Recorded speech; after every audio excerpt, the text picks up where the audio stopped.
Welcome. Next stop, the Fashion Bunker. Please sit back, relax and enjoy your journey.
Hello?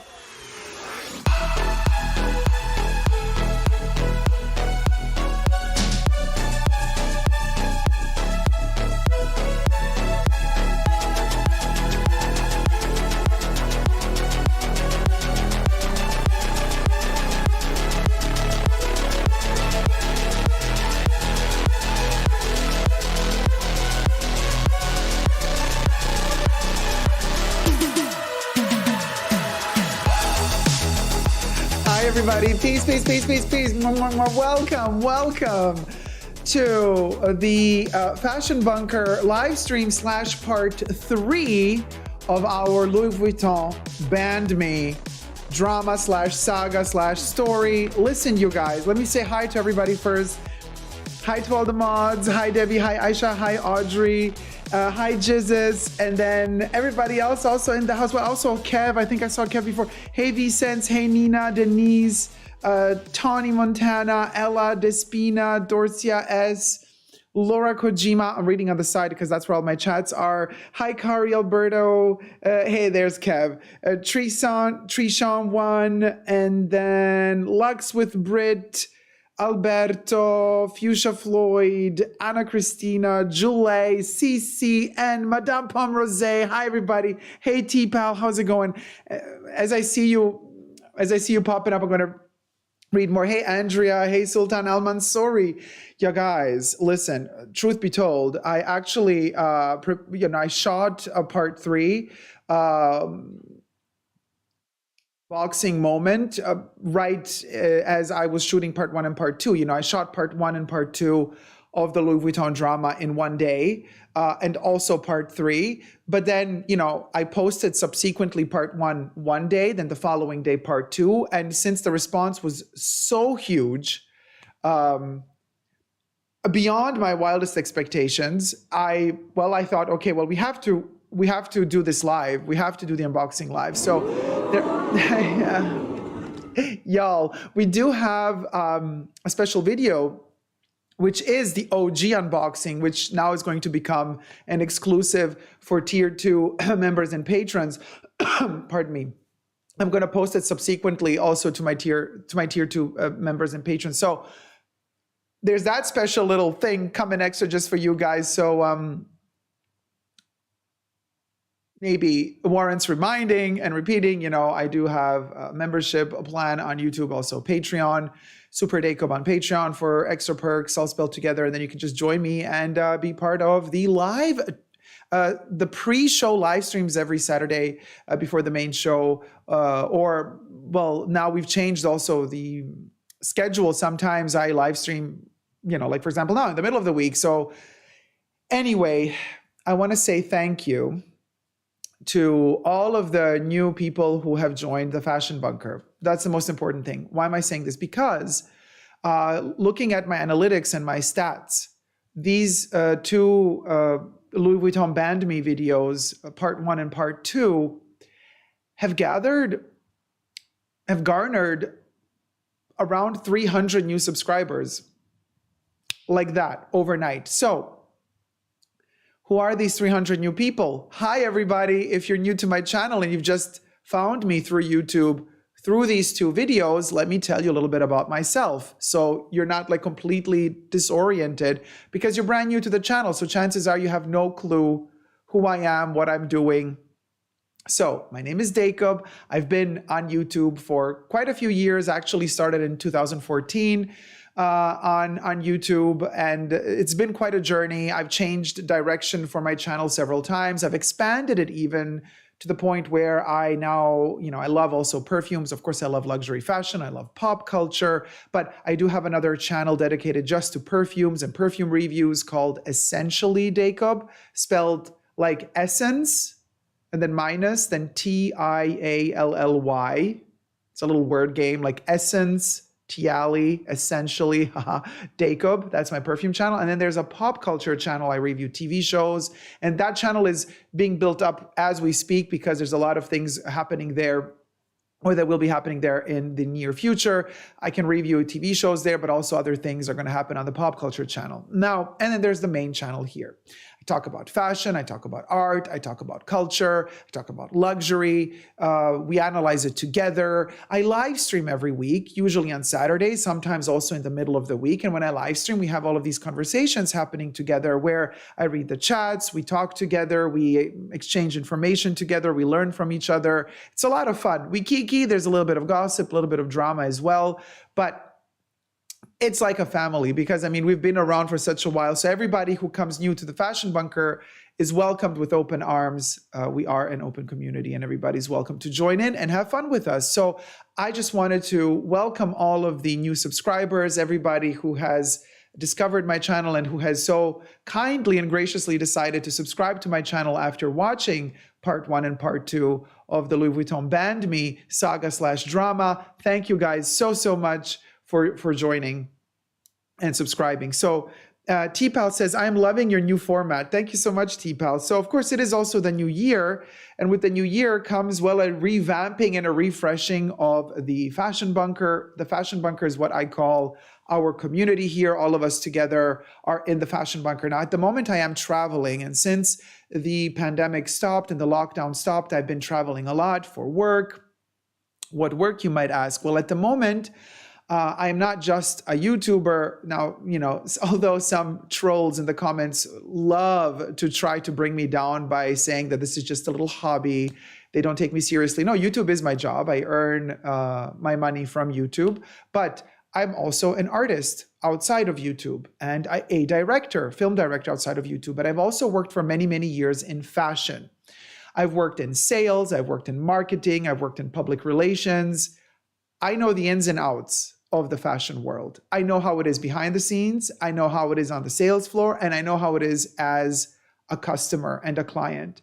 So when we have conversations together about situations and instances, like for example, what just happened at Louis Vuitton with the part 1 and part 2 drama / Louis Vuitton Band Me, it's not just from a perspective of a spoiled rich kid / person / Karen, whatever I've been called, trying to create drama and stir the pot more.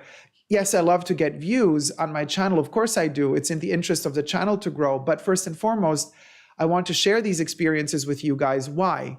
Because I don't want them to happen to you. I don't want this to happen to you. And if it does happen to you, I want you to be prepared. And I want you to know, well, this is what I did. This is how I dealt with the situation. Maybe it can help you. If, heaven forbid, this were to happen to you too, I'm offering you my experience so that, well, at least, you know, you're a bit more prepared if, heaven forbid, it were to happen to you. Plus, add to that my analysis of these type of situations, having worked for so many years in the fashion industry myself, in the sales industry of fashion myself, in the luxury industry myself. I know how the clock ticks. Now, it's because I know how the clock ticks, certain things just cannot be said out loud. You have to read between the lines. You have to. It's part of the game. It's part of the game. Now, people who have been following me for many years, you know. We always say, if you know, you know. You know how to read between the lines. Certain things have to remain unspoken just because YouTube is also not the platform to out certain people in certain ways, to give out the address of certain locations, because people have been asking me in the chats, tell us in which Louis Vuitton shop this happened. Tell us the name of the sales associate. You don't do that. You don't do that online. You simply don't. I share with you why, because I'm not here to ruin that person's livelihood, but trust you me, because I've worked in this establishment for so many years myself, I know how to deal with the store managers, with other sales associates, and I know also how they analyze situations between the lines and what you can tell them in order to trigger certain reactions. You see what I mean? There will be repercussions for that sales associate, for sure, just because they were really doing a very poor job.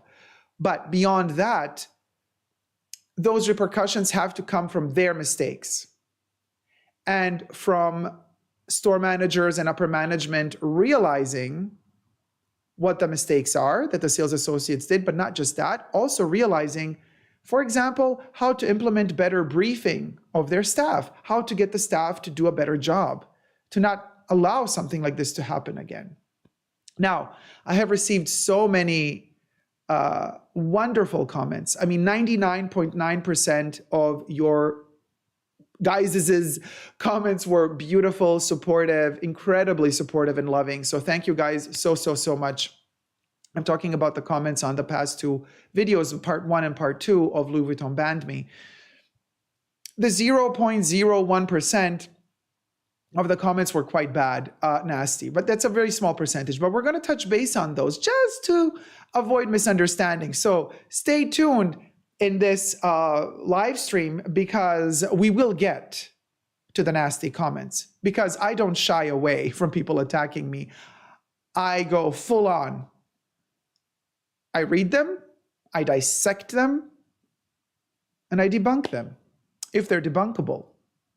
Denise says, read the comments on part 2. Some of them were so rude to you. Yes, Denise, they were. I'm used to it. Anyway, just Misa Putrefy says, what did you study? By the way, I can't wait for the third part. Well, this is the third part, my dear. You're watching the third part live.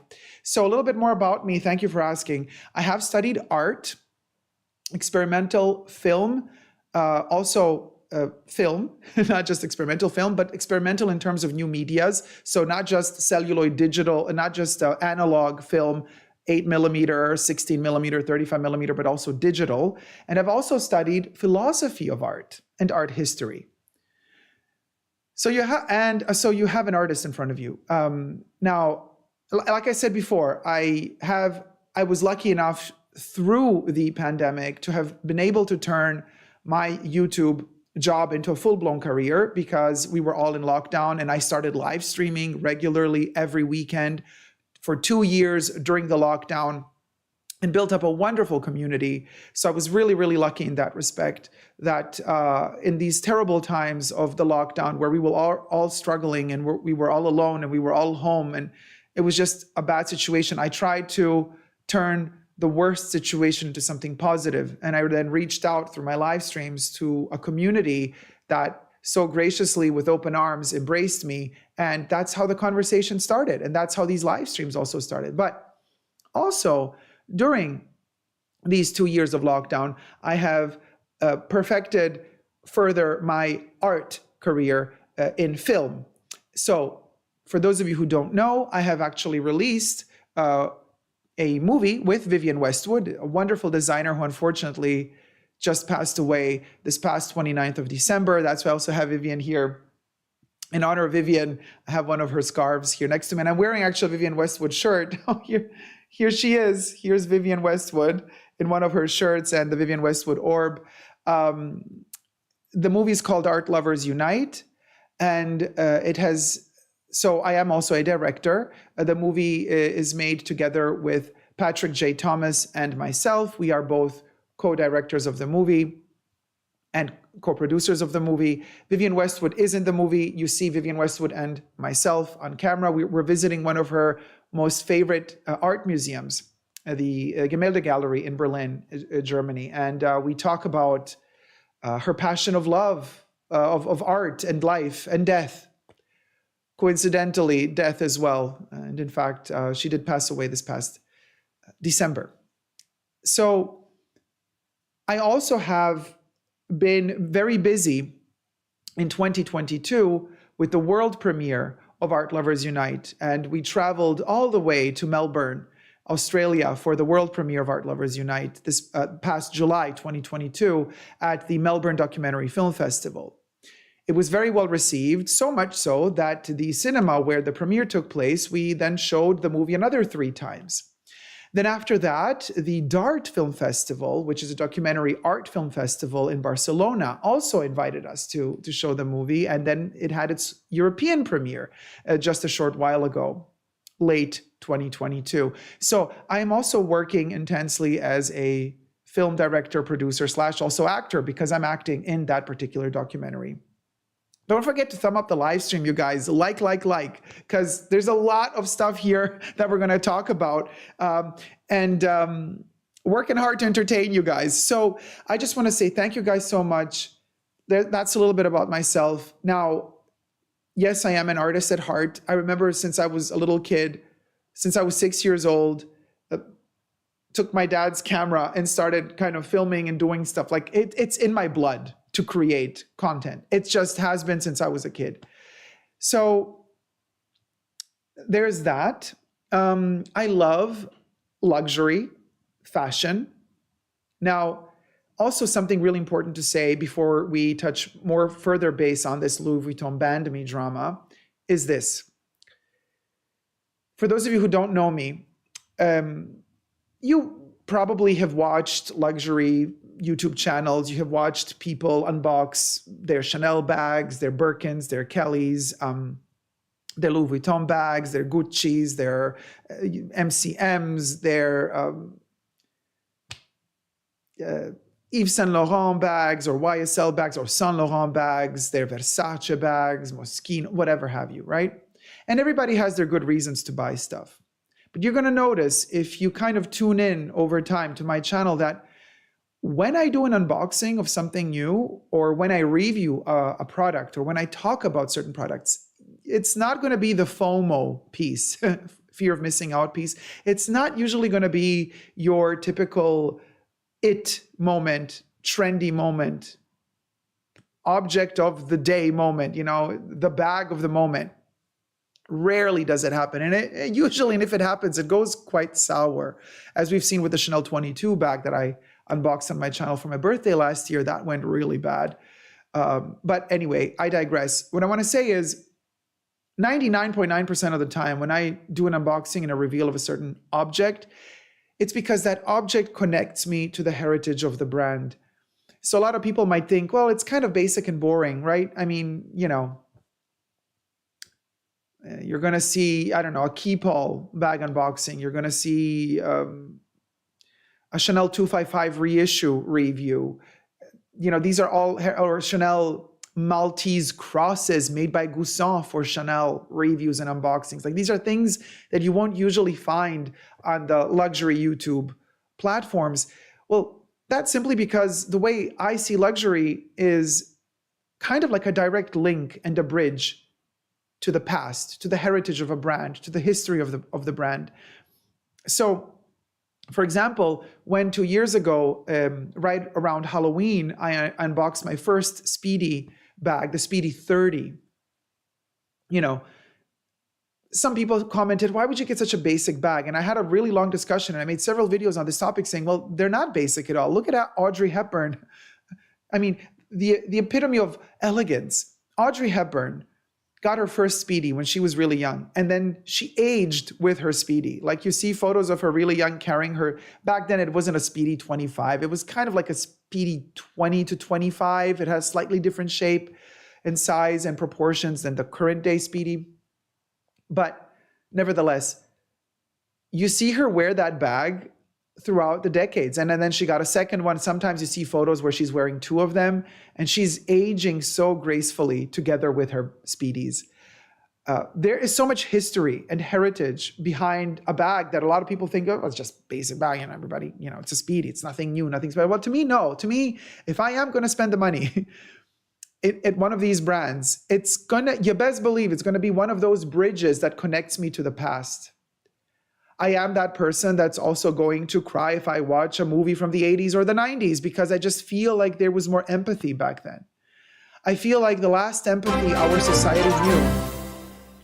Oh, Jennifer, thank you so much for the super chat. Thank you. €5.99 super chat from Jennifer Kennedy.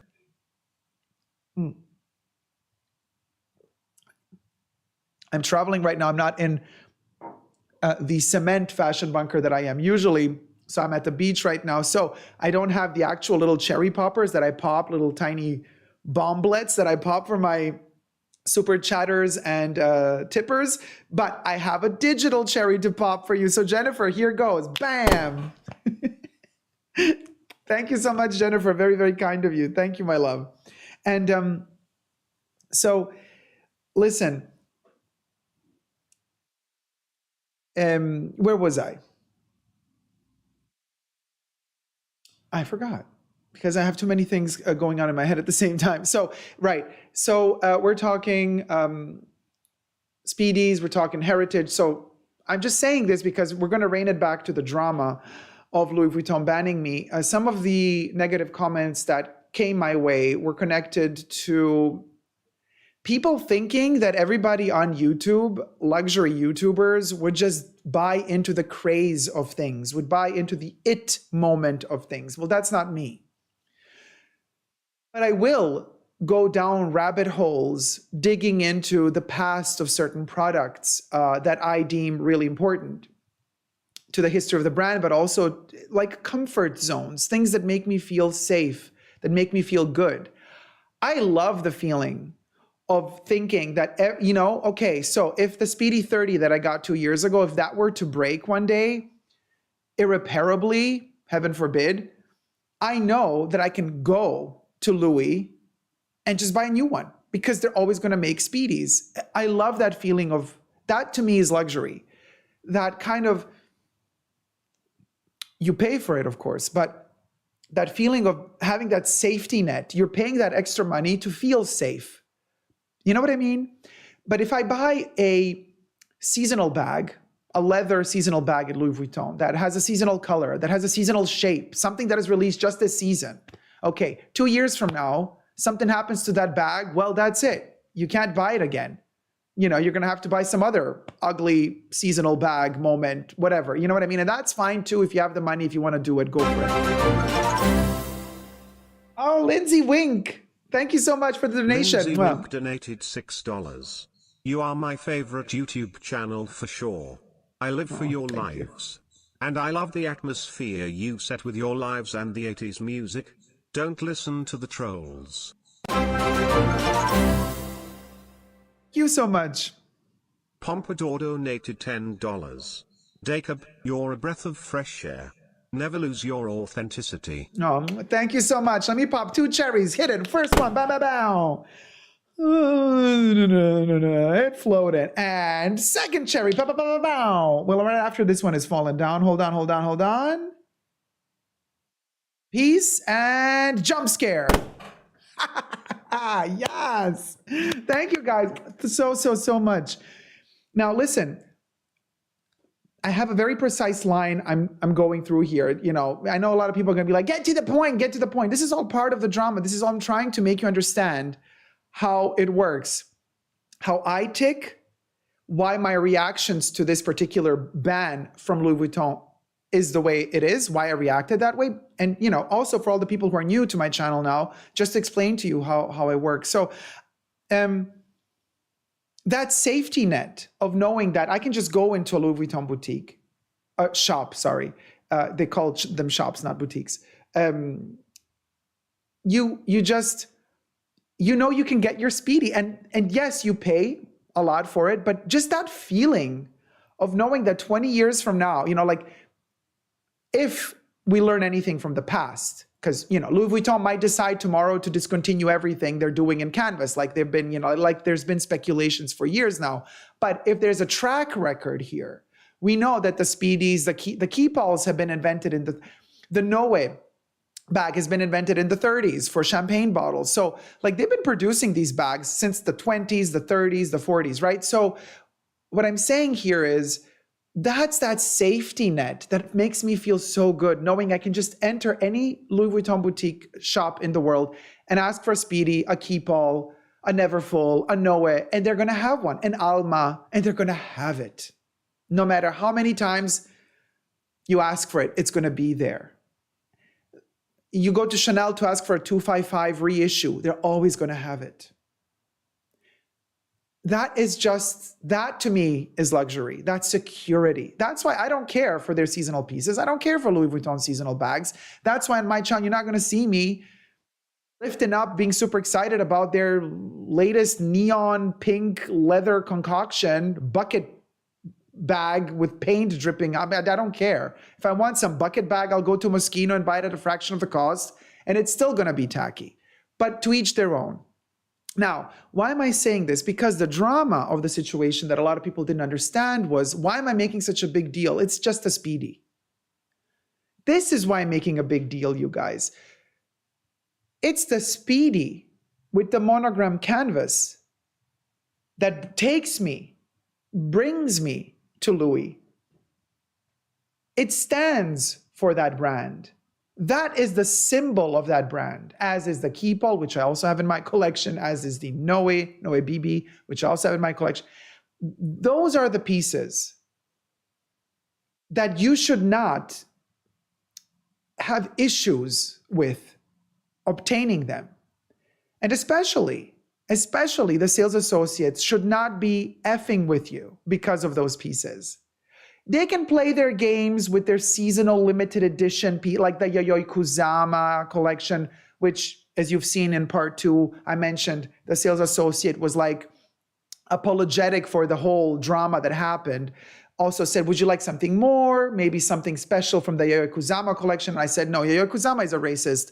I ain't gonna get anything from that lady. Thank you, though. No, not in good taste. Now, a lot of you have been also asking me like to dive into what? Yayoi Kusama, racist?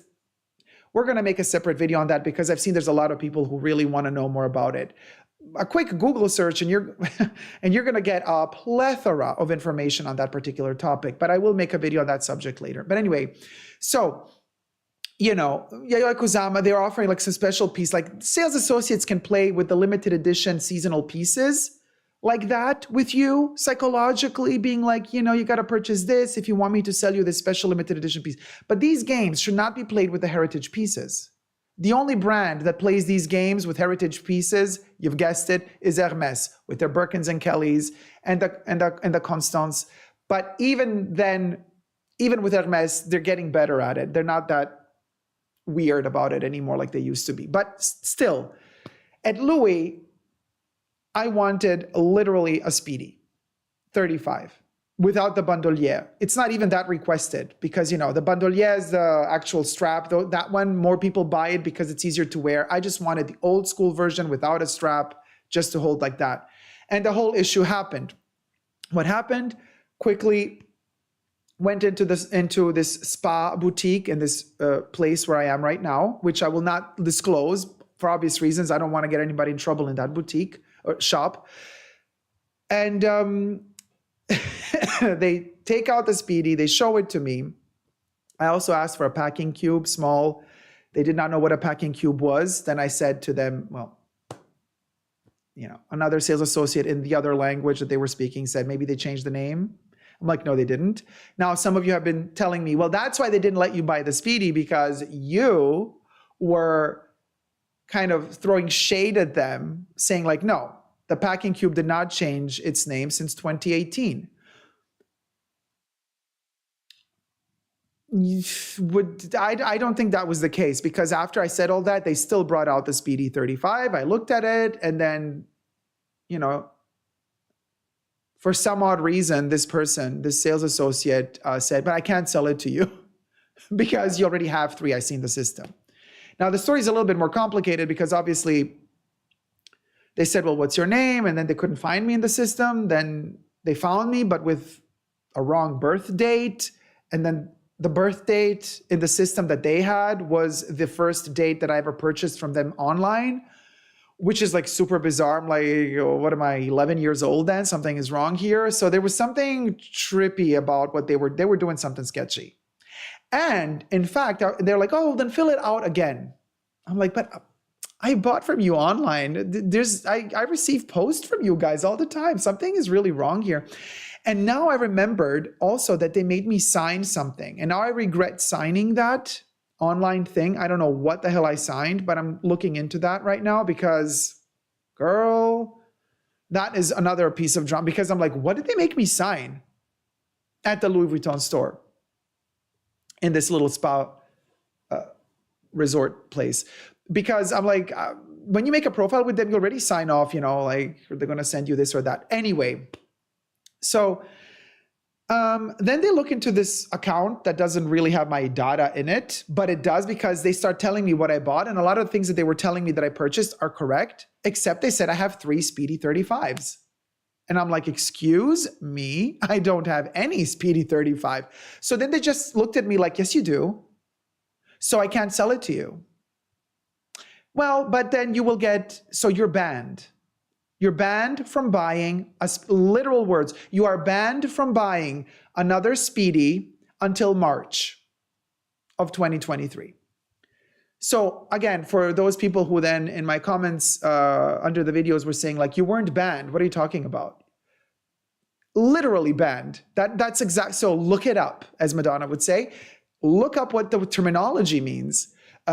I was banned at Louis. They literally use that term. You're banned from buying another Speedy until you're unbanned in March. You can buy some other product. You can purchase the packing cube you wanted, but we're not going to sell you the Speedy. I can even try to scan it at the cash register. Look, the computer won't let me. Now, I did not see them scanning and the computer saying no, because the computer, is looking towards them and I'm on the other side. I could not walk behind the cash register to look what their computer was saying. So obviously they lied to me, to my face, by saying, oh, I can't scan it. It won't let me sell it to you. Oopsie. When the next day, when I went to the other shop, of course they could scan it on my profile. They could sell it to me. Everything was fine. There was no issue on their system. They did not see 3 Speedy 35s. So anyway, we're going to get to all of that, but I just, it's going to be really interesting. You guys, we got 400 people watching. Thumb up the live stream. Let YouTube know that it's not just shorts, like the TikTok version of YouTube. Not just shorts are good, but people also like long format content. So as promised, we're also going to get to the unboxing for sure. And I have it right here, and the unboxing is going to happen. You best believe it's going to happen live. So I'm super excited to do the unboxing with you guys. And while I have you all here, I want to thank everybody again for being here, for joining the Fashion Bunker, for subscribing to my channel from these past 2 videos. This was amazing. And since I told you I'm also an artist, well, I want to use this opportunity while you're all here to make a very, very special announcement. And I'm so excited to be able to share this brand new news with you guys. Not just is Madonna going on tour, she announced it yesterday for whoever cares, but I am going to go on a little tiny tour as well. So I have an announcement to make, you guys.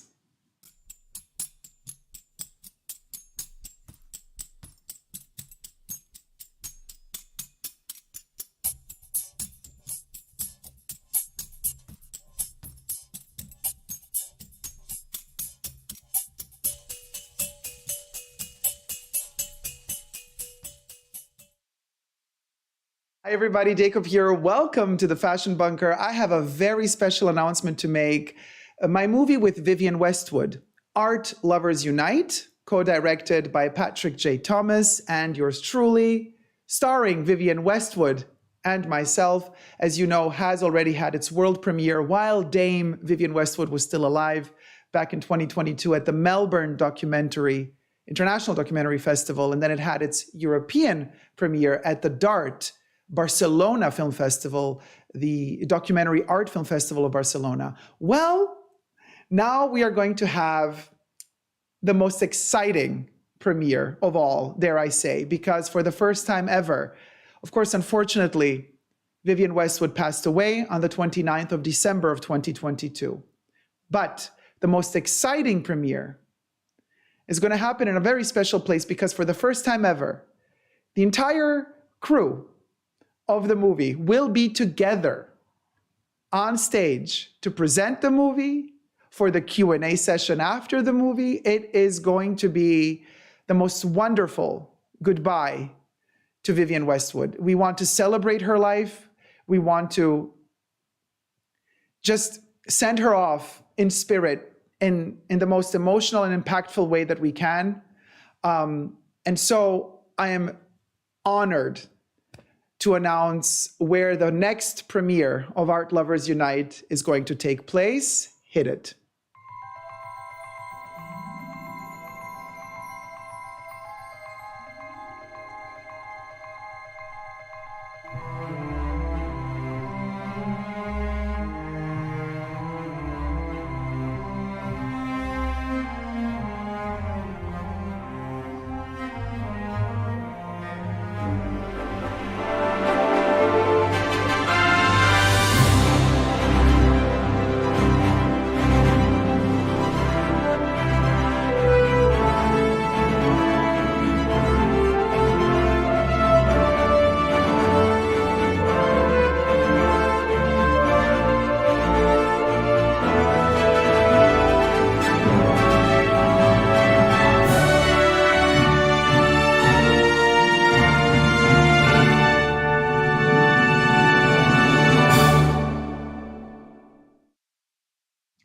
You guys, we shot the movie Art Lovers Unite with Vivienne Westwood in Berlin in 2017 and in 2018 at the Gemälde Gallery.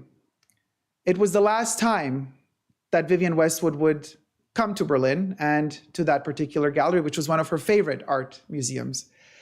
We did not know that back then, that that would be the last time. So this movie is a testament to her love of art and life, and to go back to the city where the movie was shot and to be able to show it to you guys for the first time ever with the entire cast and crew, minus Vivienne. She will be there with us in spirit. To show it to you guys with all of us together for the first time. Mauro Lanza is going to be there. He did the music. Cody Swanson, the cinematographer, is going to be there as well. Patrick J. Thomas is going to be there, of course, the co-director and co-producer. We're going to have a presentation before the movie. We're going to have a red carpet event, tiny red carpet, but it's going to be there. We're going to have a Q&A session after that as well. It is going to be a celebration of the life of Vivienne Westwood. And for those of you who are new to my channel and do not know what I'm talking about, let me show you the trailer to the movie Art Lovers Unite. I have really short hair in that trailer, but trust you me, it's me. Hit it.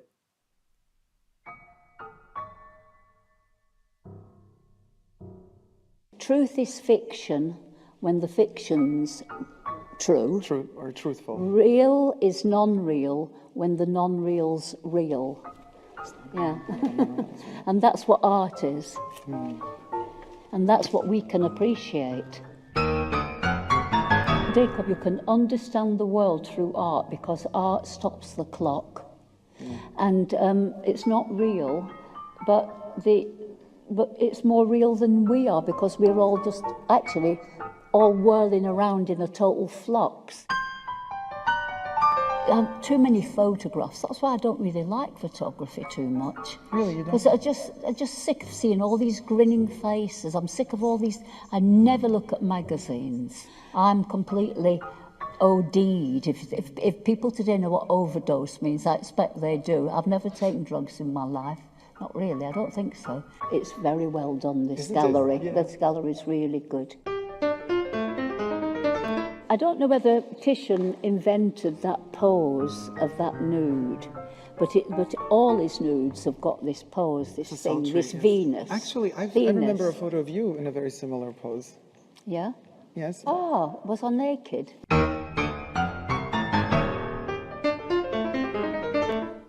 My motto for life is, you get out what you put in. Venice. Venice, we've got to save Venice. We've got to save Venice. Yes. It's going to be ruined because of the cruise ships. We're completely unique in the life forms of the planet. There's nothing like us.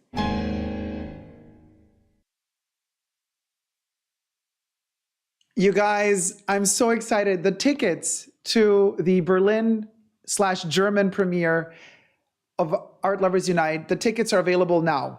It will be one screening only, just one time only, and then it's done. And it's going to happen on the 16th of February, 2023 at 7:30 p.m. at the Babylon Cinema in Mitte. There are two of them, apparently. So the one in the center of town. Tickets are available now at www.artloversunite.com. Then you click on screenings and it's going to pop up. Now, tickets are already selling. It's happening. It's really happening. And they're going to go fast. So be sure to get your tickets. I will be there. The entire crew, whoever's still alive after we shot this movie, is going to be there. It's going to be a wonderful, wonderful night to celebrate the life of and the legacy of Vivienne Westwood, of Dame Vivienne Westwood. And coincidentally, the premiere of the movie in Germany happens as the Berlin Film Festival initiates its first day in Berlin, February 16th, 2023. So I am so excited to see you all there. I will be there personally. There's going to be a little teeny tiny red carpet moment as well. It's going to be a really, really cute event. I hope to see you all there. I will be there present to greet you all already from the get-go, outside of the building, inside of the building as we enter, and then sit down. There's going to be a short presentation of the movie before the movie begins. Then there's the movie, and then there's a Q&A after the movie. other YouTubers are coming and have already been invited and have already said that they are coming as well to the premiere. It's gonna, Sky says, congratulations, Dacob and team. Bought my ticket, says Jacob. Oh, wow. Thank you so much. I see in the chats, I'm filming this segment live right now, and I see that people are already buying tickets. I'm so excited. It's literally basically a month away now, as I'm filming this video, this announcement. 16th of February, 2023, 7:30 p.m., Babylon Cinema, Berlin Center. Get your tickets at www.artloversunite.com. Then you click on screenings, get your ticket, and you get to meet me, and we get to talk about this wonderful movie and this wonderful, wonderful woman who might have passed away in body, but in spirit, she's more alive than ever. Thank you guys so much. Never give up on love. See you all there. Bye.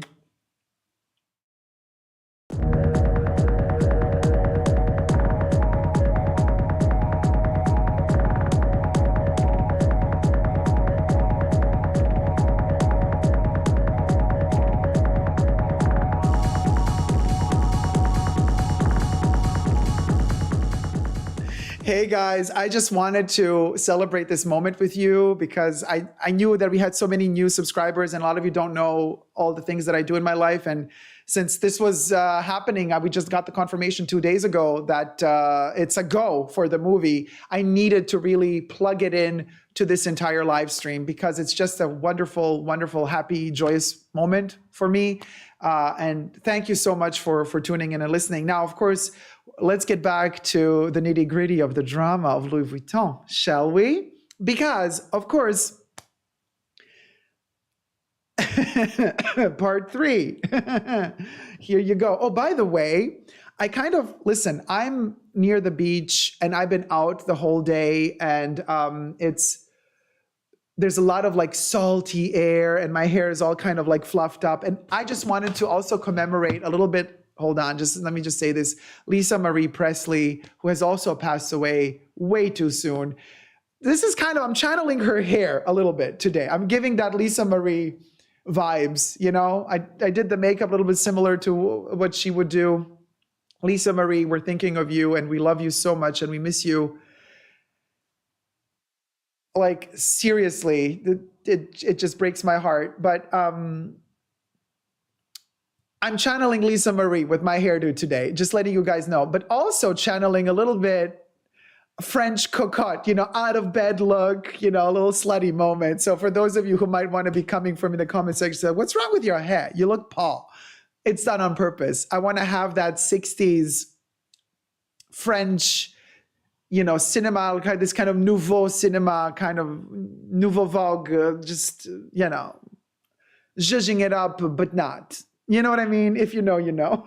So, yes, she did beautiful, heavy, smoky eyes. I cannot get away with those smoky eyes. So you're gonna see me doing these kind of bronzies. My smoky eyes are in copper bronzy, copper smoky eyes. I don't do the black smoky eyes. I'm not good at it. Oh, Marlo, thank you so much for buying the ticket. Oh my God, you're gonna be there at the premiere. Yes, Style Chat says her passing was such a shock as well. What is going on with this world? I know it's insane, you guys. It's just, let's enjoy the time we have here because seriously, it goes so fast. It's just not a given that you're going to be here tomorrow, and like literally just enjoy, seriously. So, and I have a show to deliver, and the show must go on no matter what. And here is the show, you guys. We're going to do the unboxing together of this little peachy beauty here, which is, I want to say, a symbol of this entire trip to the beach side, to this resort, to just life in general. This is the first luxury is it? Yeah, it's the first luxury purchase of the year for me. So it is a very special one, and let's unbox it together. Now, the drama continues, right? Check out part 1 and part 2 on my channel. Now, for part 3, as the sales associate from the other spa shop, Louis Vuitton, delivered this bag. It was not the sales associate that banned me the day before. No, it was another one. And it was kind of curious because the store manager, that is the store manager of both shops, was kind of just trying to like get rid of me at this point, you know? The store manager was like, oh, it was a misunderstanding. The sales associate from the spa shop did not understand you. And I was like, honey, listen, I've worked in retail, been a store manager myself of a luxury boutique. I've dealt with PR and marketing. Listen, I can be on your side because I know what you're going through right now, but this does not fly with me because I know that your sales associate, colleague, employee lied to me. It's one thing to say it was a misunderstanding, but it's another thing to lie to me, tell me, oh, look, the computer won't let me scan the bag under your profile name because you are banned from purchasing this bag. So she has to understand that you can't just dismiss me like that. She, the store manager. Now the store manager then looks at me like, like tightened up a little because I'm like, listen, your sales associate lied to you. It was not a misunderstanding because your sales associate lied to my face that the bag wasn't scannable under my profile. So no, it was not just a misunderstanding. Don't please try to, sweep this under the rug. At that point, the store manager of Louis Vuitton changes attitude. And here's something interesting. And I'm telling you this because I know how attitudes change when these store managers, they're put under a lot of pressure. Don't get me wrong. LVMH is not an easy brand to work for. Not at all. They put a lot of pressure on their workers, on their managers. Like they have to deliver so much. But when they snap, what they do is, and in fact, I noticed this, the store manager changed attitude. And like all of a sudden, she started talking to me, not as if I were a client, but started talking to me with the attitude she would have towards one of her employees. Now, this is highly unprofessional. And I noticed this shift of attitude because, I worked in this industry for so many years. I understand, and immediately I noticed her body language change. And I'm like, did you just treat me like I work for you? And she's like, oh, no. I'm like, interesting. Well, I don't work for you. And I'm just trying to point out to you that there is a problem here, okay? This is a heritage piece that I want. It's not even something limited edition. And I've been lied to. Your worker tells me to my face that I am lying. Your worker, your employee says that you're lying. I see that you have 3 of these Speedies already. And I don't even have one of the Speedy 35. And now because you can't handle the pressure of me retaliating and not letting this pass, now you're changing your attitude towards me and you're becoming bossy to me? No, I'm not one of your employees. You cannot do this. So rectify this mistake. Now, she didn't. It was one of her sales associates that was really kind and embarrassed for the situation that offered, me and my entourage the champagne.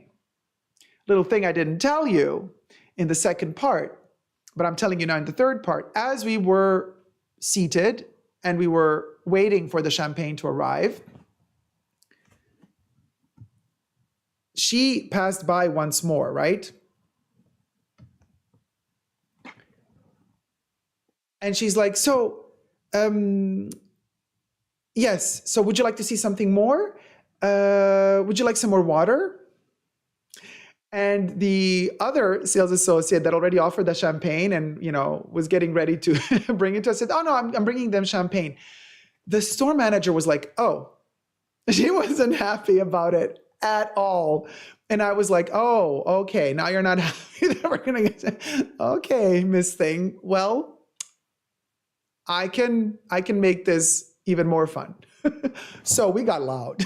We spread out on the sofas. My entourage and I, we were like, hey, it's a party. You're not even apologizing for the mistake. I've been called a liar. You're not even apologizing for that. You're not apologizing for your colleague calling me out a liar. You're annoyed by the fact that one of your employees is actually doing a wonderful job and is being apologetic about this entire situation and did offer us some champagne.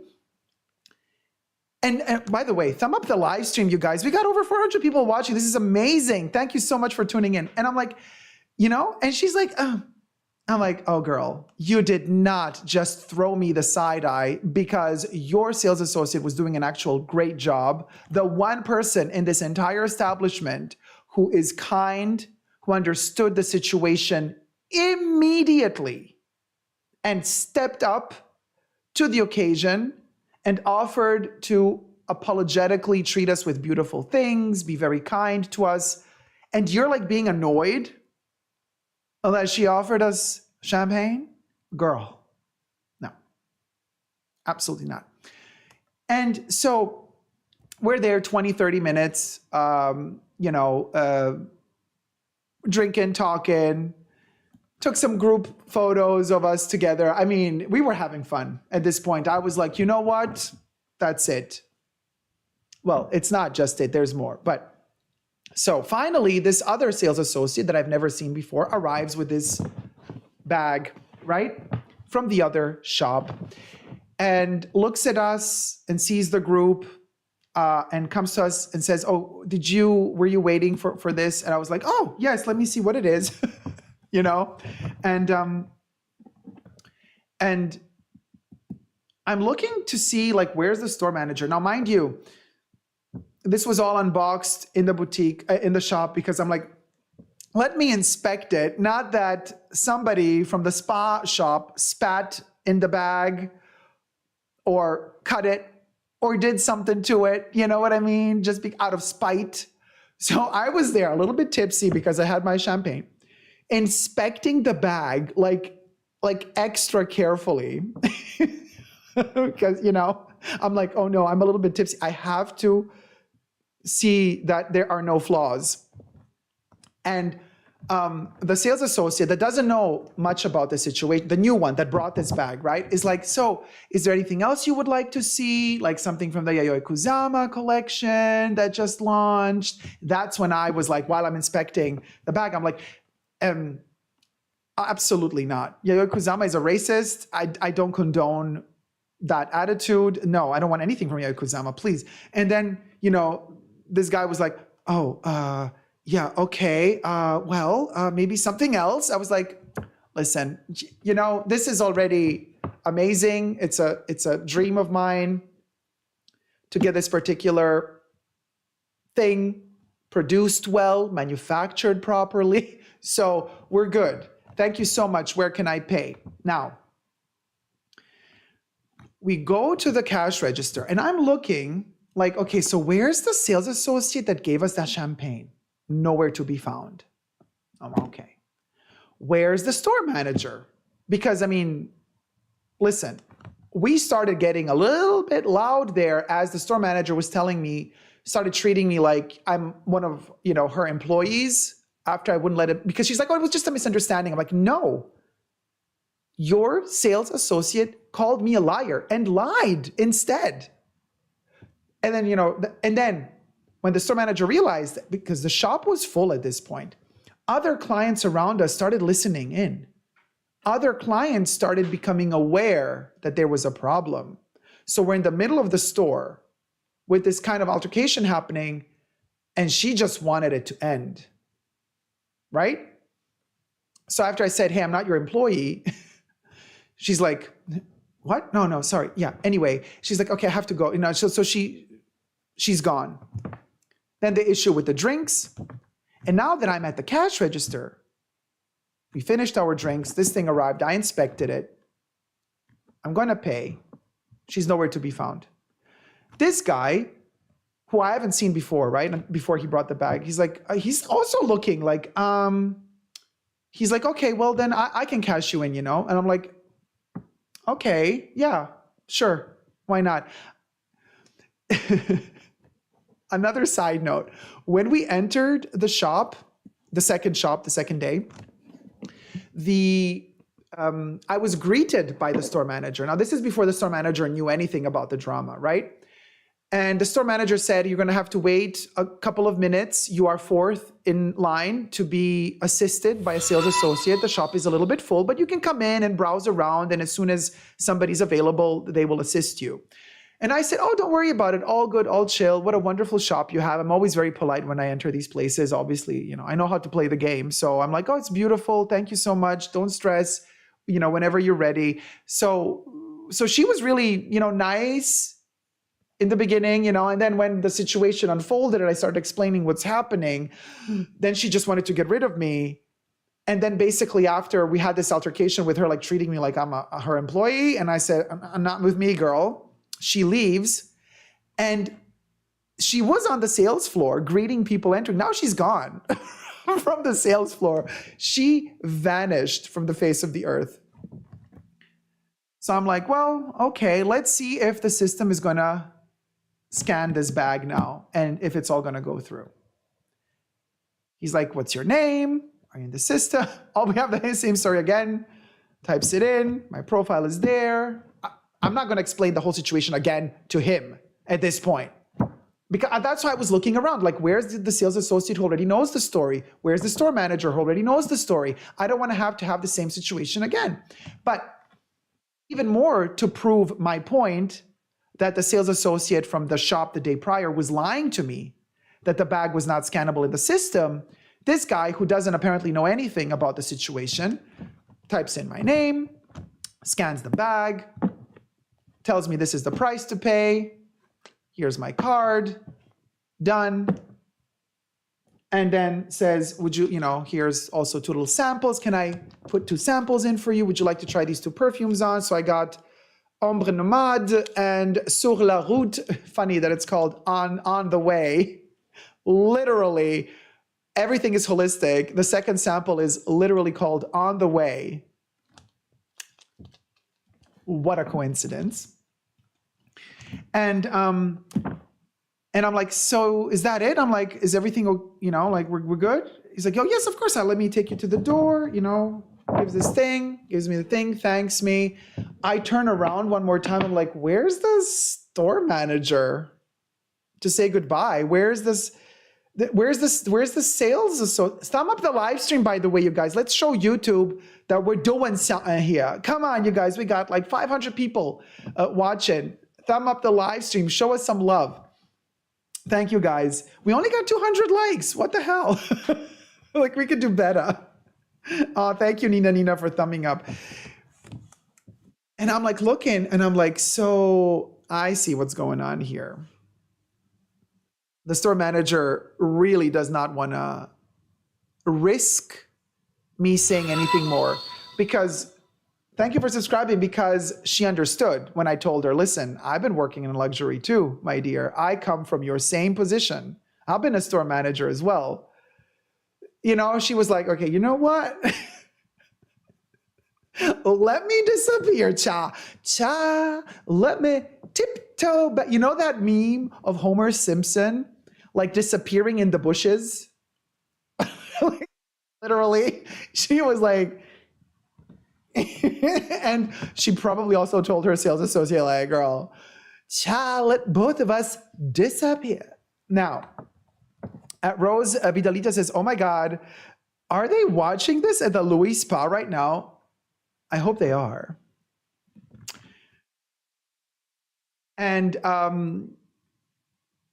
several things I want to tell you guys. We're going to, of course, unbox this. but I want to say several things. Whenever I make a purchase at Louis Vuitton, a couple of days after the purchase, Louis sends me an email with a questionnaire. Because a lot of you have been asking me, Dacob, are you going to follow up with Paris Central about the situation? Yes, I will. And here's how. A couple of days after your purchase has been done, Louis Vuitton sends you a questionnaire to fill out, if you want, of course. It's not mandatory, of course. But they say like, hey, customer service here. We see that you purchased a product. We would love to hear your opinions on the experience with us. This is where you leave your feedback. And this is a really interesting thing. Oh, we got over 500 people watching. Yes, come on, guys. Come join the party. Come into the live stream. Listen, I need at least 300 likes before I continue this story, you guys. Seriously, how many likes do we need at least 300 likes before we continue the story. We got 500 people in the chats, and we're like 270 likes here. Come on. Let me see the love. Let me see the love. You know, it's like little tiny claps, little tiny opera claps. The likes are little tiny opera claps. We're almost at 300. Yes, queen. TikTok, 292, 292. Do I hear 293, 293? Oh, yes. Thank you, guys. We reached 302. Yes, queen. This is awesome. I love you so much. Thank you, guys. Oh, man, you're the best. Thank you. So, of course, we're going to follow up. We're continuing the story now. We got over 300 likes. When the questionnaire arrives, and this could be a great part 4, what happens then? How do you fill out the questionnaire? I've done it in the past, you guys. It's a very, very long questionnaire. They ask you all sorts of things about how the sales associate was, about how your experience was. Are you happy with the product? And at the end of the questionnaire, they also tell you, we might contact you asking you further questions if you send this questionnaire off. Now, the only thing that's going to be a little bit tricky is the questionnaire is going to be connected to the purchase that I did in the second shop, right? But my experience is connected to 2 shops. So I'm going to have to find a way to fill out the questionnaire and write the whole text properly so that they understand that it's a longer situation than that. So there's that issue. Second way that we can continue this dramatic banment at Louis Vuitton is, could you imagine me with this after I unbox it, walking into the spa shop, yeah, the first one, and being like, walking up to that sales associate and be like, how you doing? So how you doing? You know what I mean? So there's a pretty woman moment. Yes, Paul. That's exactly, yeah, just keep it going. Snowfit is like, just keep it going. And this is part 5. Could you imagine 2 weeks from now, or 20 years from now? Like, hey, everybody, welcome to the Fashion Bunker. Here's Pat 352 of the Louis Vuitton Band Me Saga. So 353. Episode 357. Molly's like, please do it. So could you imagine we just keep going and going? But I'm telling you, we could literally go into the shop and be like, how you doing? So now, some of you have been writing me in the comment section for part 1 and part 2, and you were telling me hey, Dacob, why don't you just go back, literally, even without this, just go back to the spa shop and confront the person. I mean, not in a bad way, but just say hey, can you please tell me, why were you like this to me? Why were you calling me a liar? Why did you fake that you can't scan the bag? You know what I mean? I really felt the situation was bing, bing. It's like you're scanning the bag. Oh my God, we need 400 likes if you want a part 4. Let's reach 400 likes if you want a part 4, y'all. Listen. Well, okay, this is the situation. The sales is I can't sell you the bag. Little Britain, who of you watched Little Britain? When they you know, I say, computer says no, and then coughs into the people. This was way before the pandemic, but anyway. And I'm like, I'm envisioning this scenario of the sales associate being like, sorry, love, computer says no. And then like, you know, like I think like, oh, she's like, you know, scanning and being like, oh, look, it beeped wrong. I'm like, you're literally doing the beep. Like, I see your mouth moving. You're doing the alarm beep. No, I'm not. No, I'm not. I'm like, yeah, I saw you do it again. You literally. Everything I say in this video is for entertainment purposes only. Just my opinion, not rooted in truths or facts. Everything's alleged. But wouldn't it be a charming little thing? Oh, and don't forget, you guys, don't leave right after we unbox this. Don't leave, because the juiciest part is coming. I'm going to be reading your hate comments, and we're going to be I'm telling you, we're going to be dissecting them live here in the chats. So don't you leave after I unbox this, because the juiciest drama is yet to begin. All right, you guys, let's get to the unboxing now, finally. All right. Do we have 400 likes? Do we have 400 likes? Let me see. 400 likes for the unboxing. Yes, I am that YouTuber begging for likes. 324. Y'all, we need 400. Come on. Let me see. Oh, yes. Here we go. Oh, here we go. Here we go. Here we go. Here we go. Oh, it's a difficult birth. We're birthing. Oh, my God. Could you imagine if this was I unbox a Birkin now? Yeah. Louis. And then you're like, Dacob, no wonder she couldn't scan it. It was a Birkin. Louis doesn't sell Birkins. What were you doing? Why did you want to buy a Birkin 35 from a Louis Vuitton shop? No wonder it was not scannable. Plot twist. Okay, 332 likes. Do I have 350? Do I see 350? Do I see 360? Yeah, everybody's like, no, girl, ain't happening. Oh, Despina says, yeah, 400 or unboxing ain't happening, says Jesus. Oh, man, this is so funny. I'm living for it. Yeah, Dario says, plot twist, there's a Kusama bag. It's like, could you imagine, Dario, if they like, just to like spite me, they like packed a Yayoi Kusama thing? Oh, hell no. I would return it ASAP. All right, it doesn't matter. Let's just do it. We've been waiting way too long. Okay, we got the box here and the little perfumelets.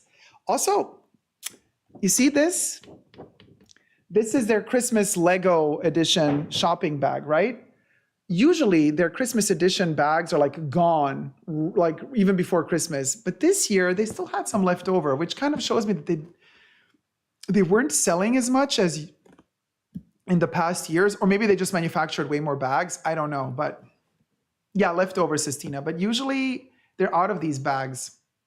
A trigger warning, says Novin, right? We're going to unbox a Birkin.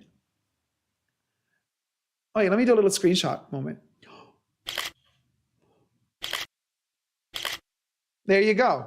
YouTuber's job is never done. Now, it's flat here. Pizza delivery. Yeah, anybody ordered a pizza? And Luigi Vuitton, la pizzeria di Luigi. Would you like a Luigi pizza? Pizza. Luigi Pizzeria, la pizzeria di Luigi. Luigi Vuitton, let's open up this pizza. Is it going to be a margarita? Is it going to be a seafood medley? Is it going to be a calzone? Is it going to be, what else we have? Quattro formaggi.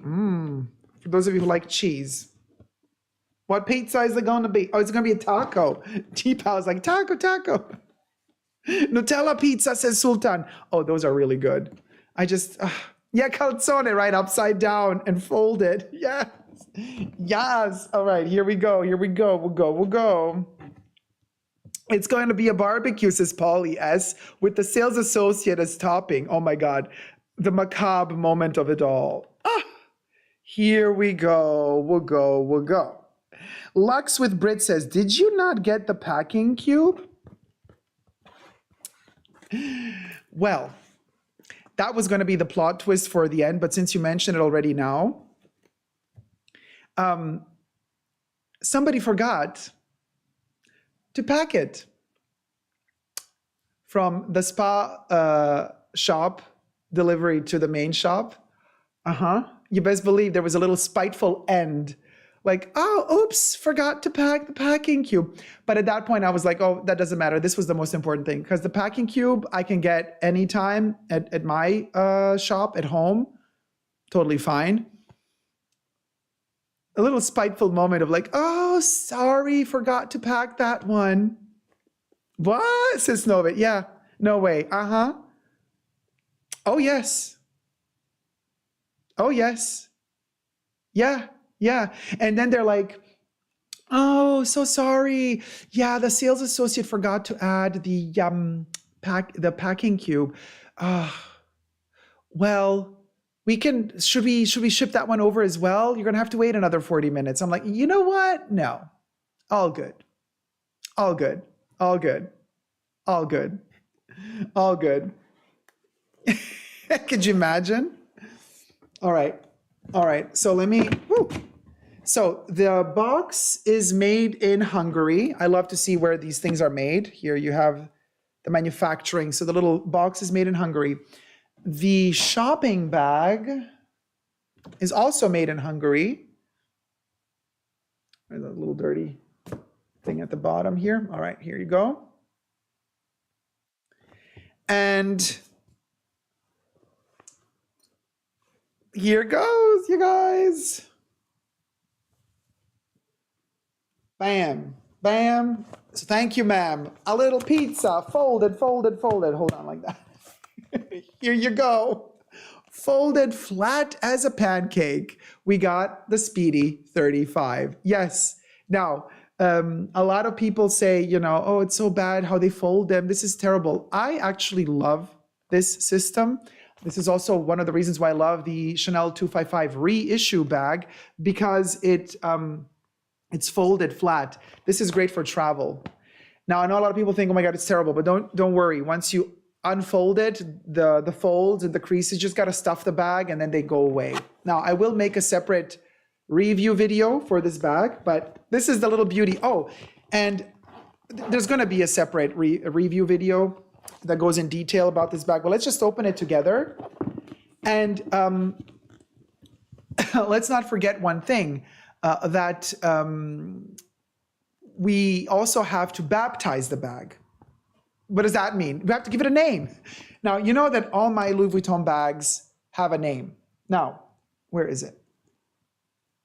Look at this little beauty. I got this in Melbourne, Australia. Size Guy says, what are you going to call her? Spa? Asks Size Guy. Well, look, this little beauty I got in Melbourne, Australia, right? It's the micro Speedy. Okay, this little cute little munchkin. This little cute munchkin is called Tallulah. This is Tallulah. My Speedy 30 is called Beulah. My Keep All 50 is called Tabitha. I know, they're all Southern belles. I love those names. So we're gonna kind of stay in that tradition with this little beauty here. So let me just open it up. It is sublimely beautiful. It has its little key lock inside, the lock and the keys. Here it is. I never use this, it just weighs down the back. Is it folded now? Does it have its creases? Yes. Don't you worry about a thing. This is all going to become smooth as a button. And how does it become smooth as a button? Well, let me show you. I have my jacket here. My Halloween jacket, Michael Myers. I'm a huge horror movie fan. So look, let me just stuff it in here for the purpose of showing you guys how this bag looks when it's, being brought into shape. And then I have my Elvira crew neck, Mistress of the Dark. Like the live stream, it's okay. What's okay now? Oh no, it's offline. Are we offline? No, we're back online. All right, we're back online. So for whoever was offline for a second, I was probably offline. If you missed anything, I've just stuffed the Speedy 35 with my Michael Myers Halloween jacket. Bomber jacket, and I have also stuffed it with my Elvira Mistress of the Dark crew neck, just to give it a little bit of volume, a little bit of shape, sweetie darling, sweetie darling. Now, so we're gonna kind of leave it for a couple of days in this position. It's gonna have its little folds for a couple of days, but then it's gonna kind of all fold out You see all of these crevices, it all evens out with time. So this is the Speedy 35.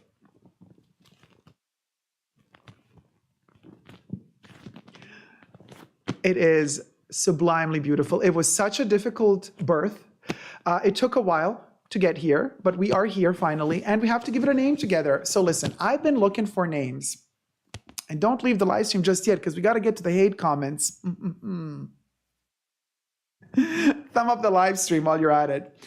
What a beautiful bag, Dacob. Really lovely. You deserve it. Oh, thank you so much, Nina. It's difficult to find a name right now. Has to be something really special. Oh, it is very, very. I have the perfect name. So, like I said, so cute. We got Tallulah. I mean, by the way, the Micro Speedy comes in the pre-aged vaqueta leather, so it already has that patina on it. It's kind of pre-patinaed. Just to let you guys know, it did not age after I bought it. They pre-patinaed this one. This one has no patina on it, but so just that you know why it has changed color. I have here my toiletry pouch 15, which I've had since 2014. So 8 years old now. It has patinaed naturally, so you can see how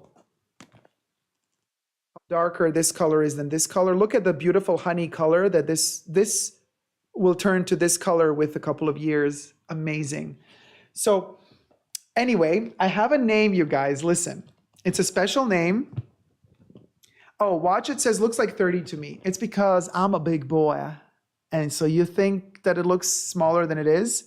Oh, Cece calls it Mystica. Jesus, you want to call it Karen? Let me just prove to you that it's a 35 and not a 30. No. I have a Speedy 30. Let me just show it to you. So it's made in France, by the way.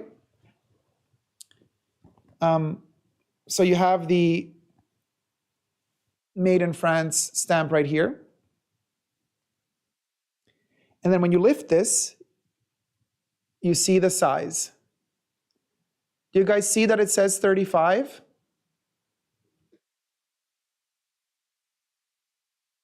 Did everybody see?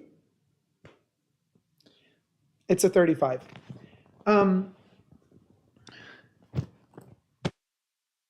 The zipper pull is beautiful. The handles are beautiful. It's stitched properly. Like, I've been waiting for a long time to get a perfect Speedy 35. Apparently, you can't just get a perfect Speedy nowadays. Unfortunately, you know, quality control is not what it used to be. Let me just put it to the side for a second.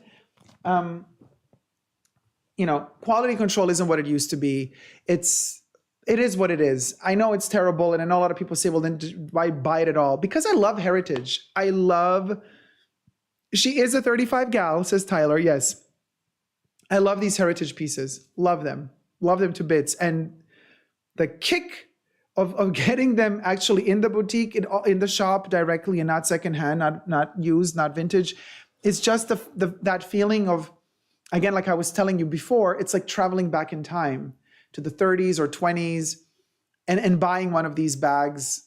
It's part of the experience, really. You know, would I care for buying a seasonal piece in shop? No. Listen, if I'm into some seasonal Louis Vuitton bag that was released, you know, years ago, I would have no problems buying it secondhand.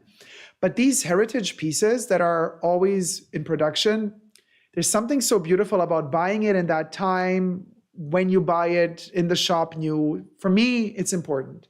But I understand that it's not for everyone. A lot of people prefer to get these actually used where there's already some patina that has happened.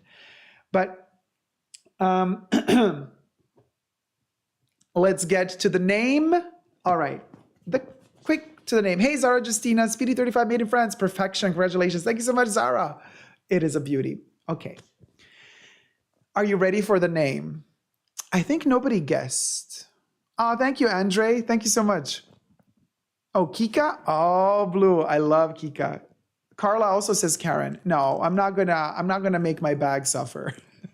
No, the bag is gonna have a really complex name because it was really complicated to get it.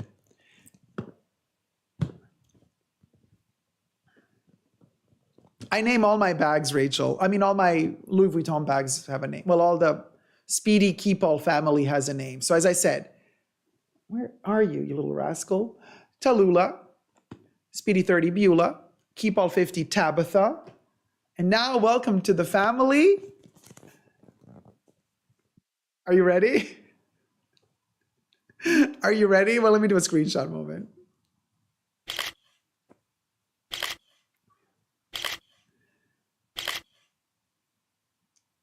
Luella Annabeth MSG. What MSG stands for is a secret for now, because I cannot say it right now what it stands for, but Luella Annabeth. Y'all, it's just the perfect name. I'm sorry. Yes. Yeah, Debbie. Luella Annabeth. Yeah. Yeah. Yeah. You went to school with her? I'm telling you, it's the perfect name. Luella Annabeth. she is. She is that B. Yeah. Ch. You know what I mean? So she used to do my nails as Jesus, right? So it's Luella Annabeth, Tallulah, Beulah, Tabitha. Well, it's Luella Annabeth MSG. Now, let's get to 400 likes before we get into the hate comments, because that is the juiciest part of this entire announcement. We're actually almost at 400. We can do this. 345, 346. Let's get to 400, and then we are off to the dramatic part of hate comments.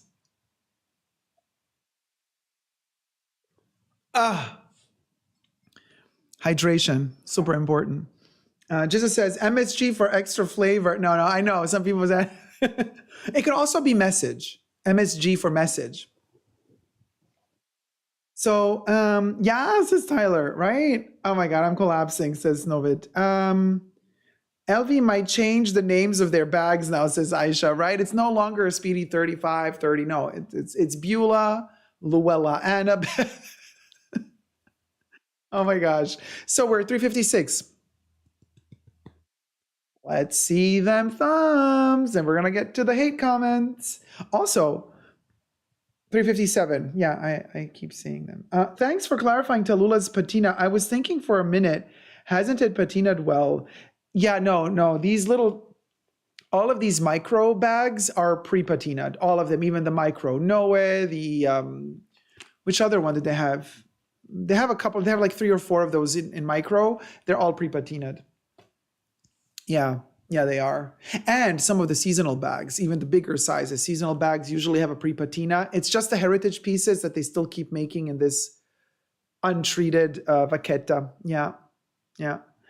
Christine says, hi, Dacob. So wonderful to see you again. Thanks for another fun live. I'm currently working IT field, and you are making my job bearable. Woo, thank you. Oh, Christine, thank you so much. So kind of you. Thank you, sweetie.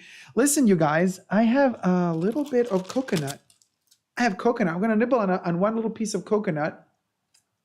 While I'm waiting for these thumbs to thumb up the videos, listen, I've prepared all the troll comments. We're going to blend them in on the screen. You're all going to be able to read them. Very professional.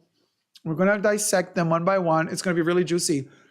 Grab a snack and come on back, as Wendy Williams would say. But first, thumb up the video. It's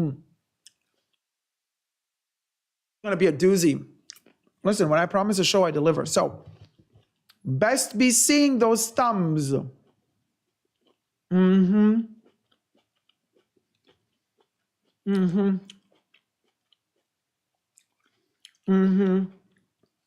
Yeah, there they go. Oh, we can do this, you guys.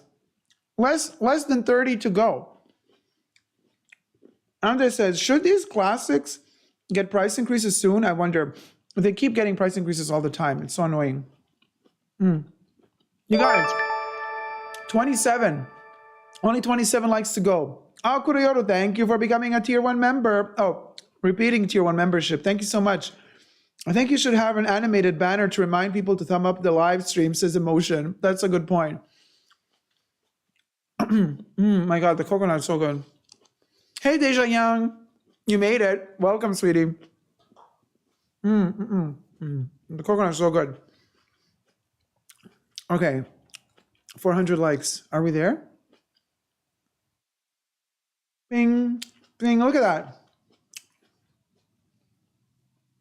Yes, Queen. Wait, are we there? No, we're not. Oh my gosh. Okay, 16. 15. 15 to go. Should I do the auction house? Like they do with the ranch with the cattle? 15, 35, who's going to go 60, 60, who's going to go 60, 60, who's going to go 15, 15, 15 in the corner, 15 in the corner, 16 in the corner, 12 in the corner, 12 in the corner, 12 in the corner, 10 in the corner, 10 in the corner, 12 in the corner, 12 in the corner, 30, 40 in the corner, 30, 35 in the corner, 55 in the corner. Christine says, P.S. I really hope to have a Speedy crossbody bag in the near future. Like you, I have noticed the Speedy bags, no defects, are hard to come by. At least that's the case in my area. Oh yeah, let me tell you. It's been such a doozy. Oh, 392. 8 to go. No, we lost one. I love when there's always somebody who like kind of last minute thumbs one down. Just like gave a thumb up, but then took it away. Another one did that. Bread First Search says, I want to get my mom a Nano Speedy now. She's so cute. Nano Speedy is also hard to come by. They are cute, but strangely enough, the Nano Speedy like costs more than the regular Speedy. So I'm like, yeah, that's not cool. Dacob, which Speedy size is the best for every day in your opinion? 30. Speedy 30 is the best. 35, I like more because it fits more. And I wanted something as big as possible that's not a keep all. And they stopped producing the 40s. But the 30 is the most beautiful proportion-wise for every day. Pardon me. 2 more to go. Hey, Zach, how's it going? Nina says, I agree. This live is everything. Thanks, Dacob. Oh, Nina, so kind. Thank you so much. 2 more to go. 2 more to go. 2 thumbs up. 2 thumbs up. 2 thumbs up. 30, 40, 40, 2, 1, 1, 1, 2, 2, 2, 2. And we hit it. Thank you guys so much. Let's get straight to the hate comments. Let me blend in the first one. You have unlocked the hate comments of the Fashion Bunker. 400 thumbs up unlocks the hate comments. All right, here goes. So, I have been banned from Louis Vuitton series. AOD, public comment, so we can show who wrote them. It's a public comment on YouTube, just to be very clear. These are not direct messages, personal, private messages. These are public comments on my channel. So hence, we can disclose who the username is, right? So AOD, or UD, said, hence why Louis Vuitton treats him bad.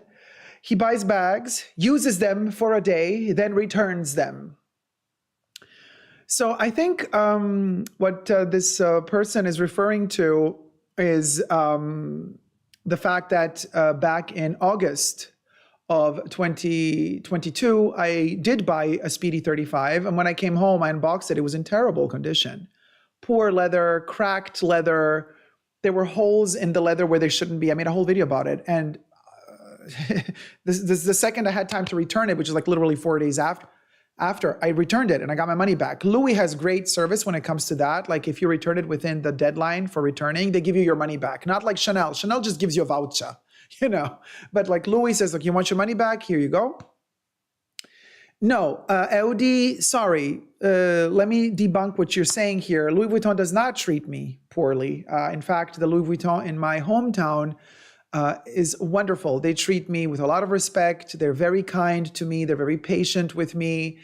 They are just lovely and they understand. And actually, it's my own Louis Vuitton shop that is so kind and open and honest that they tell me themselves sometimes when I want to buy a piece, they're like, Dacob, don't buy this one. Quality control on this one was not the best. They are that honest. They are that open. They are that kind. And they actually, you know, they tell me like, hey, we are aware of the fact that, you know, it's not the same like it used to be 10, 20 years ago at Louis. And we understand if you have an issue with a product, of course, it's your good right to return it.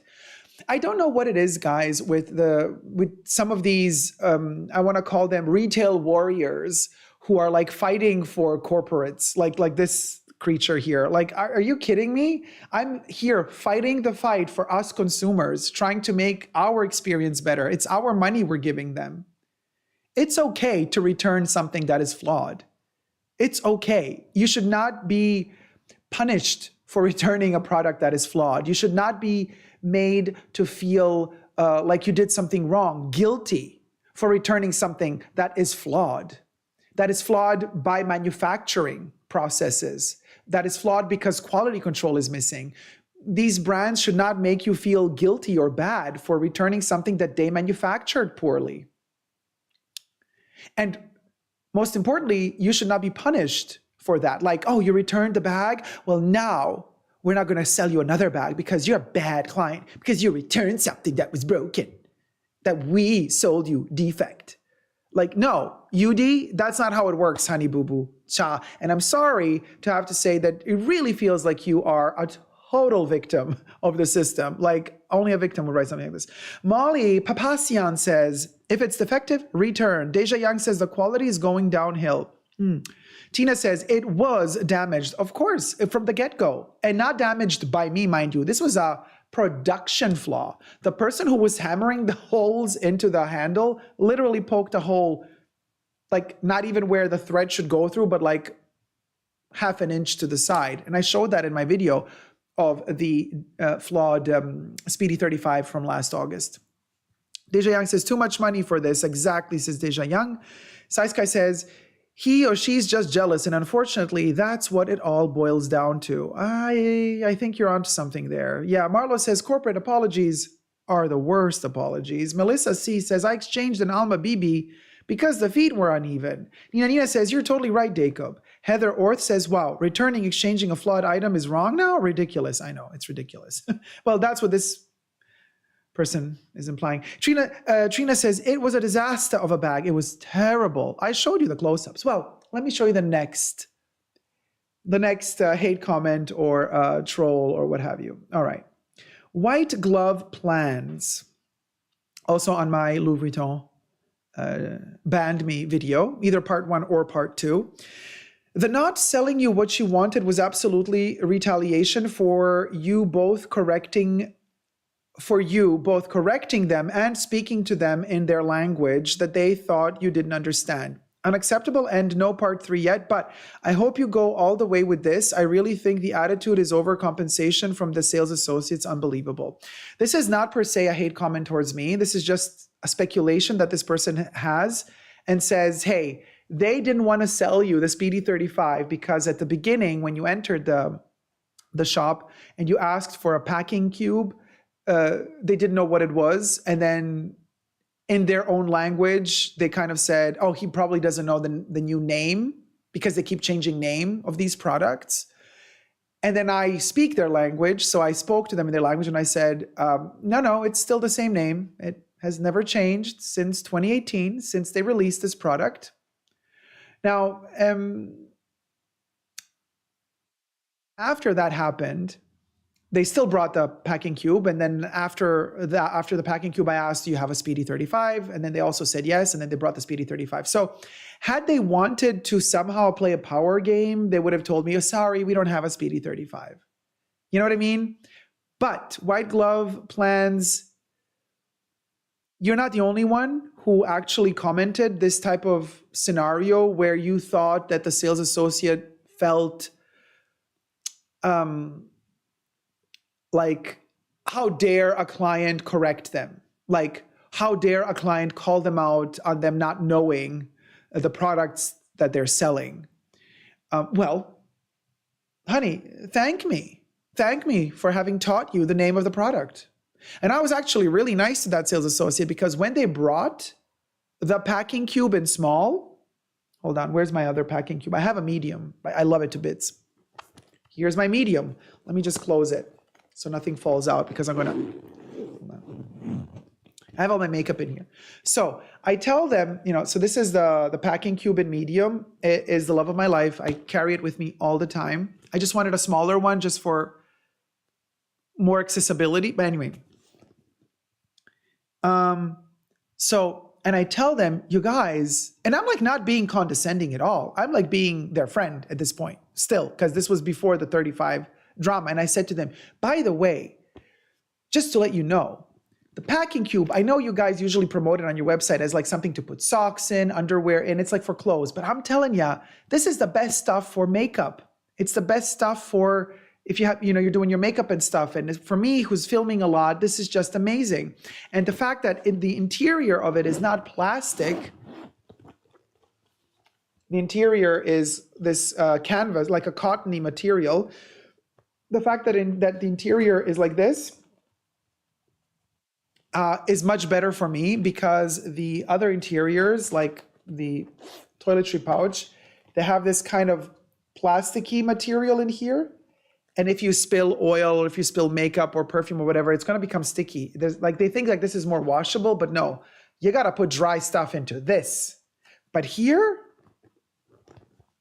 it's like virtually you can't damage this. It's amazing. It's the best thing ever. And I told them like, hey, if you tell your clients that they can use this perfectly for makeup, you're going to sell a ton of these. So I was like even giving them tips. I was being like, hey, girl, this is a great piece, So I was like being really nice to them. Anyway, whatever. Let me get to the next comment. Okay, this one is such a doozy. So this person is completely crazy, because they kept commenting, I think 50 times, and then they started deleting their own comments. I did not delete any of them. I left them all online, just to let you know. Yeah, Jesus, I know. Jesus is like, oh Lord, this one, yeah. All right, so this one is called Emil Nananaxo. All right. I think I definitely understand the need to escalate events for dramatization purposes, because you are a YouTuber.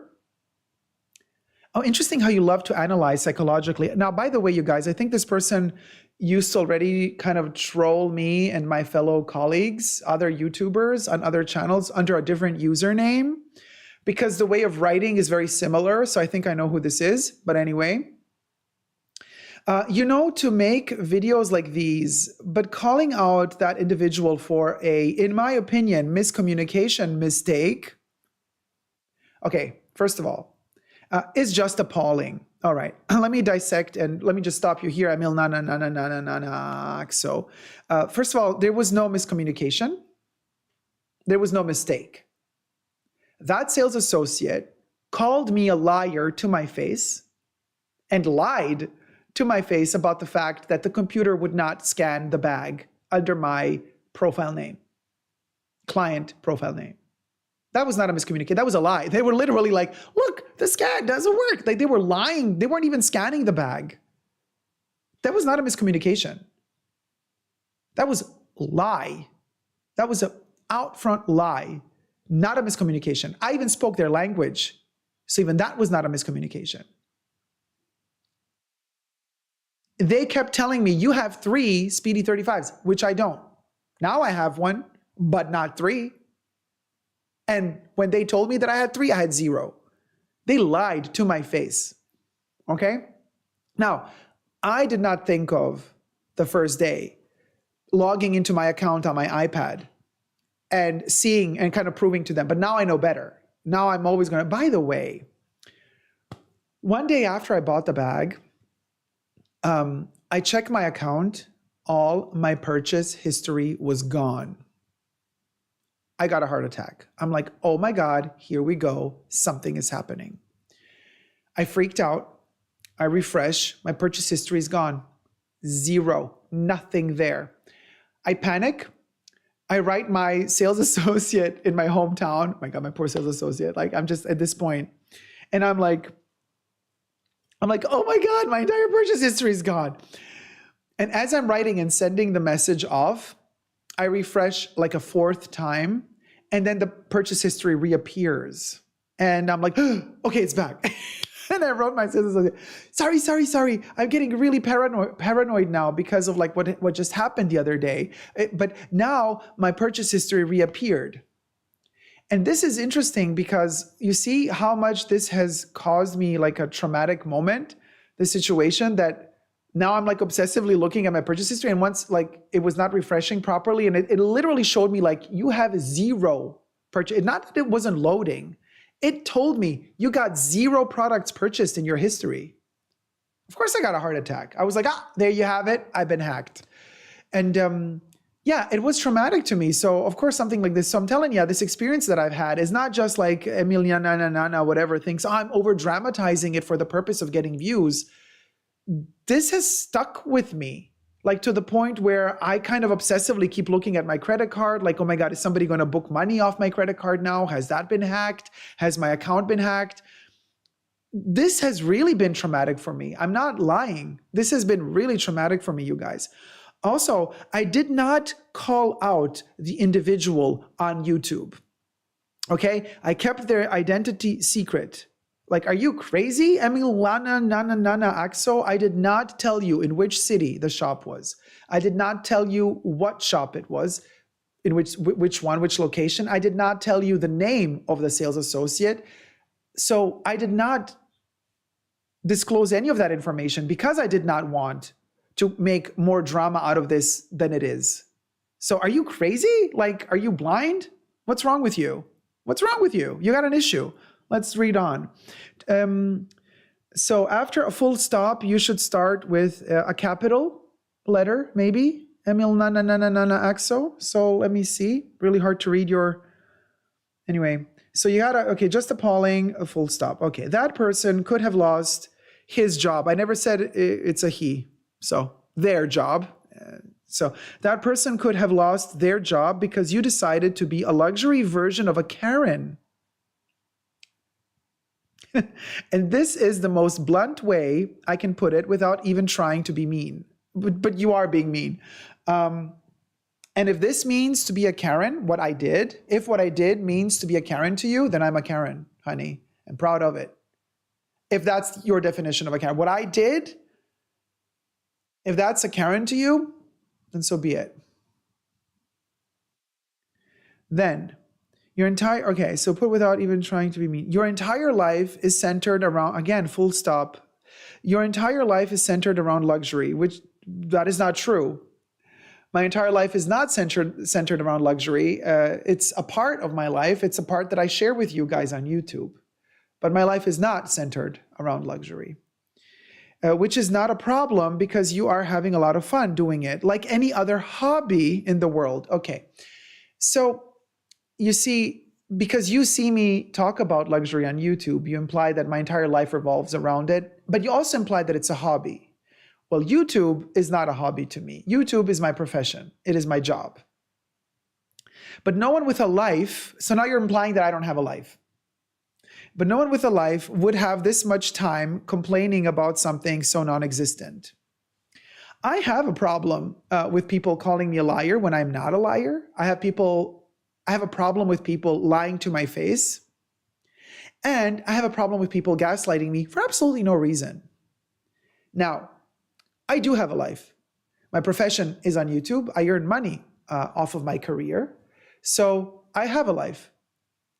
And thank you for watching and for leaving this comment because it did stimulate a wonderful interaction with a bunch of other people commenting. And this is great for the algorithm. However, implying so passive aggressively, not even that passively though, that I don't have a life. Honey, I think the person without a life is you leaving this comment. Giselle Belmar Muller says, not fair what they did to you. Thank you. Yeah, PTSD, Trina, right? Katie says, it is scary when you hear you purchased 3 expensive bags you don't own. It's super scary, Katie. Yeah, thank you. Yeah. Emotion says, there is still no explanation as to why she lied to you. Super sus. I would be paranoid too. I'm super paranoid, especially because like they made me sign this like weird, I don't know what it was. Like, oh, your data is missing, like your address is missing, this and that. Like you got to sign down here. And I signed because I thought everything is normal. But then after that, she went on to say, I can't sell you the bag. I'm like, you took my information down and now you can't sell me a bag. What is going on here? Super sus. I'm telling you, that sales associate is up to no good. I feel it. I feel it in my bones. Nina says, this has been very stressful and you had all the reasons to worry, Dacob. Thank you, Nina. Kuroyoru says, yes, luxury Karen. Kate says, I'd hope everyone is a Karen then. Right? Christine says, it's incredibly smart of you not to disclose your whereabouts. Your safety and privacy are important. You deserve that. Keep it up. Those who respect you will be perfectly okay with this choice. Thank you so much, Christine. Rachel says, everything you did was perfectly reasonable. Thanks, Rachel. Molly says, a YouTube channel is not a person's whole life. Perfectly said. Also, just to add, the Purse Forum. Now, there's some lovely people on the Purse Forum, but there's also a lot of stalkers there. So be careful, you guys. But on the Purse Forum, people are like obsessively commenting about wanting to dox me, to reveal my whereabouts. I'm like, you guys are doing something really illegal here by coming after me on the Purse Forum, trying to reveal where I am every time I travel. You're not revealing your true names on the Purse Forum.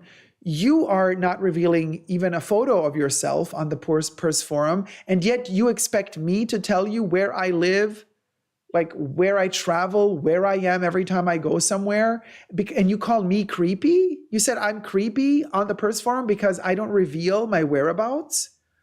And you're not creepy trying to dox me? You're not creepy trying to stalk me while you don't even reveal who you are on the Purse Forum? Like, how can people not see how crazy they are? How can you expect me to tell you where I live and I don't even know who the hell you are because you're hiding your identity and your true name, everything? Like, how sick can you be? I have no words. Watch It says, Dacob, you are the life. Take no notice of them. Oh, thank you so much. Bible believing Christian. Hey, how's it going, my love? Sharing your experiences helps those who watch your channel and will hopefully help them from experiencing the same thing. You are educating us about what goes on behind the scenes. And I love to share all this information with you guys because I don't want you to have to go through this. You know, we can share this information with each other and then we can avoid it from happening to us the next time. We're better prepared. Natasha says, calling someone a Karen is not a compliment at all. All you did was stick up for yourself. Who knows how many times they have done it to other people. Exactly. Thank you. Yeah, Jesus, doxing is crazy illegal. Hey, Vel, how's it going, my love? That is so concerning, says Vel. Yeah, the fact that they are so obsessed with finding out where I am, like they're even like instigating people, like, go look at his older videos, figure out where he's at every time he posts. I mean, like, this is bordering to, you keep it up, Missy, and we're going to have to get the feds involved because, like, showing publicly that you're so obsessed with doxing me is illegal. Get that into your peanut brains. It's illegal. And it has repercussions. You cannot do this to people. So Donna Mazzotti says, your channel gave me the courage to even go into a Louis Vuitton. Oh, Donna. Thank you. Yeah, never be afraid. Never be afraid. Never be afraid. Lux with Brit says, it is so weird that people think you're creepy for not giving away your address, but yet all they're doing is trying to track you down and dox you. Yeah, it's insane. Sheila says, this particular one got to me, was insanely angry. I see that on your pages, like so stressful.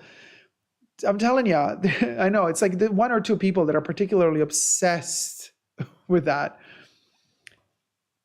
And T-Pal says, Dacob slides down from the Milky Way every day to come visit us Earthlings. Hi, everybody. I just flew in to say hi. Let me read the next comment. The House of Louis says, I did travel this past weeks and I told no one. And it was liberating and it felt more safe than ever. I get why you do it. Yeah, I'm telling you, Louis. Now, JUKUK says, this story is so draining. Just get to the point. Well, honey, the attention span of a fruit fly really has no place here. I'm just trying to bring back good old attention entertainment. You know, like in the good old days when we used to go to the theater, to the opera, we would sit down for 2 hours, not have a phone in our hands, and just enjoy whatever's in front of us, interact with people we love, we enjoy, with our friends, with our family, with our lovers, sit down at a table without using a phone and interact and talk and actually share stories and experiences that have a beginning, a middle part, and an end without talking in abbreviations, acronyms.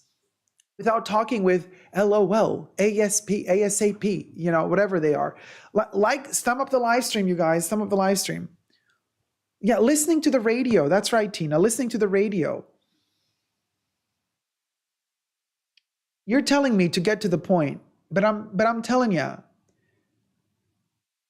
what use do you have of me telling you the end if you don't understand the journey it took us to get there? Because if you don't know the journey it took you to get to the end, you'll never know how to get back there. You'll never know. But it takes time to explain a journey. I know we talk about journey in a funny way on my channel a lot, but in this case, I mean another type of journey.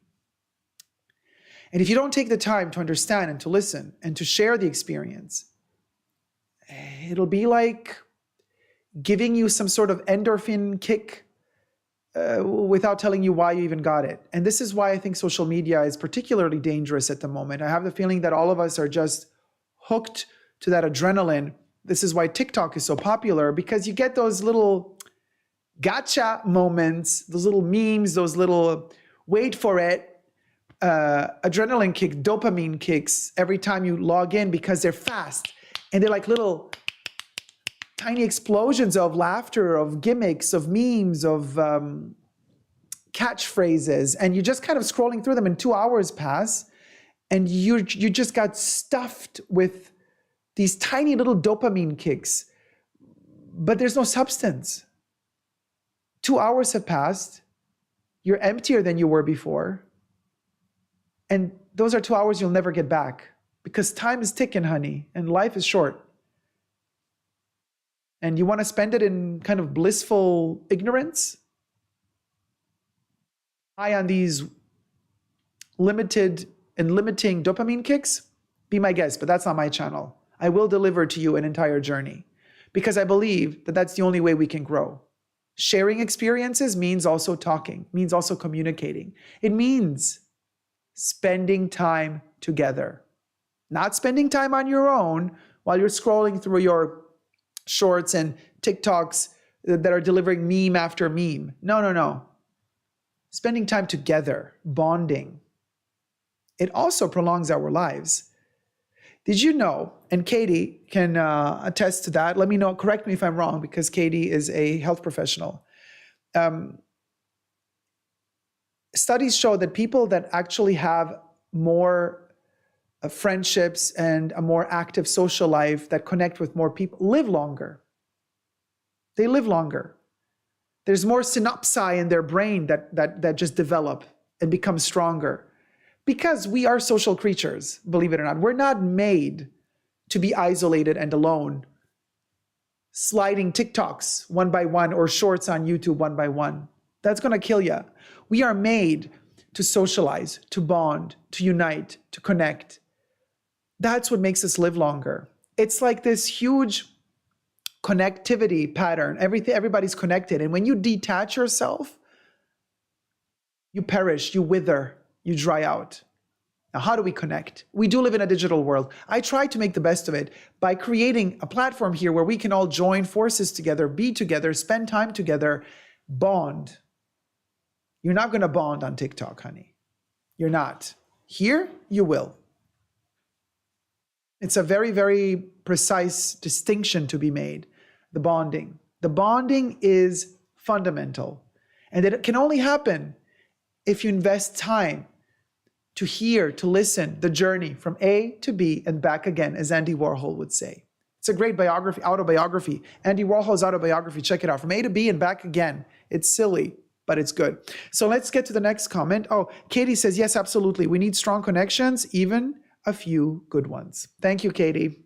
Kev says, Dacob lives have kept me sane over the last 2 years. Oh, Kev, my love, thank you. Thank you so much. You've kept me sane too, guys, because it's not like I'm just like doing this for you. I'm also doing it for myself. Like, my sanity is also directly connected to this wonderful community that we've built together throughout these years. Let me get to the next comment. So again, Udi or Udai or Eudi or Eudai says, Dacob is delusional. The perfect Louis Vuitton?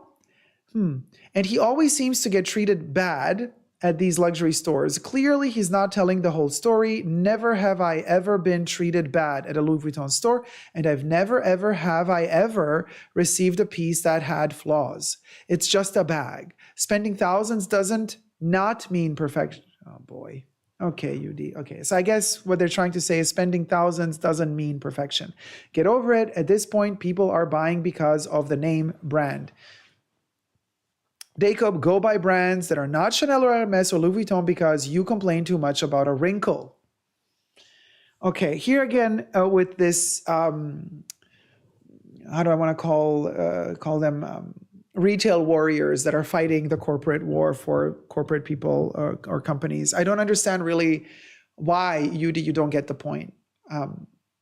I don't want us consumers to have to pay for corporate greed for the sake of them wanting to earn another quick buck on our backs. I don't want that. I don't think that's fair. And I think raising awareness about that is a good thing. It's not a bad thing.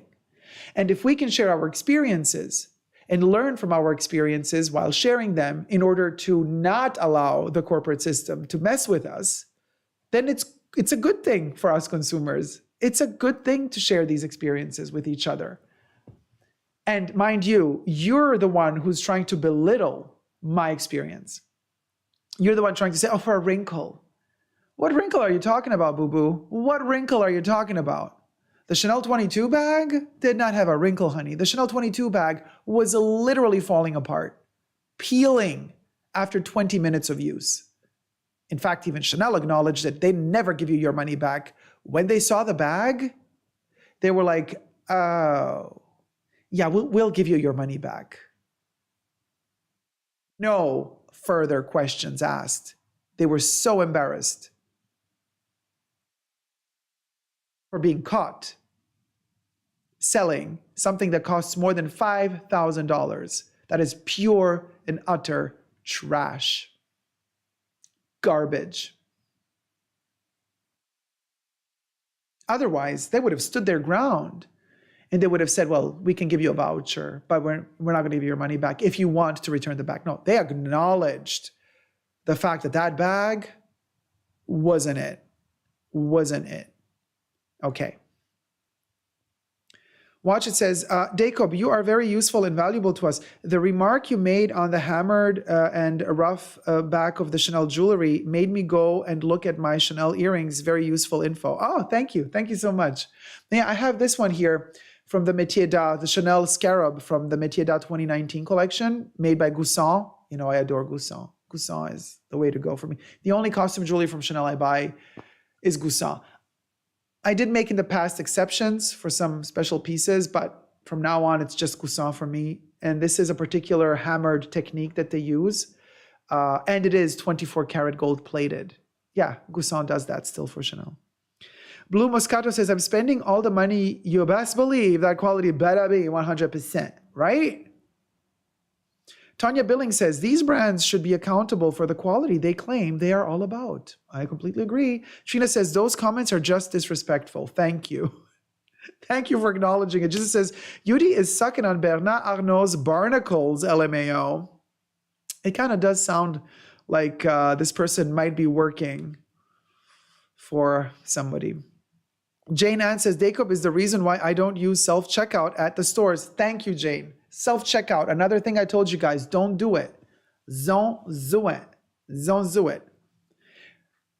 Peo ASMR says, why should we have to put up with flawed items that we work hard to be able to purchase? Thank you.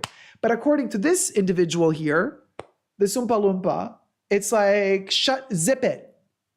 Pay the money. Don't you dare ever complain if there's a flaw. Be lucky. Be lucky that you were even allowed by the sales associate to purchase it. I'm like, no, honey, that's not how it goes. And if that's how it goes in your book, then I feel sorry for you, UD. Feel very sorry for you. Aisha says, how rude, right? Rachel says, isn't it interesting how Dacob is so intelligent, articulate, well-read, intelligent, international, and cultured, plus kind, empathetic, and emotionally intelligent, while the trolls can barely spell? Rachel, thank you. I know, it's insane. Oh, Rachel, by the way, I loved how humble you were at the on the live stream where you were giving out perfume prizes. It was like perfume Oscars or something. Somebody sent me a link. I checked you out. You were super cute. I liked how humble you were. You were amazing. So anyway, Lady Bradface, hate self-check. Yeah. Natasha says the trolls never show their faces. No, of course not. Look, it's a name, no photo. Anyway, next one. Let me show you the next one. Oh my God. Okay, so a particular person. So this particular person has a commentator 541 has been commenting on my channel for a while. And 90%, 99% of the comments they write are negative. I'm like, you keep hate watching. This is a classic hate watcher. Like they think they're giving you constructive criticism, but like they always just kind of, they keep kind of poking at you.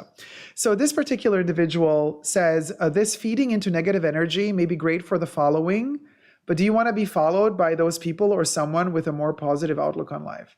First of all, my subscribers, viewers, my YouTube members, my patrons are amazing. My mods, what are you talking about? First of all, we're not negative at all. We're disillusioned maybe about certain things in life. Like we're aware that not everything is functioning great, but you know what? We don't give up on love. We never do. And this is why we're here, why we are together. Just because we acknowledge the flaws, just because we acknowledge the shortcomings of things, of brands, or just because we acknowledge the shortcoming of humanity, the fact that we are flawed, just because we acknowledge the fact that our politicians are criminals, just the fact that we acknowledge that everything is going to shite, does not mean that we're negative. We still have hopes.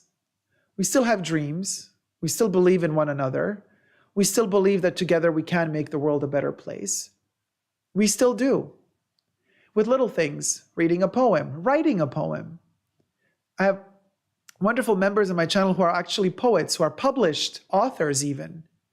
Authors of poetry, authors of art books. Aisha, who's one of my mods, by the way, is also a published author. Made a wonderful, wonderful book about Madge Gill. I always forget, it's Madge Gill. Sorry, Aisha. Wonderful artist. Aisha herself, a wonderful artist. Aisha's not a negative person. What are you talking about? Jesus says he's implying that you need to block them because they're hella negative. The self-awareness is gone in the one shot. Yeah, I know. It's like this person is the negative one that should be blocked. But no, I'm not going to block this person. Just, as long as you're not doxing me, as long as you're not doing something like evil against me, I'm like, you want to hate on me? You want to keep hate watching? It's great for my algorithm. Sure. Keep commenting crappy stuff about me on my channel. That makes you feel better. It's great for the algorithm. What can I tell you? Cybercoco says, honestly, don't get how these people have the energy and time to actively be negative. I could never. Like, seriously, get a hobby or work on a talent. But also, I agree with you, Cybercoco, but also, if I'm watching a video of a person and I don't like that person, or I don't like their video, I stop watching. I move on. I never leave a comment. Never. Why? Why would I? Like, I think you have a problem. I think you have big problems if you need to leave a comment like this. Lady Bradface says, I'm a romance author too. There you go, Lady Bradface. Oh, that's amazing, you guys. We have so many wonderful people in the Fashion Bunker. So, Mr. Commentator 541, no, we're not a negative bunch. Not at all. Not at all. We're realistic. We're very realistic, but we try to make things better. We try to talk to each other. We try to share information with each other so that life is a little bit easier for us. It's that simple. It's that simple. Yeah, I know. We're so creative, right, Lady Bratface? Cybercoco says, right. If I'm watching something and I don't like it, I just simply click off. That's all it takes. Yeah. Nina says, it seems after the COVID years and the lockdown, some people have shown their worst of them. Why? I have no answer. But this is something friends of mine agree with too. Sad because it's so easy to be kind. Yeah. Pushlik says, we're all a happy family. Love DIY says, we're all about the truth and love. Here, Danny. Let me see the next one. Oh, René Pierce, darling, says, you mean you buy Louis Vuitton with our money? Okay. Now, this individual really doesn't know what they're talking about. So I'm buying, apparently, according to them, Louis Vuitton with their money. Okay. You'd never be able, okay, and money emoji. You'd never be able to afford all of your luxury items if we, capital We, didn't watch your videos. Give credit where it's true. I think you wanted to say where it's due. And thank US, thank the US, I think you wanted to say us, capital us, for making you rich. Cha. I have no words. Hold on, let me just try. Okay. So, anyway, so, okay. So does he mean YouTube cash? This is Lady Bradface, Blue Moscato. Our what? Yeah. So, okay. So first of all, René, honey, boo boo cha. I am still waiting for this cash check that you apparently are saying I have. I have your money. You never sent me a penny, a nickel, nothing. YouTube stimulus package, says Tonya Billings. René, how does this work? So René, have you been sending me money? Well, darling, if you want to send me money, I mean, there's easier. I've never received any money from you, René. So if you want to send me money, you can, darling. But if you've been sending me money all these years, I'm sorry to say I never got any of it. So I wonder where all your money went to. But I can assure you, I don't have your money. And I can assure you, not having your money means also that I have not spent any of your money to buy any Louis Vuitton products. So, yeah. Are you trying to tell us that you're rich because your money made me rich? Is that what you're saying? Because, girl, the grammar says the House of Louis. I feel better now. Keep those comments coming. The House of Louis. Who is we? Hans is asking. Speaking for everyone. Oh, Rachel, thank you so much. Rachel donated $10. Lol. Hope you put this tiny donation toward a glamorous and useless luxury purchase. Heart, heart. Thank you so much, my love. Let me pop your virtual cherry. Yes, Rachel. Whee! Thank you so much, my love. So you see, René, this is what you can do. You can actually send a tip or a donation to the Fashion Bunker. It will go to good use. And trust you me, René, most of the money spent is not going to luxury purchases. Most of the money spent on my AdSense and all the tips and donations thus far, I can tell you what it's been used for. It's been used for the travel for me and the crew to go to the film festivals where Art Lovers Unite has been shown. Airfare was super expensive. Flying out to Australia cost a lot of money. But also the merch sales. All my merch that you buy goes to funding all these things. It goes to funding the technical support that I need for the channel, to buying a microphone, lights, camera equipment, cables. When we travel, for the movie Art Lovers Unite, well, we need a hotel room. We need to eat food. This is all stuff that costs a lot of money. And most of the money that comes in through tips and donations goes really right back into more creativity. So traveling with the equipment is also super expensive. You think that I can light up this place in the middle of nowhere next to a beach with just the lights that are inside of this building? No, I traveled with all my equipment here. I traveled with my lights, with the camera, with the cables, with the mic, with the computers, with everything. That is super expensive. Why did I do that? This was supposed to be like a little bit a resting holiday type of scenario for me. Instead, I'm working my butt off every day. Just because I want to keep things rolling. I want to keep things going. I'm professional. I don't want to give up. I never give up on love, and I don't want to give up on this profession either. And it's a tough profession. I want to say hard and tough at the same time. It's a tough and hard profession. It requires a lot of discipline, and it requires constant work You got to keep fueling the beast that is social media. You got to keep creating content. There's no time for a break. There just isn't. So I try to make the best of it. I try to combine both worlds as best as I can. Bible-believing Christian says, your channel is the only one I participate in live streams on because of how you are and how all the people are here are. Kind and respectful is what I experience when I'm here. I love your channel. Thank you so much, Bible. So kind of you. Thank you. Kuroyoto says, I would love that for Dacob. Jane Ann says, LOL, as of Dacob hasn't been buying Chanel and Louis Vuitton since before the dawn of time. Okay, that's also an interesting point. Thank you for bringing that up. Also true. René Pierce, before I had a YouTube channel, I was already, hate to break it to you, but before I ever opened a YouTube channel, I was already a client of Chanel, of Louis Vuitton, of Hermes, of all these other brands. So how can you explain that? How were you, René, giving me your money before you even knew I existed? Because I started my channel in 2014, but I was already a client of all of these brands way before 2014. How was I purchasing it then? Nina says, Dacob works very hard. That's clear. Thanks, Nina. Rachel says, I'm sure Dacob put so much into this for us. I really, really do, Rachel. I really do. Did you guys notice, by the way, yesterday's video, brand new format for the new year called The Luxury Itch? By the way, stay tuned because there's more episodes of The Luxury Itch coming because it seems like a lot of you enjoyed the new format. So I'm thinking of kind of doing more. Nina says, this comment was so rude. I know, it's like, it's insane. Why are these people like this? And Sky says, Mama wants a new Birkin, René.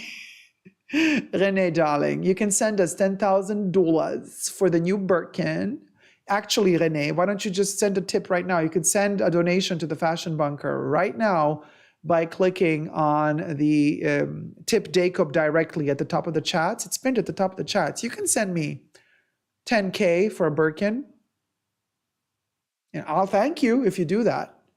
But if you expect me to thank you for something you never did, no, ain't gonna happen.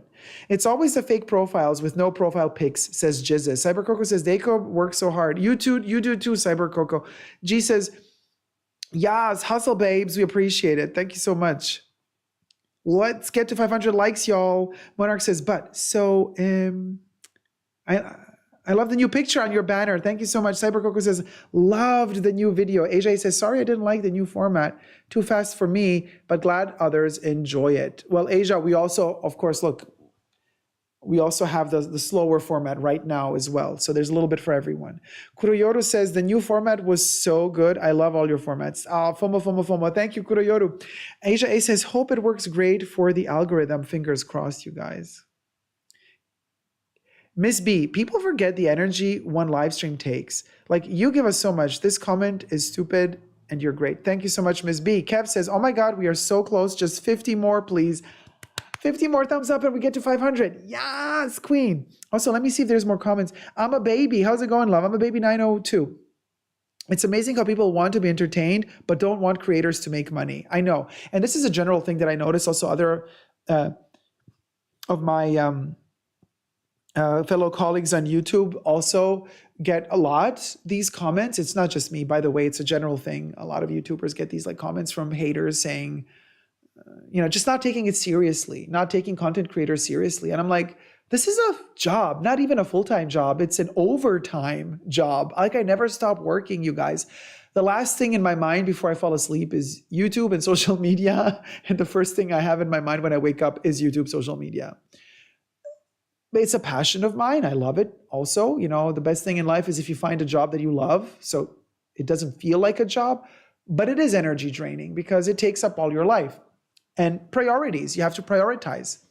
Now, a lot of content creators get criticized for they're just not taken seriously.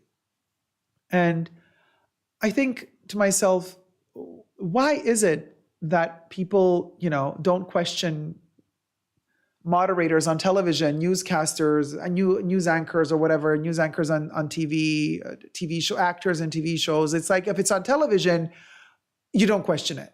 But if it's on YouTube, you're like, it's bullshit. I don't want to take this seriously. Girl, you're underestimating the power of social media and YouTube. YouTube is the new television. I'm sorry. Like, I watch more YouTube than I do. Actually, I don't watch TV anymore at all. I'm only on social media. So the power of television, where? Yesterday. Just saying.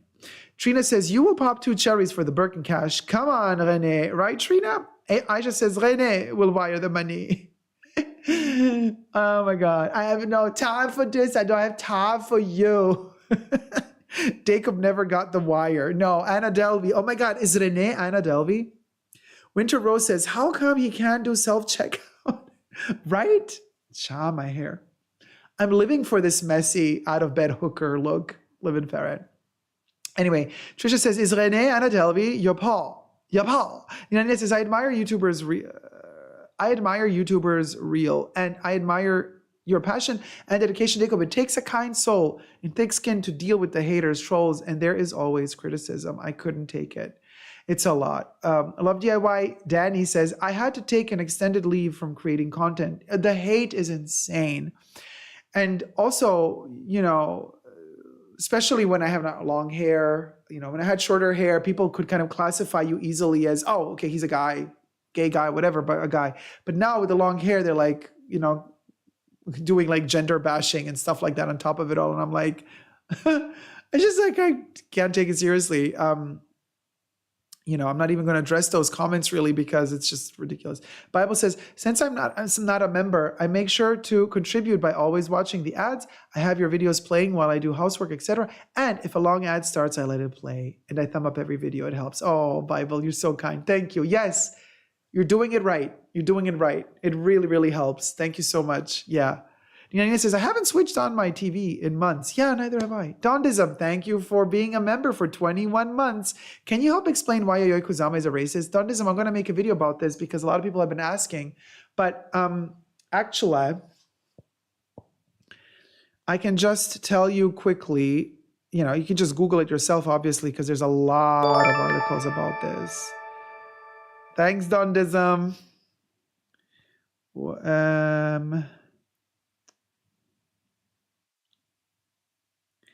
So this is, for example, there's so many articles, but like from Vice magazine from several years ago, a black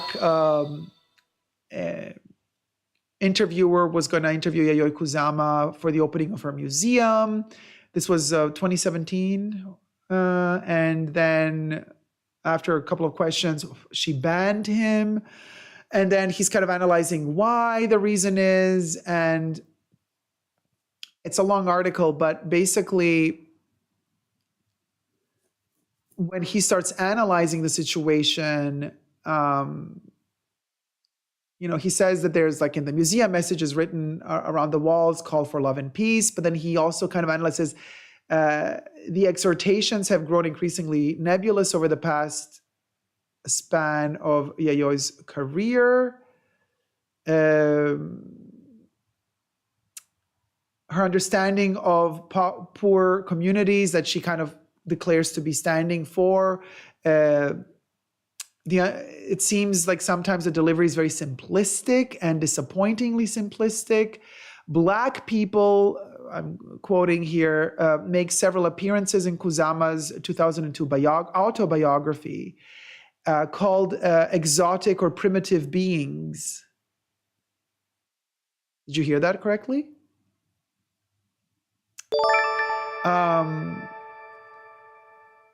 Thank you, Tonya Billings, for becoming a Tier 2 member. Thank you so much, my love. And she allegedly breathlessly marvels at Black people's distinctive smell and animalistic sex techniques. I mean, and there's a lot more here, okay? And also, but I'm going to tell you one more thing. What is interesting, this author notes that the autobiography that is written in Japanese has certain sentences that are omitted in the translation into English. but you can find them in Japanese. They're not taken out of the autobiography in Japanese, but they are taken out in English. And one of them being,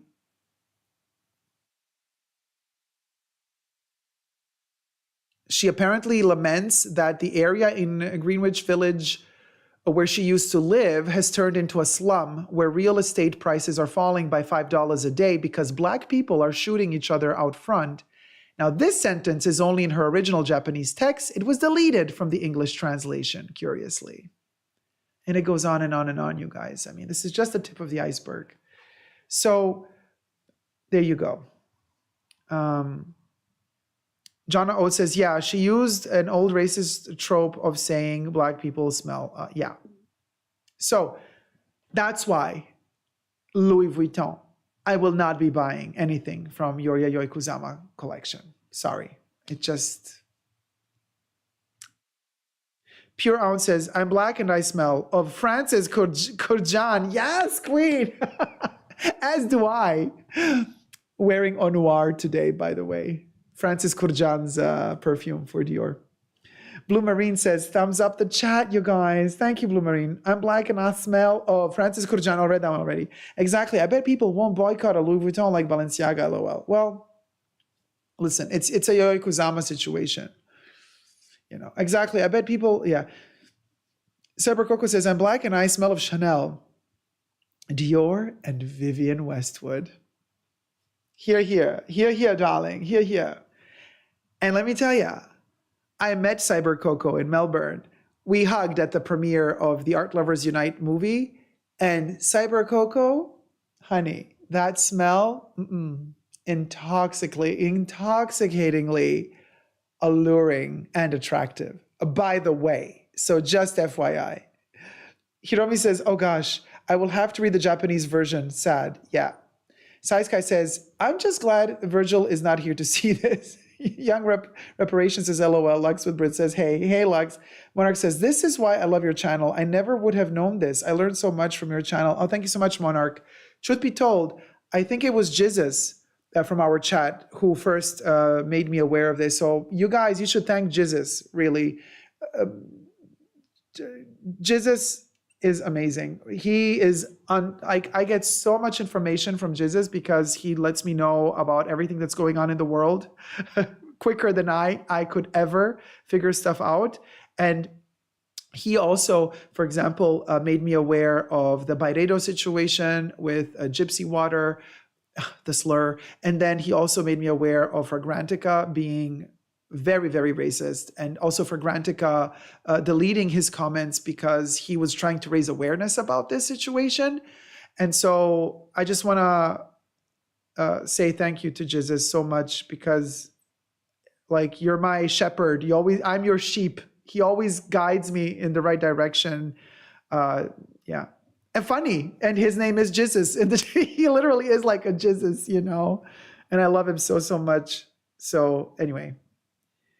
Mama Baby says Virgil would have been like, hell nah. What? So let me show you the next comment. Okay, Jennifer Jennifer No Onan says, banned. I waited to hear how you were banned, but all I see is that you got what you wanted. Maybe part 3 will allow you the chance to show how you were banned. I actually answered to this person, and I said, Jennifer, darling, maybe you should rewatch my part 1 and part 2 so that you can understand how I got banned. So basically, this person is implying that I'm clickbaiting. I just don't know how many times I have to explain what banned means. Like, I was literally told by the sales associate, you are banned from purchasing another Speedy until March of 2023. You're banned. Louis Vuitton bans you from purchasing a Speedy until March 2023. Girl, you had 2 videos in which I kept repeating this concept and you still couldn't understand, and now you're throwing shade at me, trying to make it sound like I'm lying to you or something? Like, girl, no. You know I keep it mighty real. I mean, I don't know if you know, because I've never seen your face before. I've never seen your username before in my channel. But like, Zonzua, Jennifer Zonzua, because no, it ain't cool. You know. She thought she did, says Jesus, right? Kev said Jennifer clearly missed part 1, right? I mean... Nina says, she didn't understand a thing. I don't think she did. I really don't. Bible says, I just sprayed on Chanel Allure Sensuelle, so I am smelling amazing as I watch the stream in my PJs. Love it. Love it. Comfy, cozy moment. Vanasha, Debelotti, don't even argue with any trolls. Here, darling. I agree with you. LP Fashion Style Luxury. Hey, how's it going, sweetie? Guys, I need a break to put my Jean-Paul Gaultier Le Mans on to smell good too. Live in Ferret. Love a good Le Mans moment. So sexy. So let me show you the next one. Okay, that's it. But I do have one more. And actually, this one is very fascinating because it comes from technically another video. It comes from the Luxury Itch, okay, video. But it's connected to the Louis Vuitton situation. And you're going to see why it's connected to the Louis Vuitton situation. Oh, let's get to 500 likes, you guys. We're almost at 500 likes. Come on, thumb up the live stream. We're at 466 likes. We only need a 34 thumbs up, and we are at 500 thumbs up. That is amazing. We can do this. Come on. I know we can do this. This is so cool. Oh, look, we're almost there. Wow, it just jumped. Did you see that? Y'all, we're at 480. That went fast. That went faster than I could even say it. 482? Okay, we only need 18 more. Yeah, 18. 16. 16. 14. The suspense. 14. 14. Oh my God, 12. Oh, I get so excited every time. I get like so giddy. 9. Okay, we need 9 more. Oh my God. 8. Yeah. Like I'm not breathing. 8, 7, 7, 7, 7. Oh my gosh. 5. I need my fan. I don't have my fan. This is 4 more to go. Let me tell ya. We're almost there. 4 more to go. Oh my God, we're so close. I can almost feel the 500.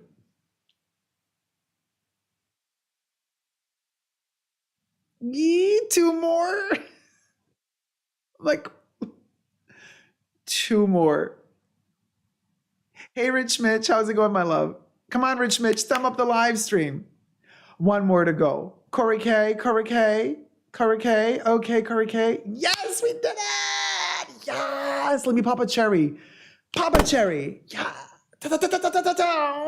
We did it. Luella Annabeth. Luella Annabeth and Tallulah would both like to thank you.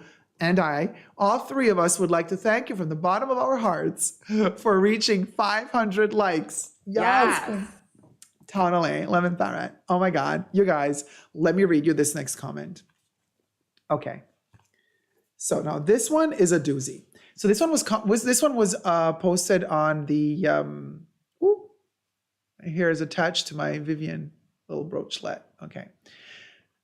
It was posted on the Luxury Itch, the new series that I started on YouTube. But I'm wearing this shirt.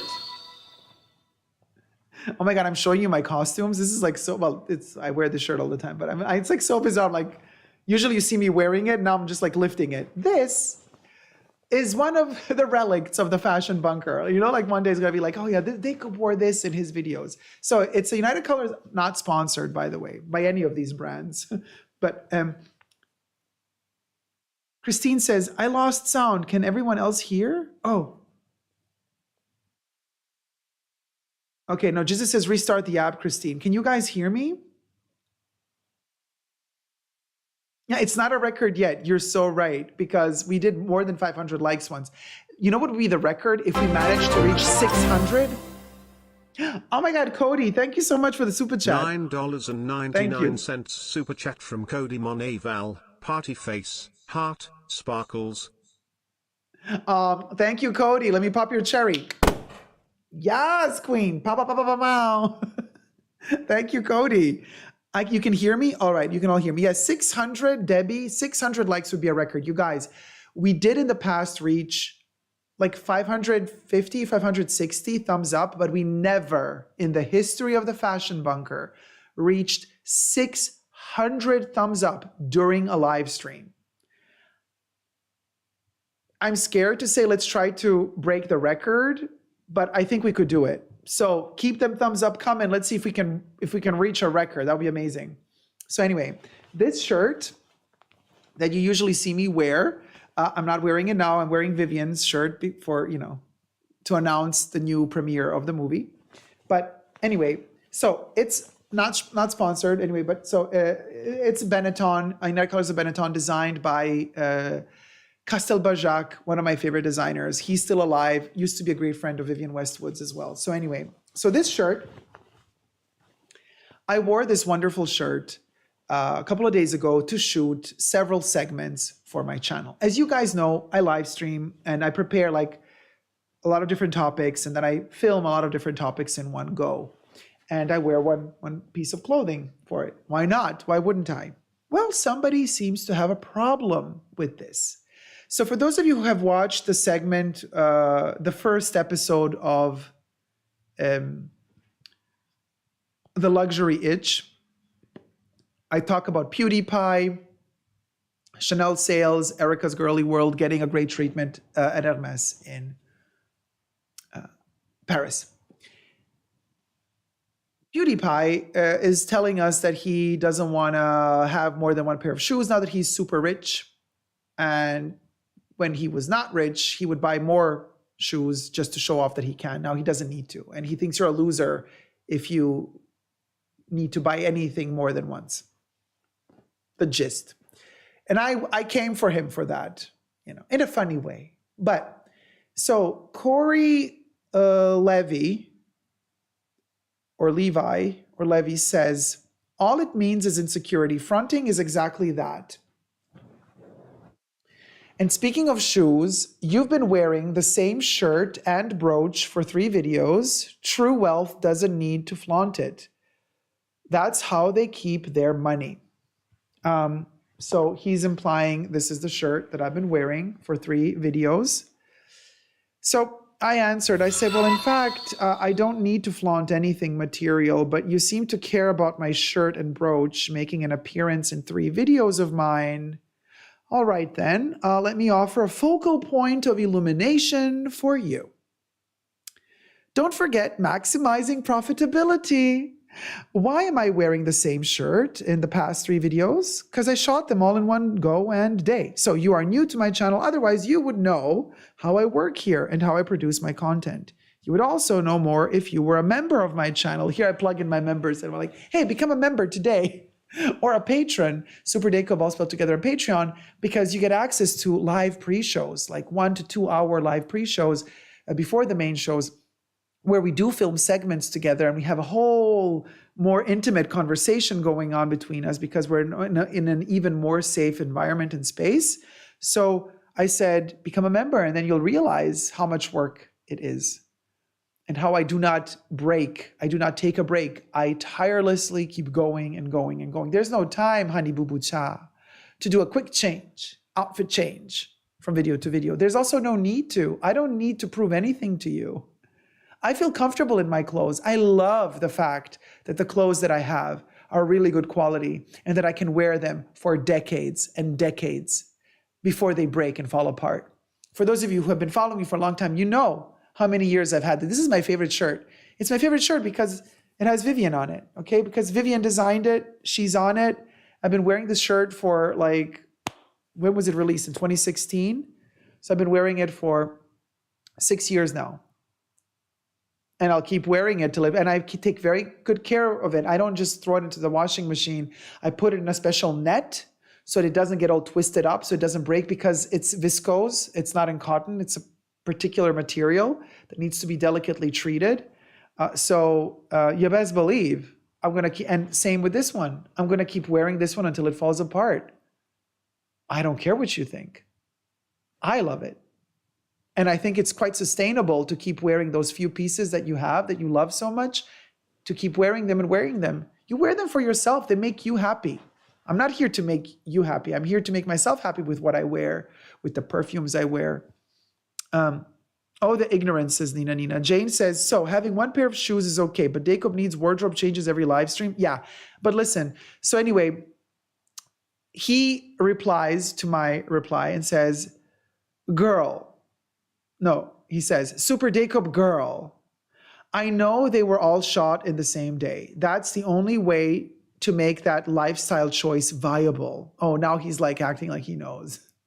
He's like, I know, like how you're, girl, you don't know shit. Girl, you know nothing. Anyway, so, but a wardrobe change is called for in the entertainment / visual promotion business. Oh my God. Oh my God, the victim. I also know every time I comment, it's another penny in your pocket. It doesn't bother me. Just saying, if I gave myself a moniker like that, I'd show a little more super and a lot less Prince Harry. So apparently, Corey thinks that me wearing this is kind of like me trying to, I don't know, act like Prince Harry. Girl, you're definitely never going to hear me talk about putting 8-hour cream on my penis. But anyway, Beauty in Insanity says, people are as bitter as a parsimon.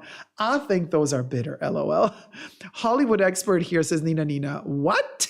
LOL says sweet thing. Cybercoco says, oh my God, says who? This person is delusional. Jesus says, does Corey use his mom's Elizabeth Arden cream on his pee-pee? Thought the same thing. Minwade says, why on earth can't people just stay in their own lane? Debbie's like, girl. Juliana Santos, oh my God, so annoying. Tina says, oh my God, the hate. He is Paul.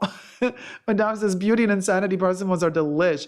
Kay Murray says, Prince Harry can't stop catching strays, LOL. Nettie says, what the hell has Prince Harry got to do with anything? Because I think Corey thinks that this, I guess, pattern is kind of like this kind of bougie pattern. I don't know. This to me is just a super, super easygoing Castel Bajac for Benetton shirt design. It's just beautiful. It goes with everything. Also, quite frankly, I think it's a really clever pattern because when I was a little bit heavier, now I'm like dieting. Well, my diet went to SHIT because, you know, here on the beach side, I'm eating seafood with pasta and pizza all the time. So I'll go back to hardcore dieting when I'm back in the fashion bunker. But this is great if you're a little bit heavier because the pattern really hides body imperfections. So this shirt is a winner, baby. And it's a beautiful thick cotton.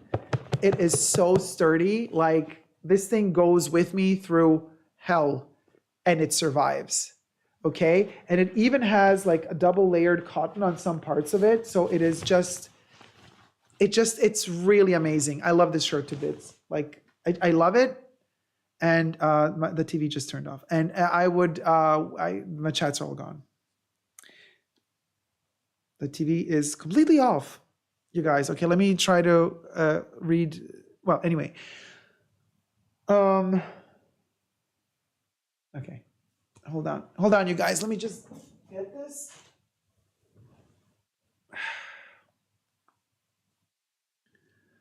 Oh, the TV turned off. You guys, wait, I'm going to turn it on again. And hopefully, okay, I'm back. The TV went into standby mode on its own. It's like, let me sleep, cha. Jane Ann says all he needed to do was call it the biz, right? But listen. But he says, so basically, that him commenting gives a penny to my pocket. No, not true. your comment doesn't bring money to my channel. Your comment brings engagement to my channel. Engagement means that YouTube might show the video to more people, right? But it's not a given. So you commenting doesn't give me a penny. But it helps. It helps the reachability of a video. So again, we're having the same issue that we had with that other person saying that it's their money that I'm using to buy Louis Vuitton stuff. And I'm like, you guys got this all wrong. This is not how YouTube money works at all. Like, people don't know how AdSense revenue works. And then they're like kind of commenting like, oh, I know how you earn your coin. Girl, you just proven that you don't have a diddly squat of a clue. So here's what I answered. And by the way, the quote that I'm going to say, a lot of people attribute it, and I also thought it was from Mark Twain, but apparently Mark Twain never said this. So we don't know who first used this phrase, but whoever used this phrase, I'ma steal it and I'ma use it from here on out. And I answered to Corey, I said, and here I thought for a second that one could actually reason with you. Silly me. Then I remembered to, and here comes the quote, never argue with stupid people. They will drag you down to their level and beat you with experience. I hate saying chef's kiss, but honey, this. Hai capito? Che buono. So stay down in your dirt, Corey. I shall no longer waste my time with you. And in fact, I didn't answer Corey. I think Corey wrote something again, but I didn't even look at it. We're done with Corey. Sorry, Corey. Like, I don't know time for you. But like, isn't that a good one? So apparently, Mark Twain never said this, but a lot of people are attributing it to Mark Twain, but apparently Mark Twain never said it. Some historians say that he never said it. We don't know, but whoever said it, genius. And I'm gonna, you know what? If I should tattoo something other than the half full orange glass, I don't have any tattoos on my body, but that would be one. If you know, you know. I said that story before. But other than the half full orange glass, I would tattoo that. Like on my forehead, so that all the stupid people are warned already from the get-go. Like, stooping to their level means they're going to drag you down and beat you with experience. So just zonzouin.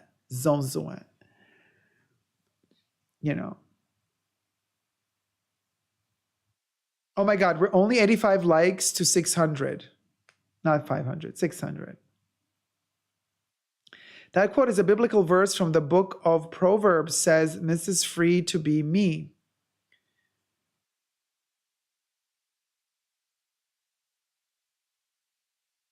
And oh, by the way, you guys, I'm seeing here there's a drama happening in the Purse Forum right now about me. So let's get to 600 likes, and I'm going to dive into the Purse Forum drama about Super Dacob.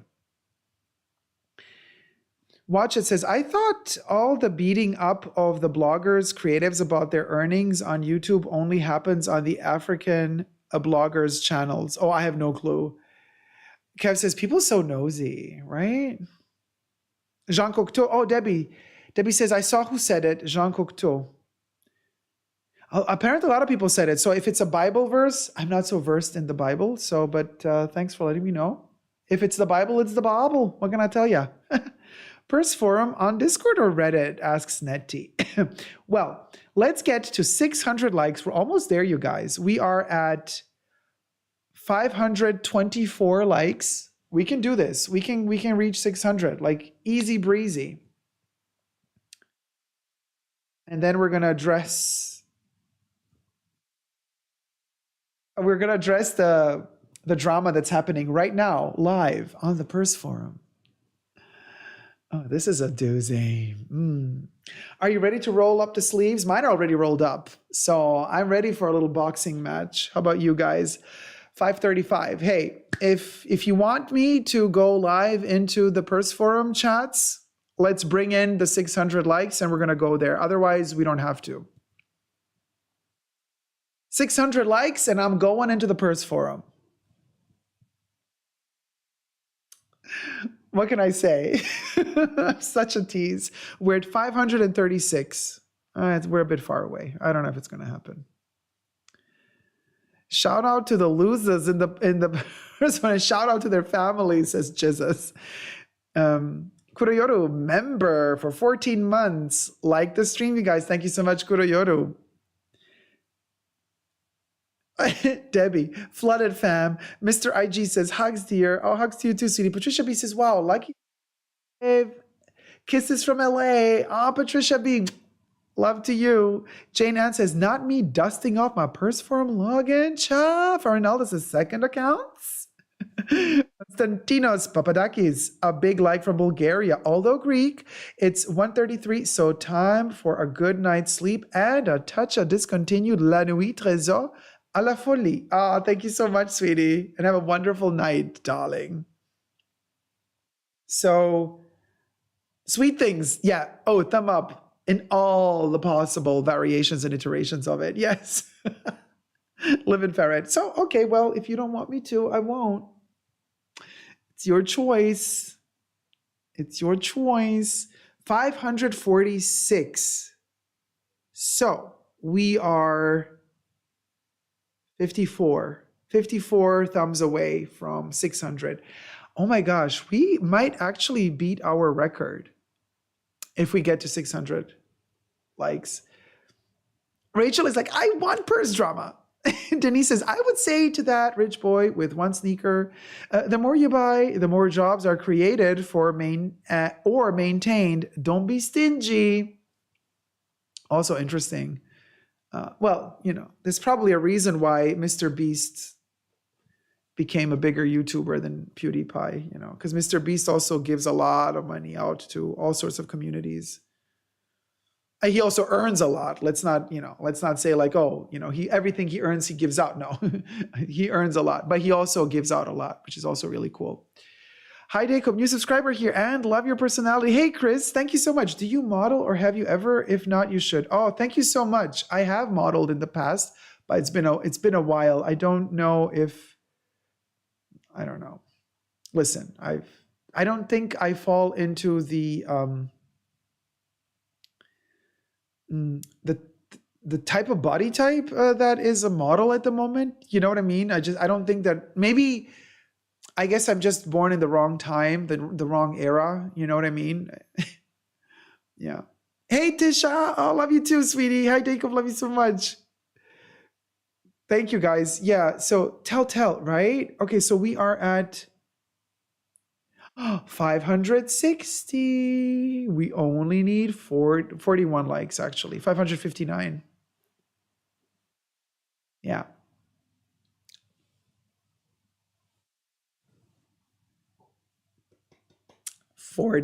Now it's 560. So we need 40 locks, and it's a doozy. It's a doozy. Lovely. As Aisha would say, lovely. Lovely. A cup of tea. And it is 565. Ha! 35 to go. 35. Well, now it's getting easy. We can do 35 thumbs up. I have these like one little hair always reflecting. Hey, Jonna. Wait, how do I pronounce it? Joanna? Me neither. I've honestly no idea who Mr. Beast is, says Jesus. Debbie says, live in ferret. Sweet things. We just need a few more people. And then it's off to the purse forum.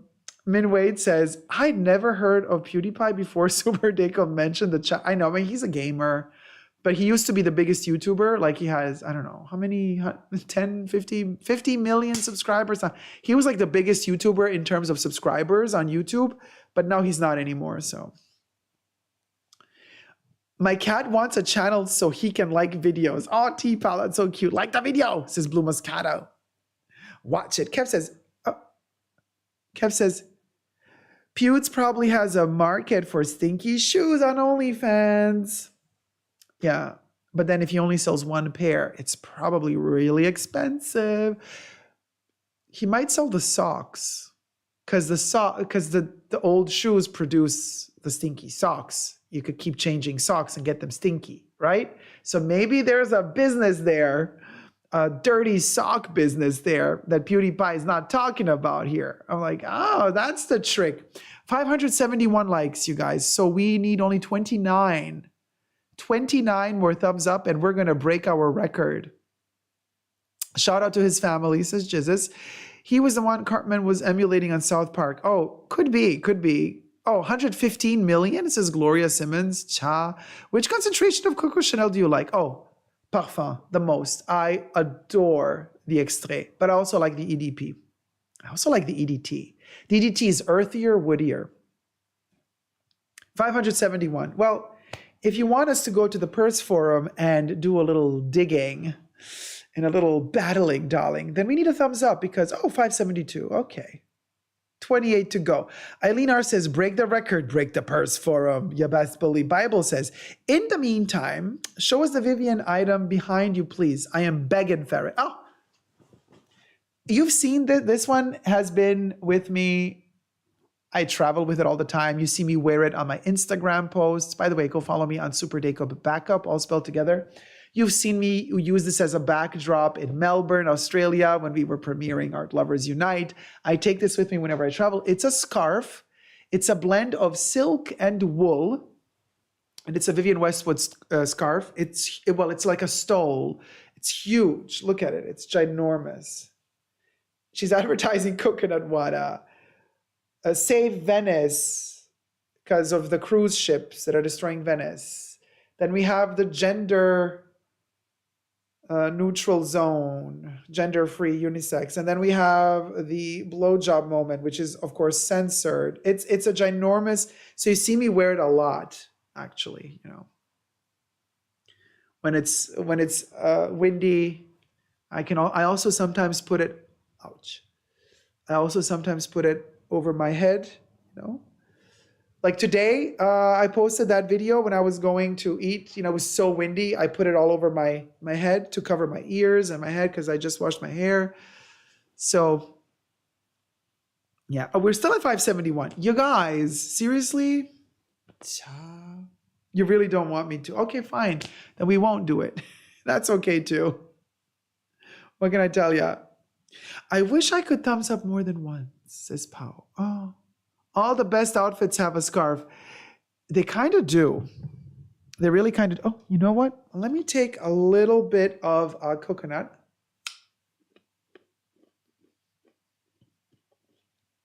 Sultan Al-Mansouri, you're totally right. Gautier, Galliano, and Vivienne Westwood have a distinct DNA. You recognize their fashion immediately. You really do. Herrick, ciao Dacob, è la prima volta che ti scrivo, ti seguo dall'Italia, non vedo l'ora di capire come è andata a finire la faccenda con Louis Vuitton. Thank you, Herrick. So Herrick says, hi Dacob, it's the first time I'm writing you. I follow you from Italy. I can't wait to understand how the situation went on and ended with Louis Vuitton. Well, Herrick, I just actually explained it all in this live stream. So you can go and watch it from the beginning. It's full of surprises, twists, and turns. You won't be disappointed. 574 likes. God, it's like pulling teeth to get a like.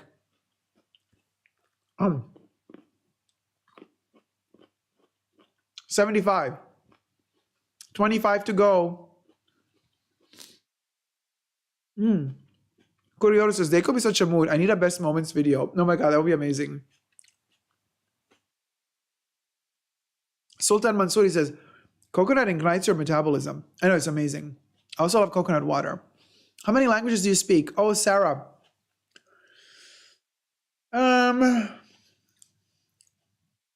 Gosh, at this point, maybe 7, 6, 7. So yeah, I wish I could spam hearts like an Instagram LOL, says Gloria Simmons. Oh, that's so kind. Thank you. RN says, Vabin, hey RN. Bible says, I need to get iPhones for my cat and dog so they can paw up the video. Madame says, a vampire has had many years to learn many languages. Fem2Fit says, OMG. Emotion Engine, does YouTube show you the people who haven't liked the stream? Oh, that's an interesting question. No, it doesn't. If I understood your question correctly, no, it doesn't. I drink coconut water for potassium every day. Love, love, love, love, love it. I love coconut water too. Kuriero says 7+, you speak the truth. Here. And Missy, OMG, how many languages can you speak? Like, my favorite is your Sophia Petrillo English. Oh, picture it. Sicily, 1922. 19 more likes, y'all. 7 languages. Wow. Anyone from Europe watching? Joanna is asking. Rachel says, Dacob, what drew you to the art and fashion world? Since I was a kid. Always.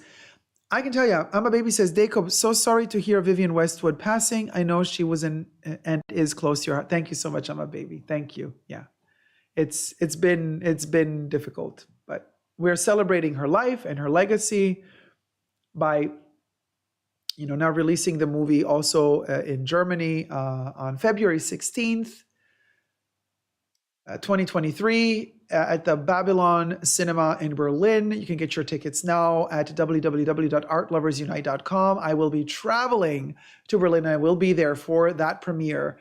And tickets are available. Actually, we announced it today, so you can get your tickets to watch Art Lovers Unite, to give Vivienne a proper goodbye. This is the first time we're showing the movie after she passed away. So, but quick, wait, I forgot, what was the question about? Oh, perfume. Since I was a kid, I loved the smell of soaps in the bathroom. I always kept soaps with me, like talismans, and perfumes have always been in my life, and fashion too. I've always had very fashionable family.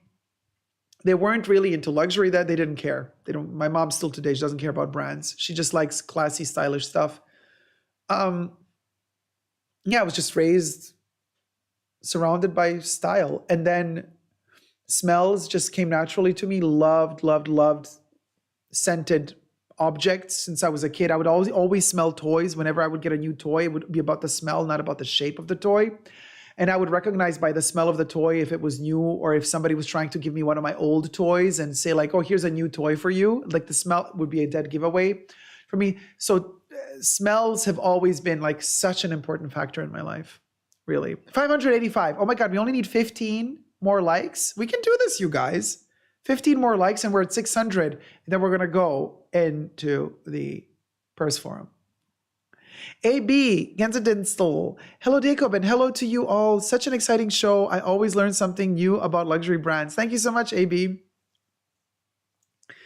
Since T-Pal, wait, Fermento Fritz, I missed that comment. How did you learn how did you learn all of those languages? I've been traveling my whole life. Yeah, with the family. It's been a constant journey. And every place I went to, I would learn a new language, basically. More or less. Mickey Cole says, Dacob, what are your thoughts on Dior Homme Parfum? The Parfum Original, love it. Oh, wait, the extrait, the Parfum version of Dior Homme. Yeah, I like it. I have a bottle. I reviewed it, actually. You could check the review out on my channel. So let's see. Are we at 600? 15 more to go, you guys. Gosh, it's difficult. D. Higginbottom says, have you ever thought about formulating your own fragrance? Yes, I just, you need hundreds of thousands of dollars to get a fragrance going. You need millions if you want the right ad campaign.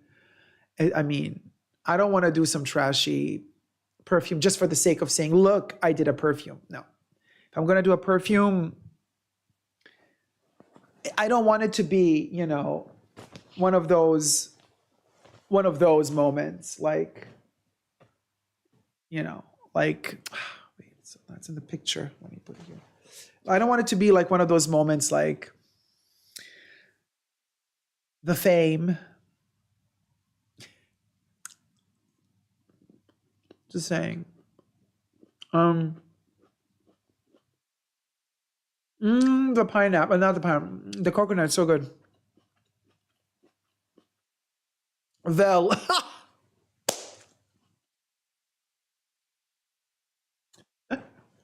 I love how Val is silently watching. And then one perfume, I throw shade at a perfume, and she's like, not the fame. Just saying. They are discussing my payment methods on the Purse forum right now. It's juicy. You better like this live stream so we can dissect it. We need to reach 600 likes. We're at 593 likes. We're almost at 600. 7 more to go. We'll go. 594. We'll go. 596. My. 597. 3 likes to go. Val says 597 for me. We have reached a new record. We have broke our own record. We got 600 likes. Papa Cherry.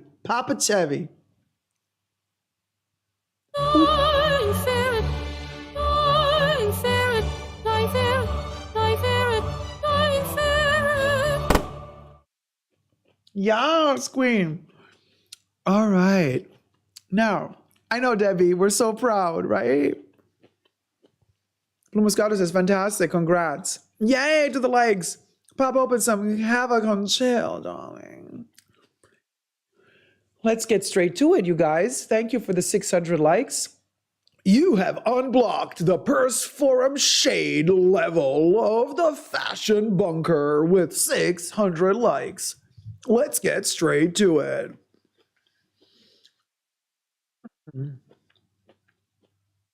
All right. Let's see. Where do we start? Oh, okay. So I'm not going to read the usernames but I'm going to read what they wrote. Some person said, okay, it's a question. Like, since the start, even when he was oh my God, here they go with all their grammar and spelling. Okay. So let me try to see. Okay. Like, since the start, even when he was known as Me Chanel or whatever, I guess Mr. Chanel, whatever. I personally only found him recently when he started doing lives. He was entertaining till I noticed how secretive he was. It bothered me. Not that he owes us anything, but just like he chooses to hide all that. I can choose to stick to authentic, genuine people who are more open. Identity crisis rubs me the wrong way. So in the closet, but a bigger identity closet. Well, first of all, I'm not in the closet, honey. I'm as gay as they get.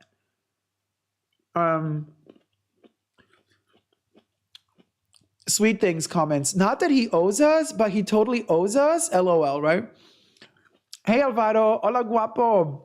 Llegué tarde. I should watch it later. I missed part 3. Hey, sweetie, this is part 3, Alvaro. Danny says, another stalker? You best believe.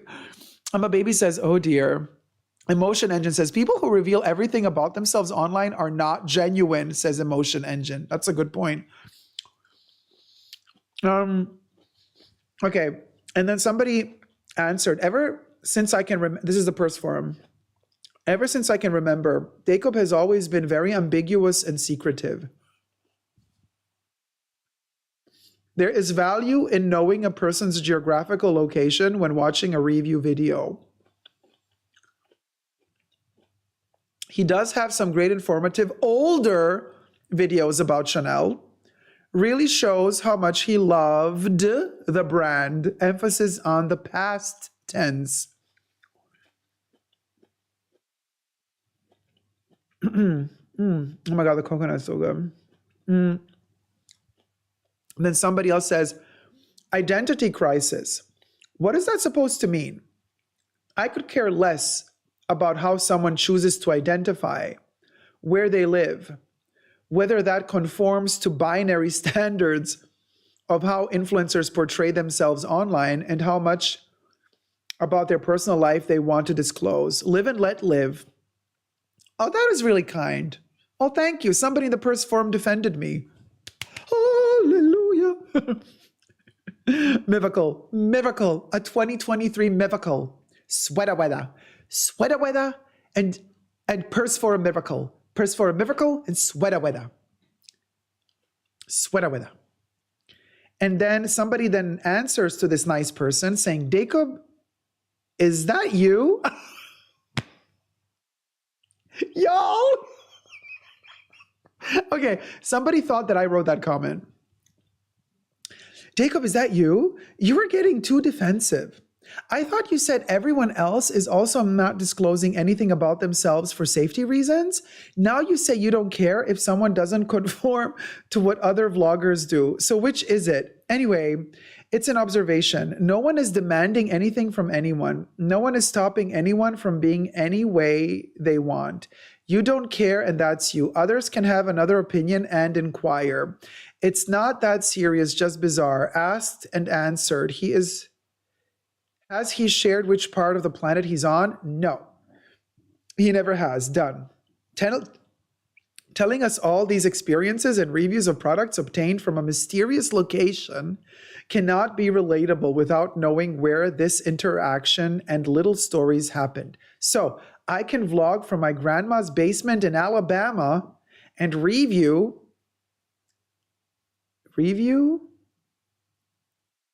S of France on a travel vlog. Doesn't matter. Girl. Okay, so basically now they think that I am incognito, that my username is Rockstud Diamond. So now they think I am Rockstud Diamond on the Purse Forum. Jesus says, no, but they have the IQ of a bot, says Jesus. Rachel says, they don't even make sense. Joanna says, we protect our goodies from snakes. Rachel says, are these troll bots? Minania says, I've been here for less than a year. First, I was intrigued, but I now understand why you do this. We should never give away all private information. Don't they understand that? I don't know. But now they think that I have this profile on the Purse Forum. It's so hilarious.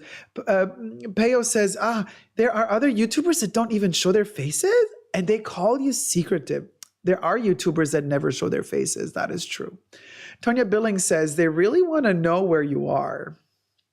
Andy 2020, Tamara was robbed for Tamara Kalinik for posting her location and live posts. How is this even a topic? Safety first. Thank you, Andy 2020. Exactly. Joanna says, now Tamara put all jewelry in bank's safe box. Tina's, and then they rob also banks, by the way. But anyway. So Bible says, Rockstud Diamond. That is too funny. Let me tell you, it goes on. So I promised you, tidbits. Let's read more. We've reached 600 likes. Keep the likes coming. But let's see. Now, then they also said, oh my gosh, a bunch of things.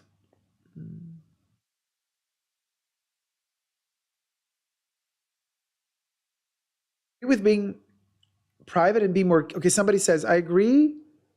Oh, wait, no, then they're talking, the comment before is maybe, do I need to read the comment before? No, that they're answering to, no. I agree with being private and be more careful on sharing locations and personal information, but I do relate to vloggers who at least share which store or the very, very least which country they are from, just so we can connect more. I remember Super Dacob had an issue paying for his small heart bag because he's using a burner phone for his Chanel payment, if I'm not mistaken.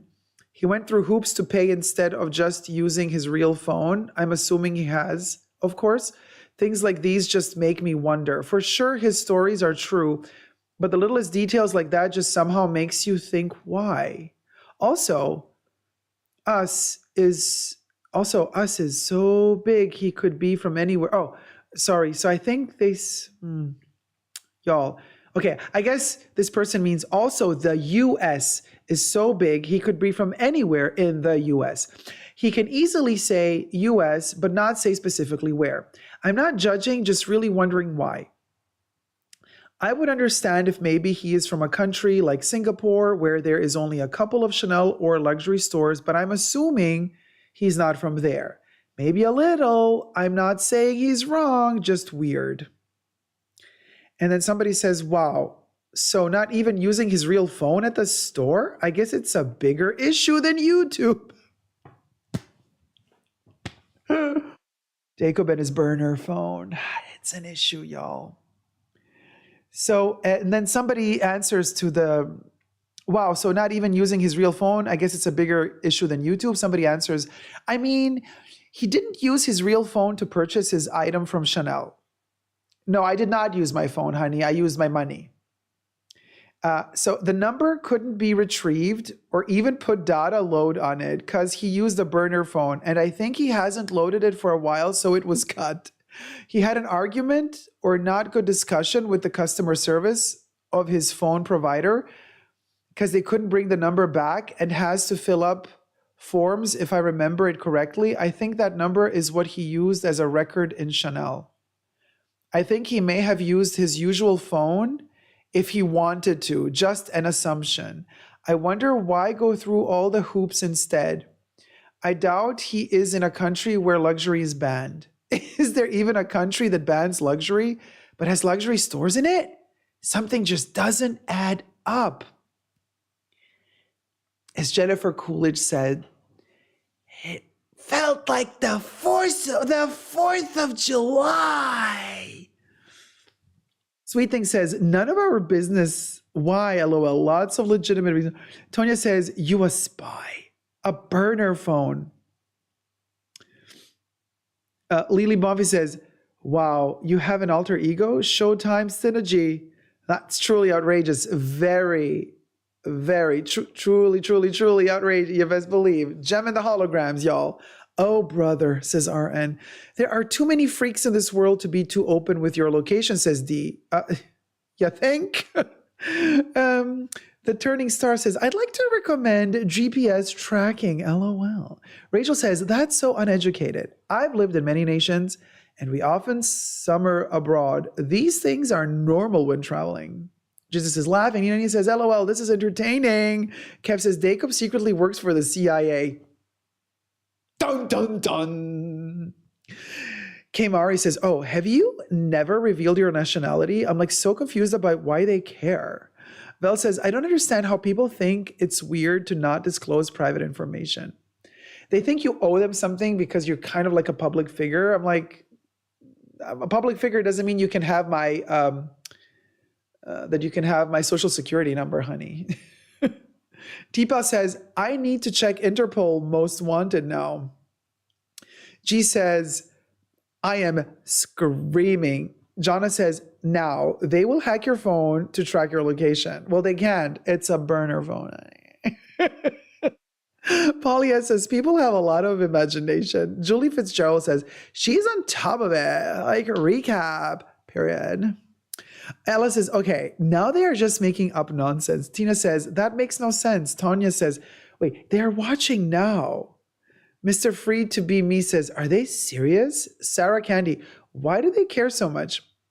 606 likes. Yes, watch it. D says, the Purse Forum seems like a toxic gossip spot, but I'm just guessing. Joanna says, Russia is banned from many luxury brands. Monarch says, yeah, Kamari, I don't understand why they need to know. I'm a baby, says to Marbisa. Terveen, he is reading people talking about him on the Purse Forum, darling. You know. The Turning Star, they need to be with you even when you are pooping. Yeah. The pooping moment, I know. The pooping moment is particularly tense. Powell says, you're right, Kev. Dacob is CIA with his burner phones, right? 606 likes says, watch it. Polly says, we need a James Bond movie with Dacob playing the villain. You know, when we do the live streams with the call-ins, we always do the Villains Summit, the James Bond Villains Summit. You know we do it. Just go check out my live streams where we have the call-ins, like for New Year's Eve and Halloween. We always do the Villains Summit. For a reason, honey. For a reason. Connect the dots, Purse Forum. Connect the dots. Tina says, you are in the mafia, Dacob. Nina says, Dacob is a vampire and from another 10 and planet. That's why they don't get it. I'm telling you. Emotion Engine. People are so lonely and desperate for parasocial relationships. Kev says, I bet this is not Dacob's real face. I keep telling you, I have a twin. Nobody believes me. And I'm like, okay. Like when I speak openly about all my stuff, nobody believes me. It's so funny. And then like, I'm like, okay, well, I give up. And then they start like inventing stories. I'm like, when I tell you stuff, people are like, whatever. I'm like, well, if you don't listen, you don't listen. Dacob is an avatar, says Joanna. Nettie says, I know someone who regularly turns up on a friend's YouTube and she got stalked by a transphobic weirdo. They worked out where she lived by background things. Dangerous people like that are real. Yeah, I'm telling you, it's a mess. Imagine seeking intimacy with total strangers on the internet, says Jesus. Mr. IG, if you have Jesus, that's literally online dating. You've literally described online dating in a nutshell. Mr. IG says, if you have social security number, that says enough, LOL. At the end of the day, why care? Well, he is Super Dacob. Obviously, there's a secret identity, right, AV Pap? Telling ya. Rachel says, Mr. IG, that's some careful listening. Polly says, I was there in Halloween. I know, right, Polly? If you know, you know. RN says, no, not nostra cosa. Cosa nostra. Cosa nostra. The journey. I capito. Bravo, I capito. Se sai. Beauty and insanity. It's giving Carlos danger. Victor says, they want to know so badly where you are. That would make me want to hide my location even more. Just says LMAO. Hey, Laurent Martini. Hello to Le Mans. How's it going, sweetie? Kev says, the evil cousin twin is after Dacob, and that's why he's in hiding. You best believe. Abba, more haters equals more famous. There you have it. Do we have more or that's it? Madame says, he is running away from those Italian gays. They are trying to kill him. Oh my God. I am that Jennifer Coolidge moment. The gays love me. I don't know what it is. They love me. Yeah, and I love it. Your twin is on the Essentially Dacob channel, says T-Pal. Okay, off topic, so she says, does anyone else think that Rosalia looks like Elvis Crespo? I have no clue. Nina says, I follow a YouTube total sweetheart and started like receiving gifts from followers because they found out the location by the background, very scary. They moved out anyway, and they are safe, but so scary. Yeah, Tipa says, your twin is on Essentially Dacob channel. Sorry, just read that one. Laurent says, you know that you've made it when you have haters, says Laurent. Yeah, right, Mr. Martini? Nanina says, who's Rosalia? Kev says, the Italian gays are trying to decorate their houses. Madame says, now, Dacob, do Jennifer Coolidge as a dolphin, her next award-winning performance. Wait, how does a dolphin do?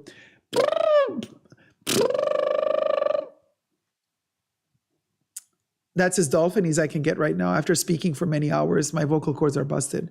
If Dacob is CIA, then Sophie Shohet is James Bond. I mean, it's like Cats. It's like the musical Cats, but with dolphins, I want to say. You know, so Jennifer Coolidge can sing Memories, but in dolphin verse. Yeah. So Sophie Shohet, I'm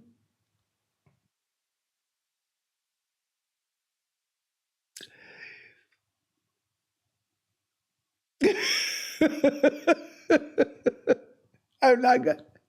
Let me nibble on the coconut. Let me nibble on a coconut. Let me not say nothing. Tina says, they want all of you. Stock and behavior similar to World of Celebrities, but burner phones. That's nutty. Jam says, this is random, but I know how much you like Ab Fab, and I'm thinking about the hilarious moment where Patsy keeps pressing the buttons in the escape room, in the panic room, when Eddie tells her not to. I know, with the blown up lips, live in ferret. Aaron says, if Dacob is CIA, then Sophie. Rachel says, it's super normal to get a second, third, fifth, etc. phone when traveling, extra SIM cards, etc. And Moses says, Anna Winter is the real villain. Tell me about it. I just had a Cardi moment. It says, with the Girl, it was a Cardi B moment. Oh my God, Femtoms says Elvis Crespo is cooler. Emotion has built it. Mr. IG said, I generally be scared to open packages from fans. Yes, that could be overprotective of me, but the world is not what it used to be. When I used to have a P.O. box, it was scary. One of the reasons why I stopped with the P.O. box. I'm thinking of opening it up again, but it was scary, like really scary.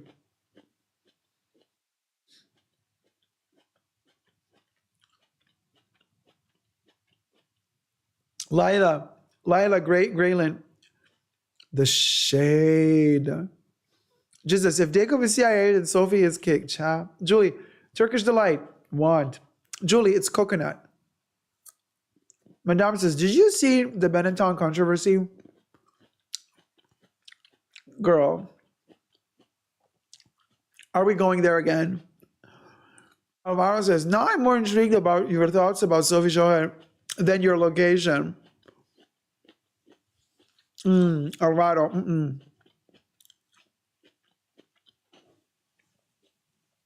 Sophie has wonderful subscribers, a wonderful following, people who really love her.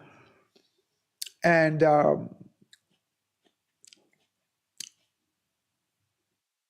she has a great following. That's the good stuff I can say.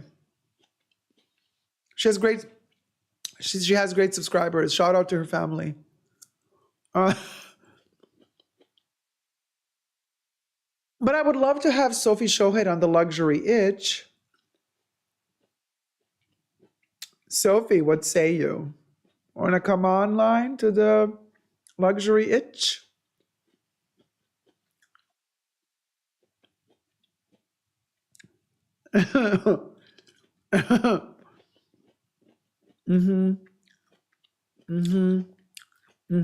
Dacob, do you wish number 5 of the cologne would come back? Yes, Jam, I do.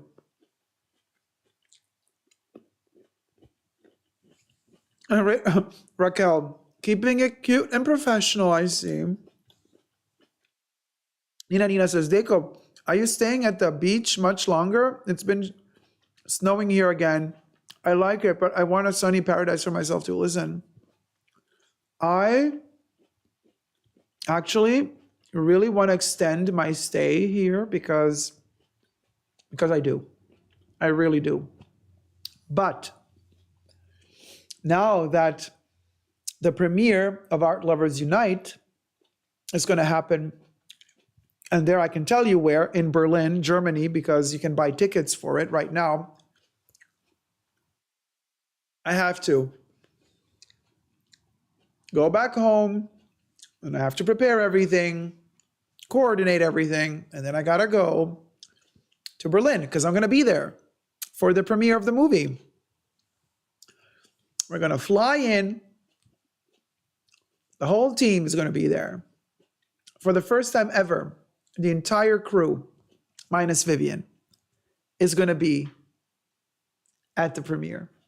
It's gonna be amazing. It's gonna be amazing you can ask questions to Mauro, who did the music. You can ask questions to Cody Swanson, the cinematographer. You can ask questions to Patrick J. Thomas, who is the director and a co-producer.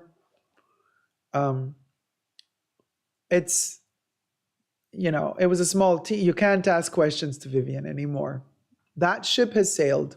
And I've been telling you, at the 2 premieres we've had thus far, while she was still alive, and for those of you who have been to those premieres, who have seen, some of you in the chats have also been to the premieres, you've seen me talking during the Q&As, and every time I would cry because it was just so hard.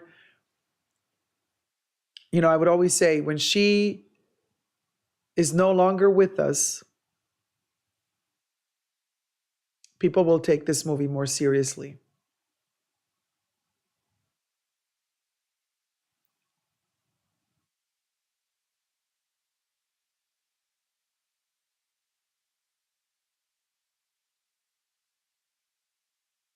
And in fact, right after she passed away, the requests started flooding, you know?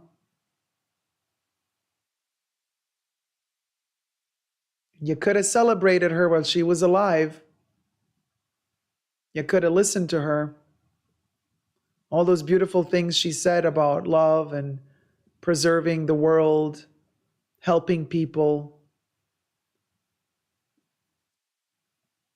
Yeah. It is, Penny. It is how it always is. Yeah. It really is. It's always like that. You never know what you got till it's gone. Nina says, stay there and enjoy the sun, Dacob. I'm telling you, and I still didn't get rid of my cough. It still keeps coming. I'm so annoyed by this. Julie says, why are you being so politically correct? Tell us what you really think. Oh, Julie, who cares? There's more important things than influencers. Katerina says, yeah, I'm a little confused about the show. She's lovely, says Joanna. Yes, she's lovely. Penny says, she's not rude. I'm not understanding the shade attempts.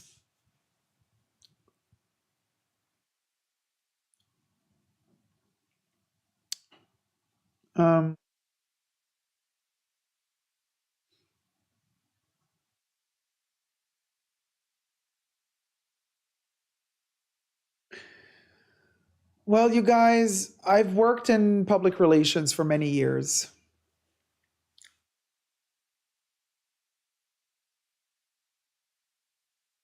She's good at PR on her channel. Really good. Really good. Really good at being very relatable,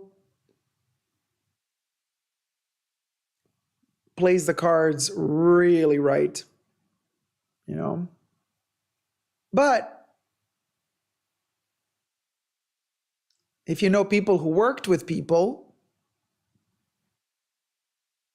you get other stories, you know. Not just what you see on camera, but also stuff from behind the camera. So there's that.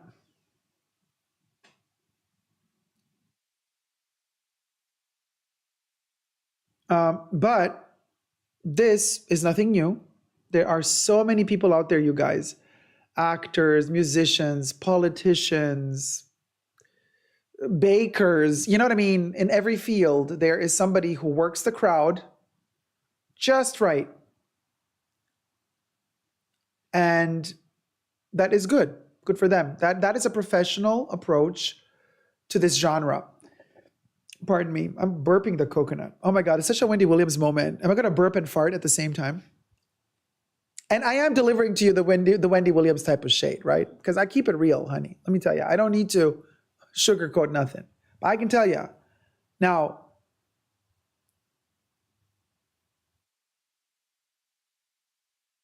I work really hard, but I'm not that professional when it comes to this approach. I'm very, very direct and open with you guys. Okay, you don't know my social security number and you don't know where I am all the time.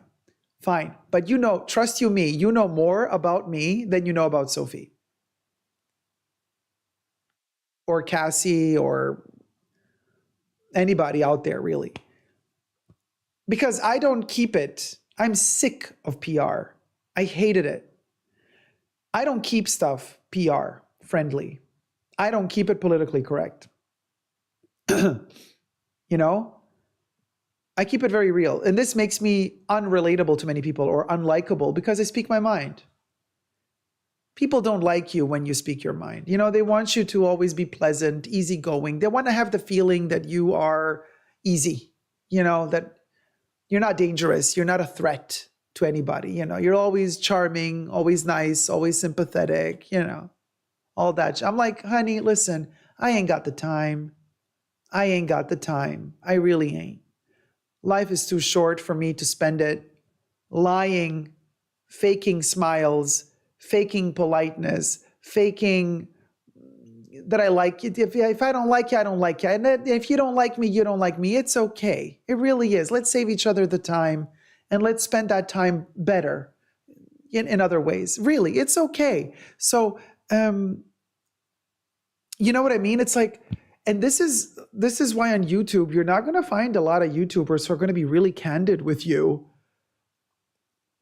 on anything, really. On anything.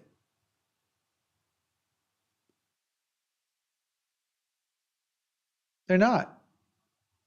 Because they're going to play the game. They're going to play the game of the politician. They're going to play that game of, let me deliver the content to you so that I can wrap you around my little finger so that I can hypnotize you, lure you, you know? And a lot of people do that. A lot of people do that. And that's just not me, you know? It just, I have a visceral reaction to that type of buffoonery, to that type of fakery. I can't. It makes me sick to my stomach when that sort of non-authentic, behavior happens. And I'm talking about stuff like, for example, in LA, it happens a lot. Like everywhere you go, everybody's going to be like, how are you doing? How's it going? Nobody cares how you're doing, but it's just a way of saying hi, good day. I'm like, listen, just say hello and leave it at that. Because be very careful. If you are asking me how I'm doing, you better be prepared for me to tell you how I'm doing. And you better be prepared for a conversation. If you're just going to say it because you think it's polite, but you don't really care how I'm doing, then don't say it. Spare me. Don't say it. That's why I had to stop working in PR. I had to stop working in PR because it made me sick physically. I would come home at night after work poisoned by the fakeness that happened the entire day in the office with influencers, with gifting suites, with writing articles, invitations, with kind of like dealing with people that are so terrible. But you always have to have how's it going? Oh my God, that's so cool. That's so great. Yes, of course. Love it. Oh my God, that's so amazing. You look so good. Well, I just want to barf, Couldn't handle it. Sorry, the microphone is in the pen. Whatever, it doesn't matter. Sorry, I just put the mic in the picture because I'm like leaning backwards and I'm pulling the mic in, whatever. It's a cute mic. Oh my God, I'm feeling a Lisa Rinna moment right now. All the lies will give me cancer. Exactly. You best believe. You know how many PR people get cancer? Let's check this out. PR is not a job that, it's not a career that is kind of really old. So give it another couple of decades and let's see the statistics. How many people, really got cancer that are in PR? Because I'm telling you, you got to be a specific type of person to be able to fake it constantly on a daily basis and not have a problem with it. I have a problem with it. So it's energy draining, Nina, I agree with you. Frankness is our new currency, says Aaron. I totally agree. Oh, fakeness is, sorry. I thought being frank is the new currency. I agree. It should be the new currency. But fakeness has been the currency in capitalism. Fakeness is kind of the face of capitalism, really. Not saying that I'm for communism either, you guys. Don't think that there's only this or that. It's so funny. Whenever I criticize capitalism, they're like, what are you, communist? Like, no, I'm not. But I also don't like capitalism. I worked in advertising. People got blind and died, says Snovit.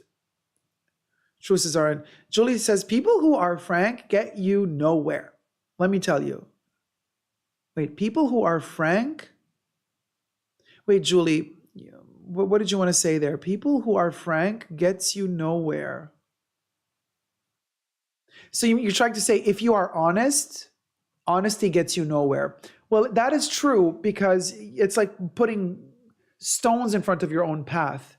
Now, being honest and being frank, yeah, Julie, yeah, being frank gets you nowhere. Yeah, because being frank creates a problem for others, and they then call you complicated. Yeah, people hate you when you're frank. Exactly. Corey Kai says, sorry to leave, but I must make dinner. So glad you went over 600 likes to a new record. Have a wonderful evening. See you all soon. Thank you so much, Corey K. Have a wonderful evening. Have a great dinner. It makes people very uncomfortable. I agree with you, sweet things. Yeah, it does. It does. It really does. Somebody says, honesty made my career. No, sorry. You can be honest if you're gentle.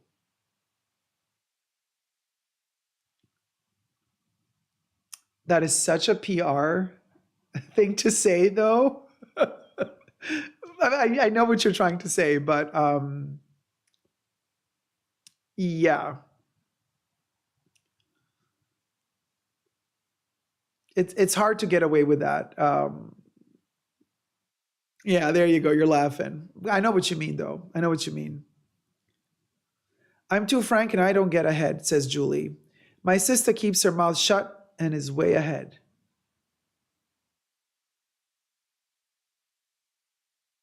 I know what you're saying, Julie. It's the same with me. But look, I started my own journey on YouTube, speaking my mind.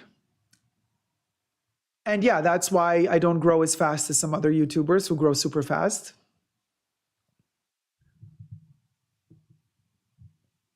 But I wouldn't have it any other way. Because look at our community. Look at us. We've been spending hours together here chatting like we know each other. Like, it's so comfortable. It just feels amazing. Try and get one of those other YouTubers to do live streams like this, to get a community like this, interacting intelligently, kindly, politely. Look how rarely we get trolls in the chats. They don't even bother to attack us. We are such a healthy community. Try getting other YouTubers, like bigger YouTubers, right, that have played the game to do a live stream every week and to talk to engage with their followers and their subscribers and their viewers, like we engage with each other. Try to see how that looks like. Try to see how many of them manage to do it. And try to see how the community interacts. What sort of conversation will happen? How would they be able to interact with you guys in the chats? Would they read the chats like this? Think about it. So, slow and steady wins the race. You know, we're not a shower, we're a grower. So we definitely, it takes more time. Like-minded people, takes time for us to find each other. But once we found each other, we bond, we connect, we stick like glue to each other. It just takes time. The more superficial interactions and the more superficial, channels and topics, that sort of stuff doesn't create bonding moment. It's temporary. It's a very quick thing. It comes and goes very quickly. But if you actually are compelled to invest some of your energy and some of your thought and some of your emotions into a conversation, then you actually bond for real. And this is why I say I don't want to do this short format content all the time, or TikTok or shorts, because it doesn't satisfy you long term. I just watched an interesting interview with Jane Fonda. I watched it last night. It's kind of one of the newer interviews. It's not like Jane Fonda from the 70s and 80s. It's like a Jane Fonda from a couple of years ago, or maybe even a couple of months ago.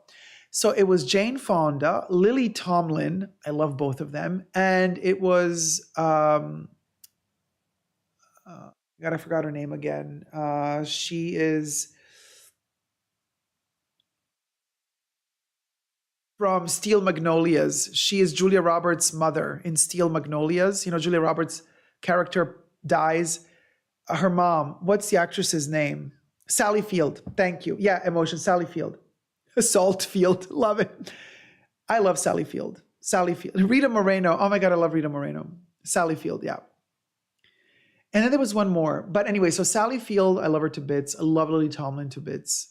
Love Jane Fonda. And Jane Fonda said, who would have thought, like, they were working together and they said, like, at an older age, your friends from your youth passed away or dead. Like, and you always think the older you get, the harder it is to make friends.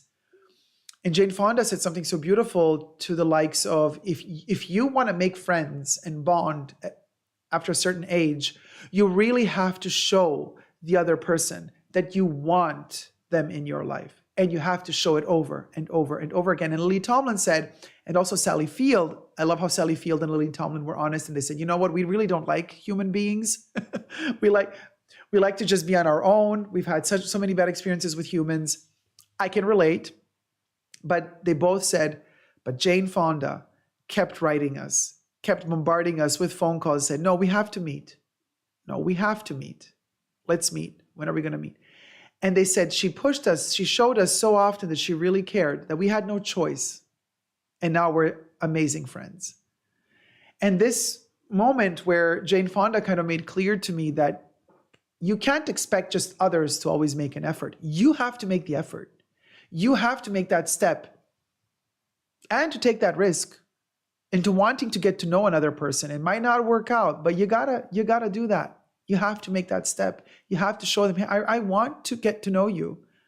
I want to get to know you. I don't care, that, we're 70, 80 years old and, we think it's too late. No, I want to get to know you. It was a great interview. It really moved me. I loved it. Kev says, that's why I have no friends. Oh, Kev. I mean, look, you got us. I know we're like digital, but at least you always know where you can find us. We're always here. I'm working really hard to create a stability here so that every time, you know what I mean, that we could count on this encounter in the fashion bunker, no matter if I am somewhere in transfer, like I am right now, or if I am in the actual cement bunker. But, I just think, you know what I mean? A community like ours is something that really works when you are building it one block at a time with honesty. And that takes time. People are also not used to honesty. We've also been educated to be fake. We've been educated at school to not really speak our mind, to be fake. So then you come to my channel and here I am reprogramming you, telling you, no, be real. And then some people, it's like a shock, like, I don't want to deal with this. And then they just leave. You got to put the effort. If you show too little of an interest, they'll show none, says Jesus. Totally true. Totally true. I'm telling you guys, it's true what Jesus is saying, Anyway, it's been almost 4 hours, you guys. I think as a part 3, I think I've delivered. What do you guys say? Should we call it a day or should we call it a night? But when you have experienced rejection is harder. Well, if you've had rejection so many times, it's not that hard because you also know how it feels. You know what I mean? You kind of get used to that as well. Lucky ducky. Try being real in jail. Well, that depends. If you're real as the police officer in jail, or if you want to be real as the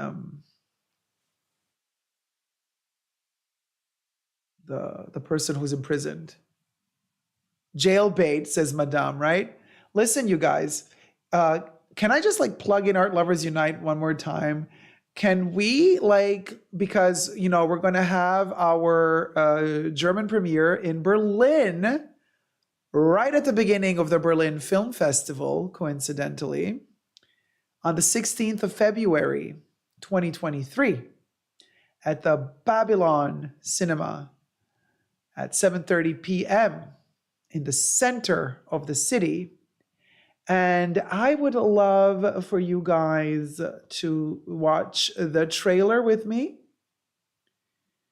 Let's watch the trailer as I'm trying to do my hair, braid my hair.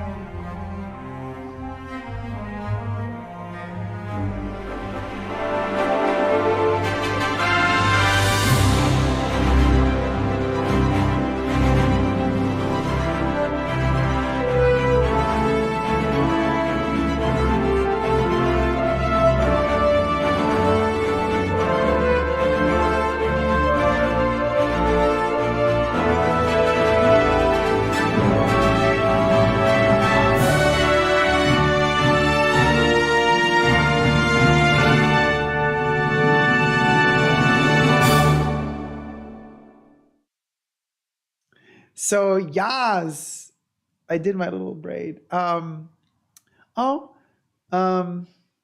Wednesday Adams. So now let me show you the trailer of Art Lovers Unite. It was filmed in 2017/2018, and then post-production took 2 years during the pandemic. To answer your question, Chris, let me show you the trailer.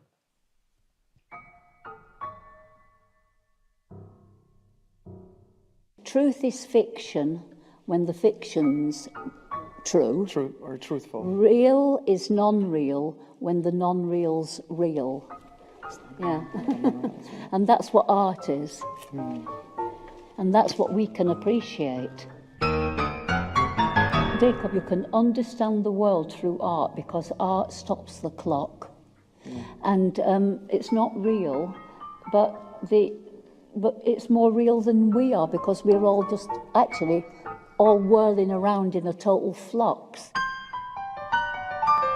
Too many photographs. That's why I don't really like photography too much. Really, you don't? Because I'm just sick of seeing all these grinning faces. I'm sick of all these. I never look at magazines. I'm completely OD'd. If people today know what overdose means, I expect they do. I've never taken drugs in my life.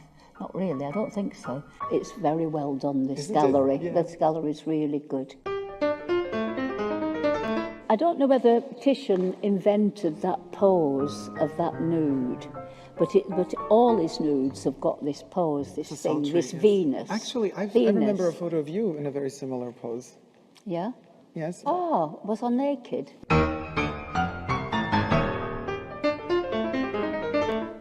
My motto for life is you get out what you put in. Venice. Venice, we've got to say Venice. Is incredible. We've got to say Venice. Yes. It's going to be ruined because of the cruise ships. We're completely unique in the life forms of the planet. There's nothing like us.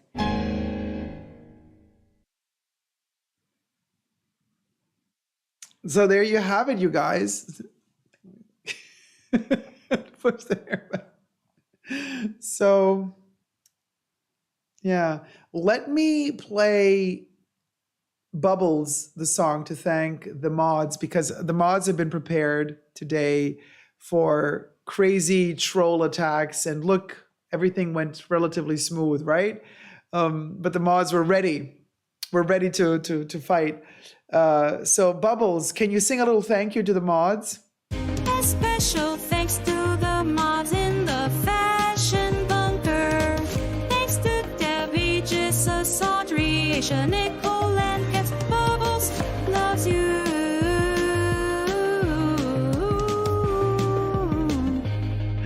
Yes, applause for the mods for keeping us safe. And also, while we're at it, we're living for the mods. We're living ferret. Hit it.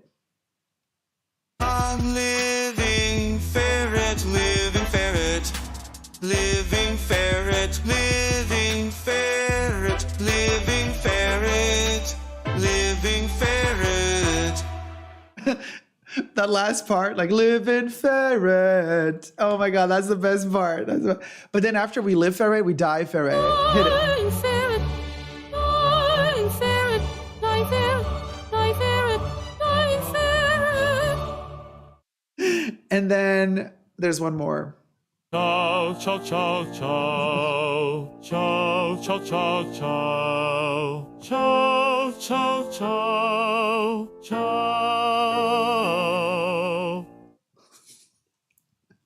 Like, what is it? Big one, little one. We don't know. This is the smallest Speedy in existence, and this is the biggest Speedy. Well, there's a Speedy 40 still, but those are only now, like, you can't just buy them like that. Oh, the infamous Speedy 35. You best believe. You best believe. One of the three.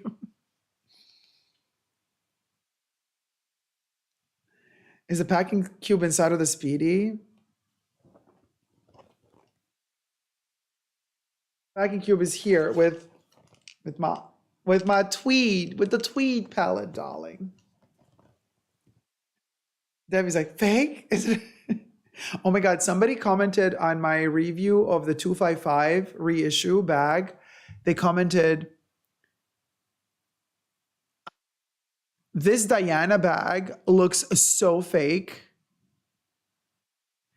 And then I commented back, like, there's literally not one single image of a Diana Chanel bag in this video.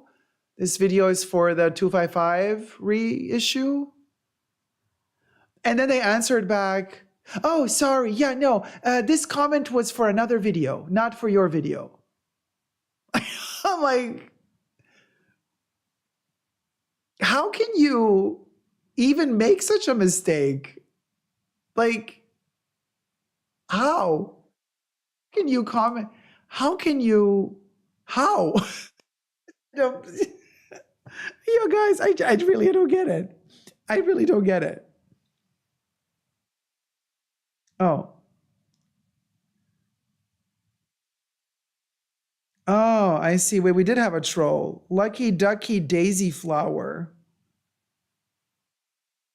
Okay, so Lucky Ducky Daisy Flower asked if the bag is fake.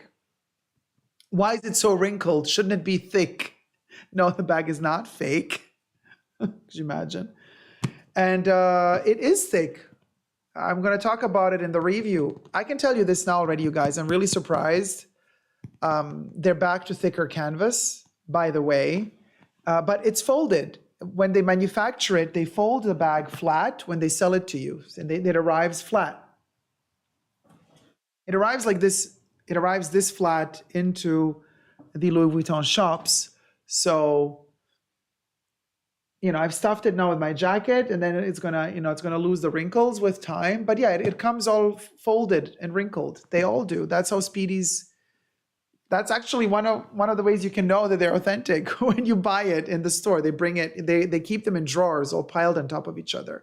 When they open it, they pull out the Speedy, the size that you need. They are folded, you guys. Yes, RN. It's always thicker in person. You best believe. Yeah. Gone with a quickness, says Debbie. They're here, says Tonya. Obviously doesn't know LV. I know, right? Snowbit says, in the fourth part, and in episode 367 of the Louis Vuitton Band Me drama, we discuss, is the Speedy 35 fake or authentic? Oh, by the way, you guys, you know, because at a certain point, obviously, one also thinks maybe the sales associate at Louis Vuitton saw that I knew too much about their brand, the quality, and maybe they thought I might be an undercover, you know, one of those like undercover shoppers that the brand sends over, like Louis Vuitton would send over an undercover person from Louis to test the sales associates. And maybe that sales associate thought that I was an undercover investigator from Louis, and maybe they were selling like fakes and stuff, and they were like scared, and so they said, I can't sell you the bag. Even that thought crossed my mind. But rest assured, that's not the case. How do we know? Because the bag was sent over from the spa boutique, from the spa shop over to the second shop, where there was a completely different set of sales associates, and the bag registers. The bag has a microchip in it. You know that modern day Louis Vuitton bags are chipped. Every Louis Vuitton bag has a chip. Even my packing cube, the chip is actually right here behind the tag. The chip is right there. And so when the Speedy arrived into the boutique, they have to scan with their phone, the sales associates, they have the software, the LVMH software, to read the information on the chip. So it's scanned, it's recognized from their inventory because it was shipped from the factory, the Louis Vuitton factory, to them. So it's already in the system. So they scan it in order to, you know, to be able to say, okay, the one that arrived from the factory is now being sold, so it's now out of the system again. And not only that, but a couple of days after the purchase of the bag, this bag then appeared in my Louis Vuitton purchase history. So it is like the most secure, authentic transaction you can have ever. Literally, like there's no other, like there's no way that you can sneak in a fake with all of those measures set in place. And the microchip on this one, because you know, there are apps that you can download. I have one of those apps. They can detect where is the microchip, but it cannot read the information because the microchip just has a code. Okay, the code is just used by the LVMH sales associate's phone to unlock the information. So the information is not on the chip. The information about this bag is in the Louis Vuitton computers or in their software. But this microchip delivers a code that then opens up the information on the sales associates' phones or on their computers. So when they scan this chip on their device, they get all the information about this bag, when it was made, where it was made. And then when I purchase the bag, that information about where it was made does not appear in my purchase. But in order for this bag to then appear in my Louis Vuitton purchase history, the bag has to go through that control of scanning the proper way. It has to be detected as an existing bag in the inventory of Louis Vuitton. I mean, you guys, it's insane the level to which they go now to secure authenticity.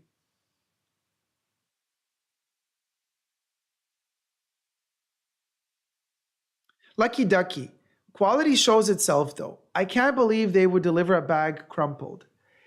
Lucky Ducky. Oh my God. How to explain it to you? This is a heritage piece that for decades is sold that way. It's part of the history of this bag. In the factory, when they manufacture it, they fold it flat together. It's like a special characteristic of this bag to take up as least amount of space as possible when you're traveling. So if you're going to take this bag with you on a journey and you have your big suitcases now, and you want to use this bag for when you arrive to destination, to just carry it around in the city, right? But you don't want to stuff this bag full of things while you're traveling, then you empty the bag and you fold it flat like a little pizza. There's a whole folding technique for this bag, and you put it in your luggage. That's the concept of the Speedy, and that's the concept of the Keepall. And then when you arrive at destination, you open it up again. Those folds are there for a couple of days until it doesn't straighten out. But it's part of the whole concept of the Speedy bag. The Speedy bag was conceived as a bag that you fold flat when you travel, and it's super lightweight too. I mean, it's a genius. I love it. It's a genius bag, you guys. I love it to bits. I mean, maybe you've only seen the non-folded fakes on Canal Street. Because, you know, just saying. So is anything going to happen to the sales associates for their treatment of you? I don't know, Janine, but who knows? Okay, G-Wall says I'm speechless. Oh, thank you, Bible. Yeah, 624 likes. Yes, watch. Yeah, I store mine folded. Exactly. You can store it folded, and they do have the fold, but the folded aspect of this bag is a design part of the bag. I don't know how else to put it, you guys. Steph says the Speedy originally was intended as a smaller traveling bag, which could be folded and stored within a larger bag, such as the Keepall. That's exactly what I was trying to say. That's the concept of it. We know the Louis Vuitton team have a lot of video to watch now. Yes, they do. Congrats on finally finding the 35. Thank you, Katie. And it's a beauty. It is a beauty. And so this fold, what we're talking about here, right? This little, like a little envelope fold, is because you fold the bag flat for traveling. And, you know, when I travel back home, I'm going to fold it flat again. you know, because it hasn't patinaed yet. I will be taking it out in the sun every day with me now, you know, these days that I have left here, because I wanted to get a little bit of patina in the sun. But it's such a beautiful bag. I love it to bits. Trump 2024, what a name. You are fake news. So is Louis Vuitton becoming the new Michael Kors? So oversaturated now, in my opinion. Every middle schooler in my area wears one now. No, it's not oversaturated. I mean, Louis Vuitton is trying to fight the oversaturation on the market of these bags. That's why they're reducing production. Let me tell you, it was so hard to find a Speedy 35. This entire area I'm in, of all the shops, now I could have traveled many miles to the next. I mean, you know, there's Louis Vuitton shops. Only one of them, and that was the spa shop, had one. That's it. And I bought it. And that's it. They don't have them anymore. They're not oversaturated. Now, they have been in the past, but now they're cutting down production drastically, right? So it's not that easy to get them, especially without the bandolier, without the shoulder strap, because usually people prefer them with the shoulder strap. They're a little bit more comfortable to wear, and then you always have one hand free. But I love the OG original without any, because honestly, I don't like the aesthetic of the leather, you know, the version of the Speedy that has the shoulder strap, the bandolier. They have a leather strap here sewn into the Speedy to give it more stability. I do not like that strap. I like them clean like this without the strap. So without the, you know, that extra added piece of leather.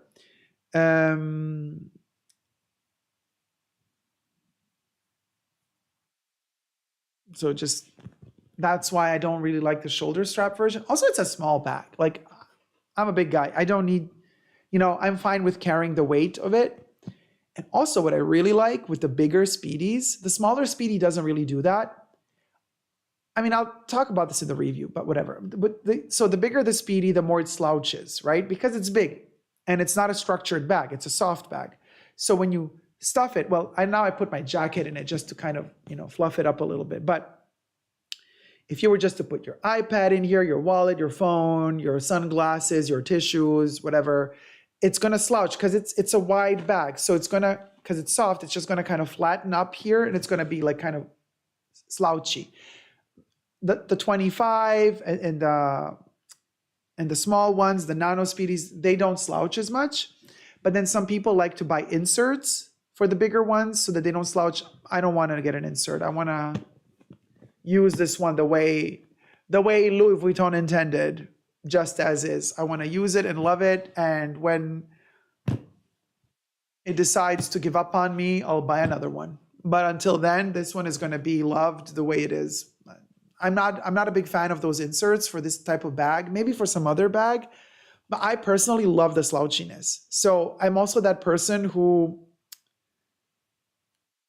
loves when something just organically changes its shape. I think it's just way more edgy. It just looks cooler, more organic.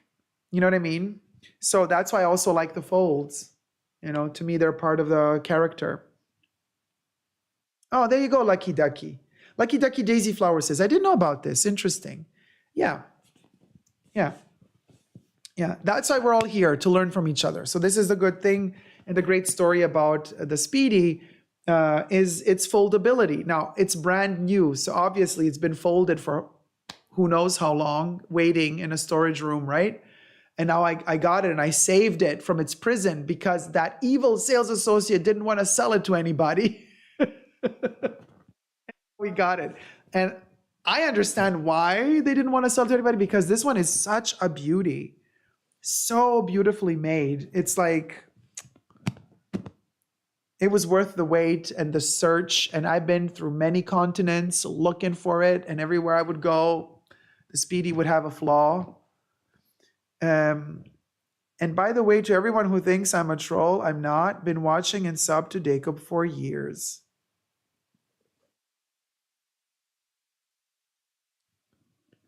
I can't see because you're too far away. I don't see what your thumbnail says. Does it say fraud? No, don't worry about it. I don't think you're a troll. Let me just make something very clear. I don't like to touch base on politics here, but I always tell you guys, vote for whoever you want. I love you all. I don't care if you vote for a chicken, if you vote for Trump, if you vote for Biden, I really don't care. As long as you got love in your heart, and as long as you're lovable and loving towards other people, and as long as you're ready to listen to others, that's the only thing that matters. But vote for whoever you want to vote for. I don't care. As long as you show respect to others, you know, that's the bottom line. Want to know a funny story? Dacob, the only time I laughed out loud in a Louis Vuitton store. Wait, hold on. Let me just go down a little bit. I laughed out loud in a Louis Vuitton store. One lady came in for a repair and they explain how they know it isn't original. So they scanned the microchip. A guy next to... Wait, you didn't continue the story?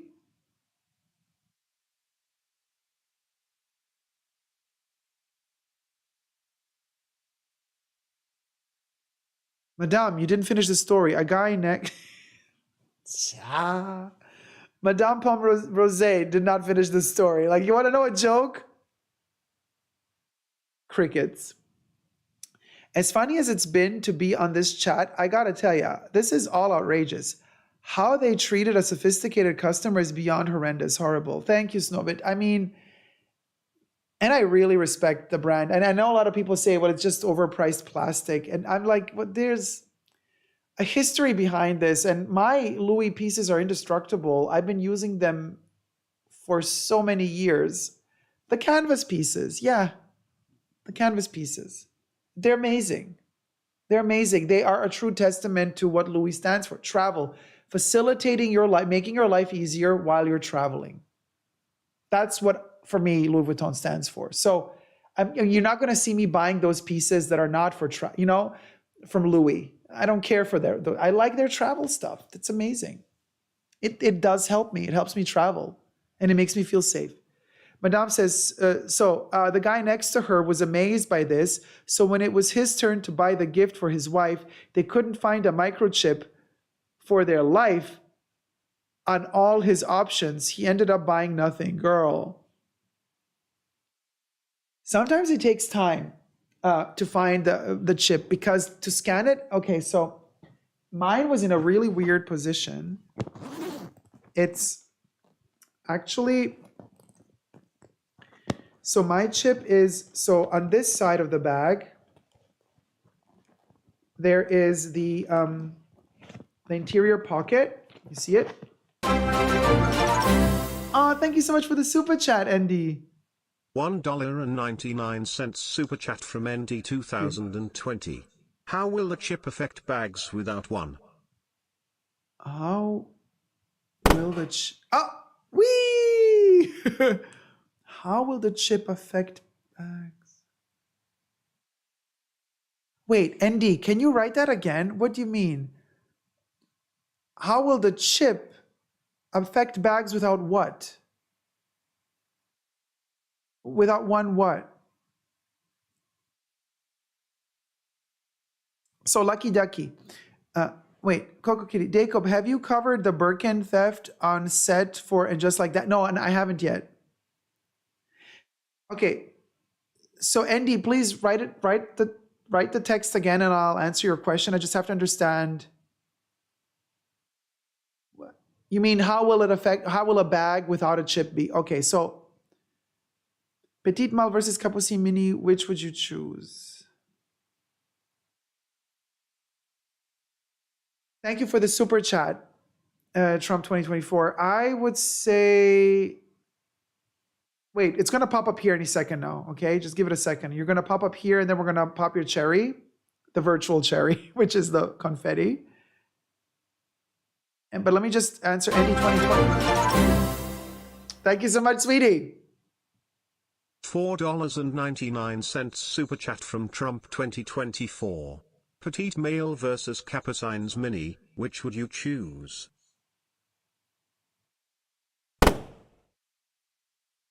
Thank you so much, sweetie. Mm, none of the two are to my liking. They wouldn't fit me, but I prefer the Capucine. I prefer the Capucine, you know? So how will Louis Vuitton verify bags that need repair without a chip? Okay. So the new bags have chips, but they know that the old bags don't have chips. So the old bags still have their date code, their date stamp. And of course, it does help if you have some authenticity paperwork with you, like, for example, the receipt, proof of purchase from the boutique, from the shop. They call them shops, not boutiques for Louis. But it doesn't matter. Like, they will authenticate a bag. You know, if you send it off for repairs, they will send it off, and in their ateliers, they'll find out, because their canvas, they see.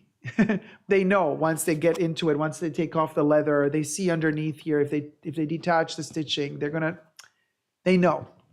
They can authenticate in their factories. Now, but for the actual microchip on this particular bag, so I thought that it was kind of somewhere in this area where this zipper is. I thought maybe it's behind here or in this area in the middle, but it's not. My microchip on this bag is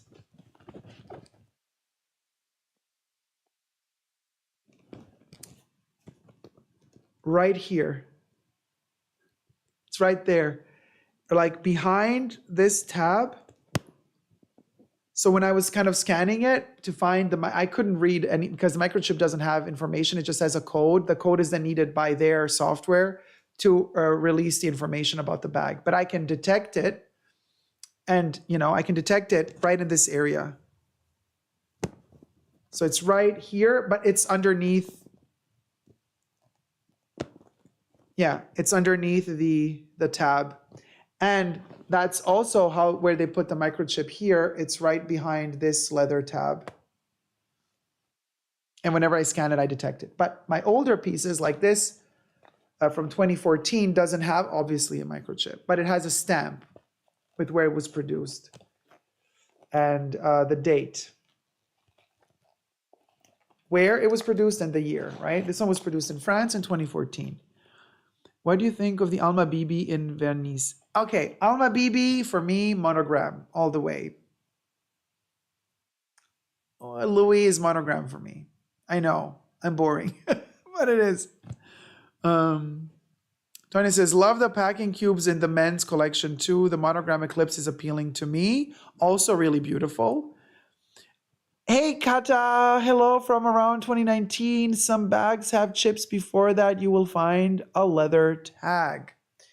I've never had a bag repaired. Don't they charge anyway? Yes, Love DIY. If it's after its warranty has expired, they will repair it, but you have to pay. They won't repair canvas, but they will repair leather. And so also somebody was saying like, oh, what? It's plastic? Well, this is it's a synthetic coating of the canvas that's underneath, right? So the canvas underneath is this material here. It's literally a woven canvas, and the woven canvas, upper layer of it is this synthetic layer, which is rain resistant, water repellent, water resistant. So the two together form the canvas. The upper layer of the canvas is a synthetic material, like a resinous-y, plasticky material of some sorts with a lot of soft makers, so it's bendable. And the interior, the canvas inside, I don't know if this is cotton or if this is also synthetic, but it's woven. The coating, what makes it so durable? Yes, the coating is what makes it durable, definitely. And the canvas does wear so well. And I can tell you, this is always like kind of in and sliding in and out of my bags. I travel with it all the time, and you hold it in your hand a lot. So it has like a beautiful, even the canvas gets a beautiful patina with time. It gets a little bit shinier. I don't know. I don't know, Trump, if the coating is fire resistant. It is heat repellent, but it has its limitations. It will melt in the heat. I mean, if you overdo it, If you overdo it, it's going to melt and burn like anything else. Do they call it flame retardant? I know it sounds like, what did he just say? What did you just call me? But you know what I mean? There's kind of a word for that. I think the lining is synthetic. I hope it is, DS, because like a cotton lining would, I prefer it to be synthetic, easier to clean also, you know.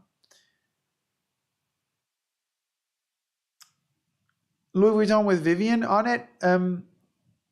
Well, Vivian is the name for their leather that they use. This Vachetta is Vivian something something. So they created a little flower character called Vivian, who coincidentally is the same name as Vivian Westwood. But coincidentally, Vivian Westwood also designed a piece for Louis Vuitton, which was the culotte, the little butt shape, like in the 90s. So there's a Vivian Westwood piece for Louis Vuitton. She did make a design for Louis Vuitton way before Louis Vuitton created the Vivian little character.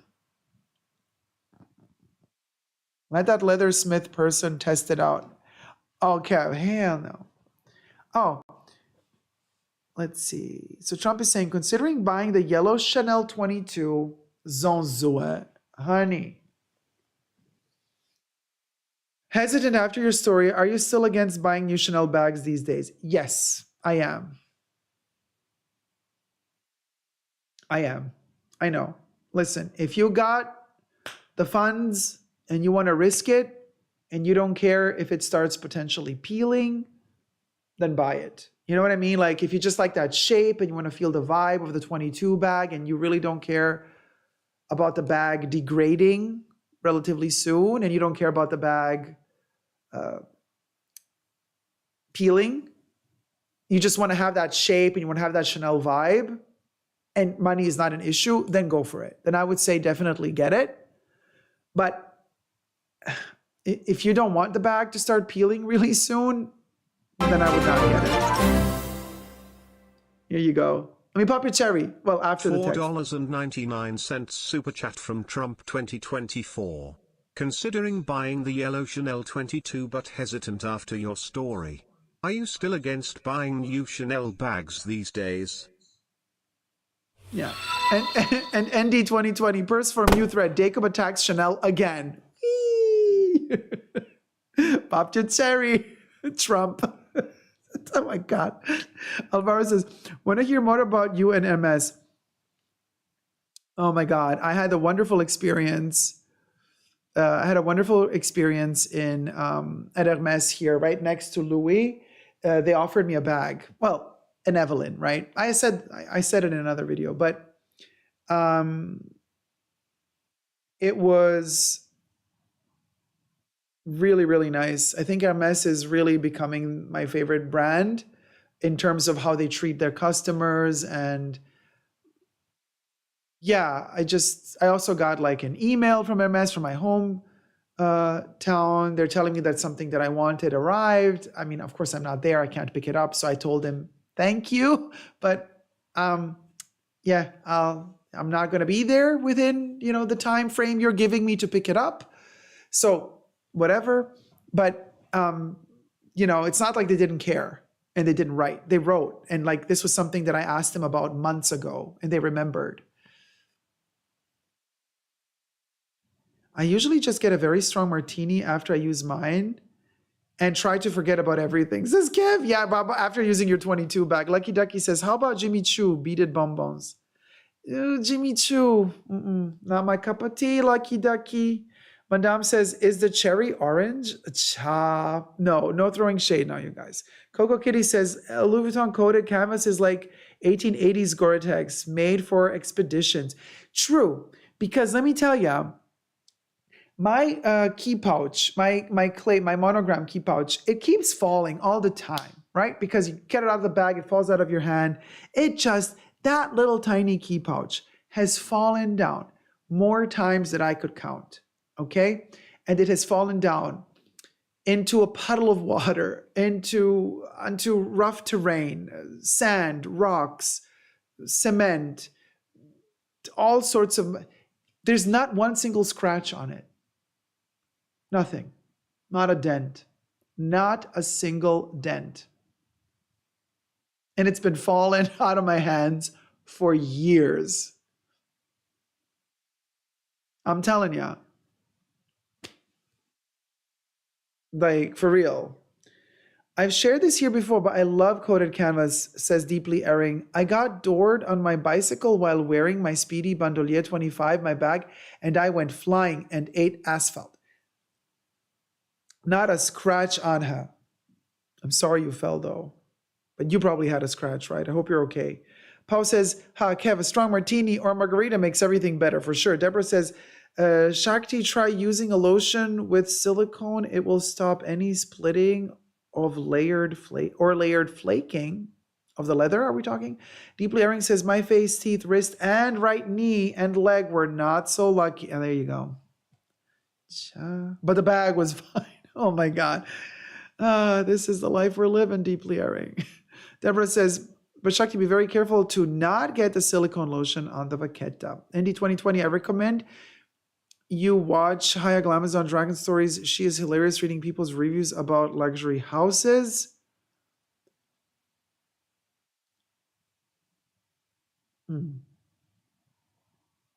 Moving on. Deborah says, you can get it from car places. They use it on dashboard to stop it disintegrating in the sun. It's the same principle. The silicone will hold it.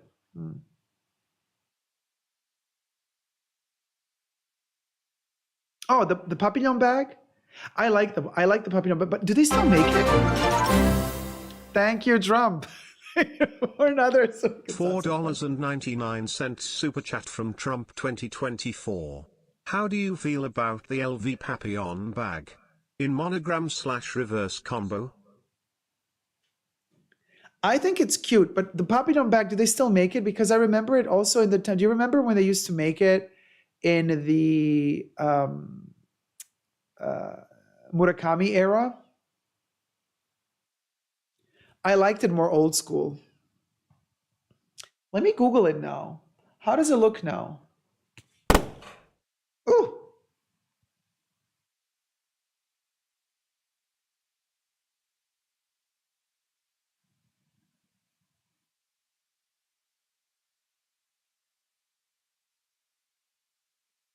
Yeah. Yeah.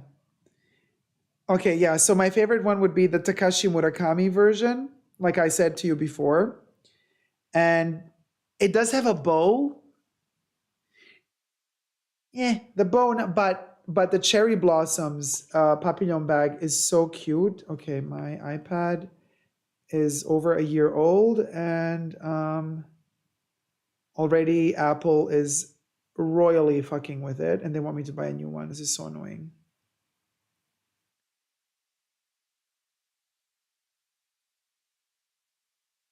This should be illegal. What Apple is doing to us consumers should be illegal. Like, they're so effing with us. So this is the papillon with the cherry blossoms. I just don't like that bow, but I love the whole other concept. And this is kind of one I would, minus the bow, I would love this one. Super cute. Like, but they've updated it. Yeah. Yeah. Kev says, that cherry blossom bag was all the rage back in high school. I know, it's so Y2K. I'm living ferret. Living ferret. It's so cute, you guys. The new one has micro Louis Vuitton logo on the trim. Hey, Yini. Thank you so much for the super chat. It's going to pop up here any minute. Hey, Dacob, do you have any Louis Vuitton heart-sided pieces? Would you buy a new or vintage trunk? I don't have a heart-sided piece, but I don't have one. I do not own one. Also because, like, you guys, when I buy Louis pieces, I buy well, okay. I mean, okay, mine is this one. Everything else is really practical. Well, this one's practical too. It holds broken dreams, like I said, but I buy practical pieces that I can use all the time. Thank you so much, Yini. 35,000 Indonesian rupiah super chat from Yain. Yain. Woo! Yes, queen. So the hard case trunks, like I do not have a purpose for them unless one day I wanted to create that effect of getting a big trunk and using it as a table, like then put glass on top and use it as a table, like a lot of people do. But in that case, I would buy a vintage one. Buying a new one for me nowadays, I would not know what to use it for. It's not practical for me for traveling, you know? All these other pieces that I buy and I love using and I love buying is because they're so useful to me. So I'm really careful to choose the Louis pieces that are practical, functional for me. The hard cases are one of the most beautiful objects that they have, for sure. The trunks, for sure, but I just don't have a purpose for them right now. Who's to say? Maybe in the future I'm going to need one, but yeah, Janine, it holds broken dreams. You know when they say I'm playing the world's tiniest sad violin? That's the microsphere. Tallulah. That's Tallulah. That's Tallulah. Dacob, do you have the Louis Vuitton agenda? I do. I have the small one. I have the small agenda and I use it a lot. Oh, that's so funny. Name Tara Parkey says, what do you plan to do with your collection after death? Well, let me let you in on a little secret. I'm a vampire. We don't die. But if I were to get just, killed, I don't plan. I don't have any plans. After life, I don't have a plan. So what do I plan to do with these pieces after I'm gone? I don't have a plan because I'm done. I will haunt the bags. I will haunt whoever will have the bags. Pao says, oh, the Louis Vuitton agendas lead my work and personal life. I use them daily. They're so cute. I have the little one. Coco, the cherry blossoms. I was watching White Chicks again, and they were carrying a cherry blossom Alma LOL. So cute, the cherry blossoms. But the cherries are my favorite. Okay. The cherries, also onion head and panda. I have the silk carrés. You can check out my 2017 YouTube videos. I bought them all secondhand, like vintage, so amazing. I bought the silk carrés with the panda and the onion head. I see you, or what's it called? The eyes, the eye with the eyes implemented in the monogram. I have that also as a silk scarf. Then I have the cherries as a silk scarf. I have the Keepall 45 with the cherries. Oh my gosh, the cherries are amazing. I have watched, yes, Trump, I've watched the new Gossip Girl season 1, but I stopped with season 2. I didn't really like it that much. Oh, yes, Catalina. Yeah, for your Barbie? Yeah. Tallulah is still available. They still make it. They still make Tallulah. Rachel says, since you travel with your Louis, people assuming that you just purchased them and aren't declaring them. Wait, hold on. Can I scroll up just a second? A little more. Since you travel with your Louis Vuitton pieces, have you ever been given a hard time at the airport with people assuming that you just purchased them and aren't declaring them? Oh, I've given up on that.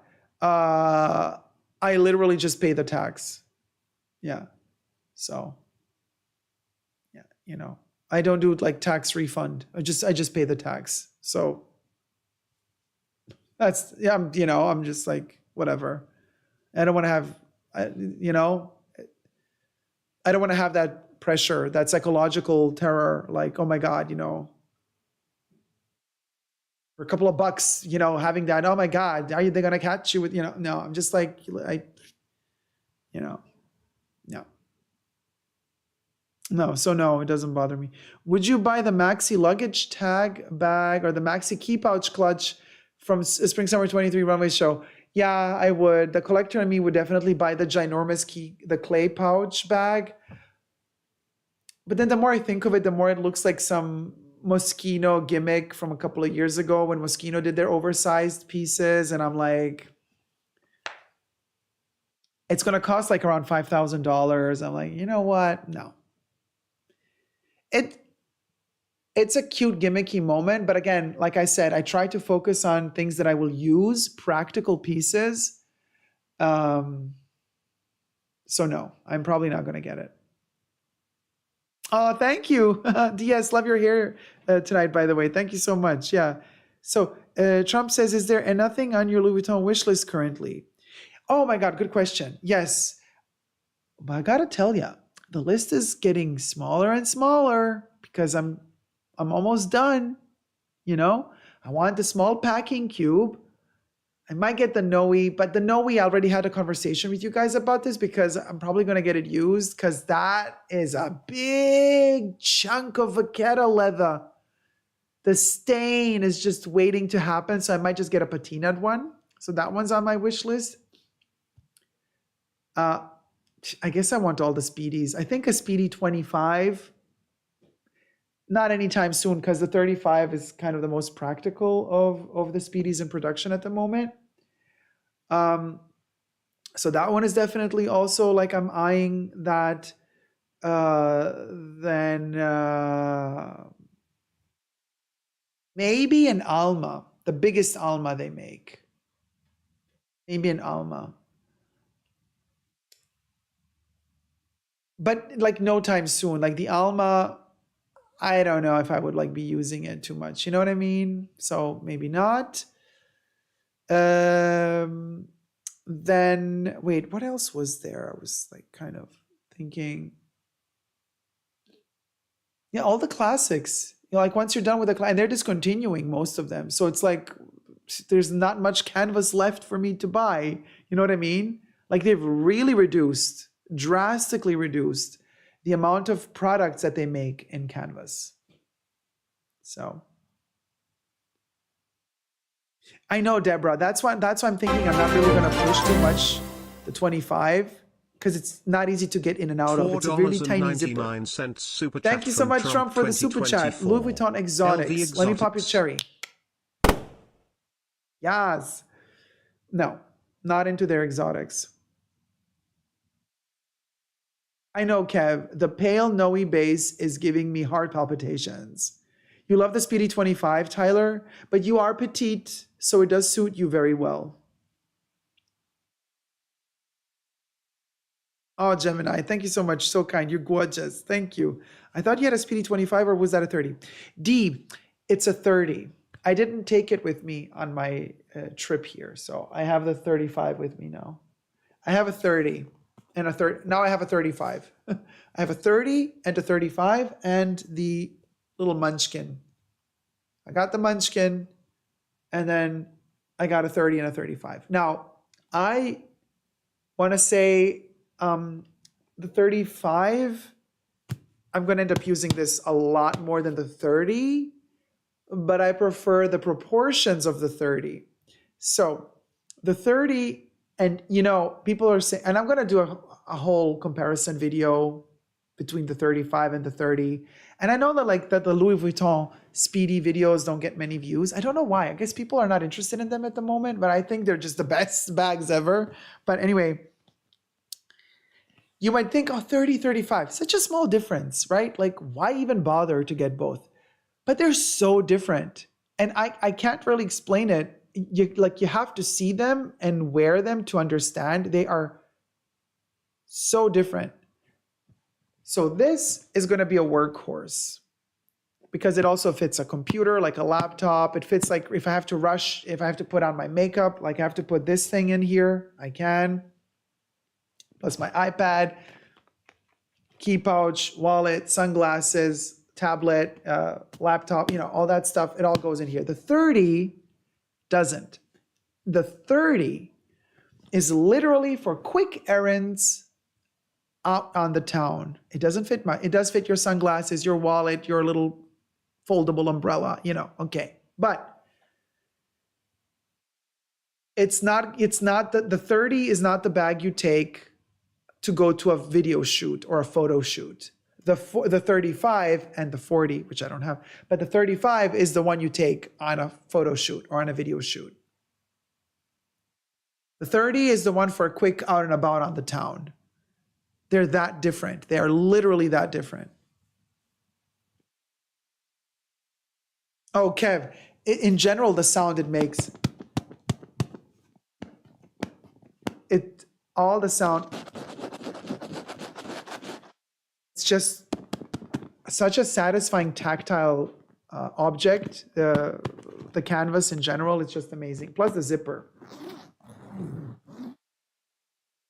It's so smooth. It's amazing. So Jane, hey Jane Church, how's it going? I love Speedies. I have 6 of them. Whoa, Jane. Okay, you definitely beat me. I have 3. I mean, if we consider this one, it is. Come on, we love Tallulah. We're not gonna say Tallulah just because Tallulah is tiny doesn't mean Tallulah is not a Speedy. So yeah, I have 3 Speedies, but 6, girl, congratulations, you definitely win. My largest is a 30. Maybe I need a 35 someday. Jane, you need a 35. It's awesome. I love it. Anna says, do you have any piece from Goya? No. What do you think about Goya and no, I don't have any of either of the 2 brands. My canvas of choice, darling, is Louis. What can I tell you? I just live, okay, for that moment when you're watching, and we've spoken about this on my channel a lot. So for those of you who are new, this is a new info for you guys, but I love Troop Beverly Hills, okay, with Shelley Long. One, because they showcase Giorgio Beverly Hills when the brand was at its peak, and all the little Girl Scouts have Giorgio Beverly Hills backpacks with the yellow and white stripes, to die for. But then Shelley Long has an entire set of 80s Louis Vuitton luggage. And when she's depressed, she's in her mansion and all she does is cry and drink bottles of Evian water.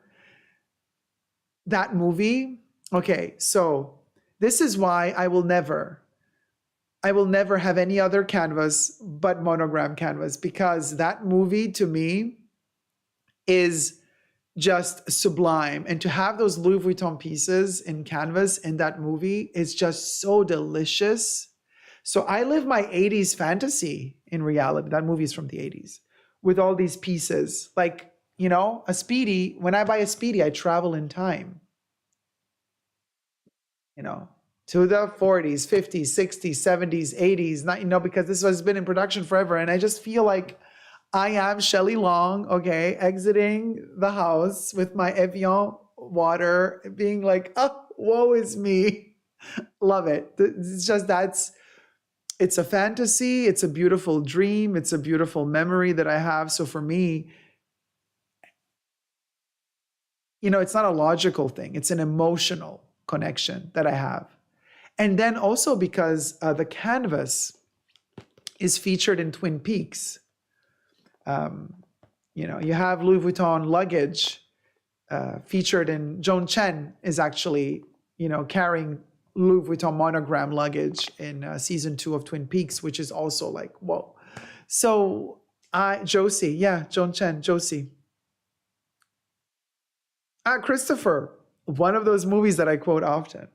Deborah says, Deborah has Gemini, just a question because not familiar with luxury bags, but does that bag have feet? No. The Speedy does not have feet. It's a soft bag, not structured bag. Doesn't have feet. Coco Kitty, I have a 35 bandolier as a baby bag, holds it all. It does. It's a workhorse, the 35. True Beverly Hills is underrated. Oh, Jane, totally. True Beverly Hills is where it's at. Catalina says, yes, for 80s Louis Vuitton time. Right? You're my people. This is what I'm talking about. This is why I buy this stuff. This is why I love to constantly watch 80s and 70s movies. They make me feel safe. They make me feel good. This is why I don't have it with me right now, but why I have 2 toiletry pouches, 26. Lady Diana had one, you know. She's like, you know, exiting her little boat with Dodi Al-Fayed with her little toiletry pouch 26. I mean, yes, those were the 90s. It was almost 80s. But the ads for Louis Vuitton canvas from the 80s. Oh my God, it's just LaToya Jackson. LaToya Jackson had a reality TV show. She had a little like moment. I used to watch a couple of years back, Life with LaToya or something like. I remember the song La La La La La LaToya. Oh my God, loved it. She would walk around everywhere with her toiletry pouch 15. Did you ever see it? LaToya has this as her bag. Okay, all she needs is in here. She doesn't carry anything else. She's a germaphobe, so she doesn't touch anything around her. She just has her little toiletry pouch 15. She always holds it in her hand, and she walks into rooms with this little thing. And we never see what's inside it. We don't know what fits inside it, but she's only carrying this. It's such a moment. Life with LaToya was iconic. Yes, Tyler. And this was in. Just saying. So Debbie says, Josie, those 35s, one Dacob was just holding. Yeah, this is a 35. But the 30, it suits such a different purpose. And I know it's crazy and only you guys can understand me because, I mean, a person who doesn't care for these bags is going to tune in now and say, like, what the hell are they talking about? It's just 5 centimeters difference, but it's those 5 centimeters that make the difference.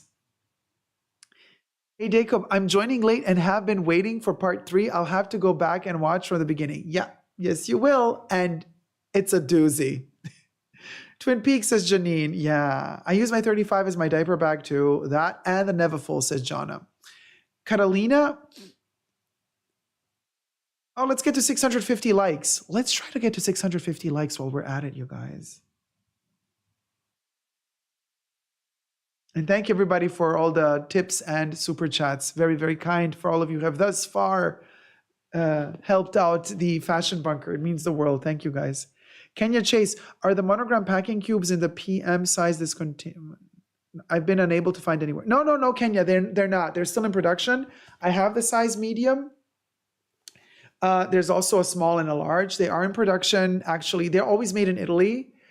They went into production. So they will be available in stores soon again. Kev says, oh my God, are we going to hit 700? We're at 646. You guys, are you going to blow my mind? I wasn't even dreaming about reaching 700 likes. Like, we never reached 600. So for me, this is already a dream come true. But Kev, we're really close to 700 likes. We're at 649.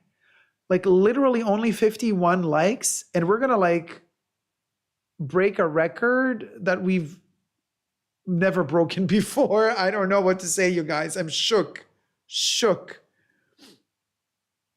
Like, shook. What do you think about Prince Harry's new book? Oh, when he talks about putting Elizabeth Arden 8-hour cream on his penis. I'm here for it.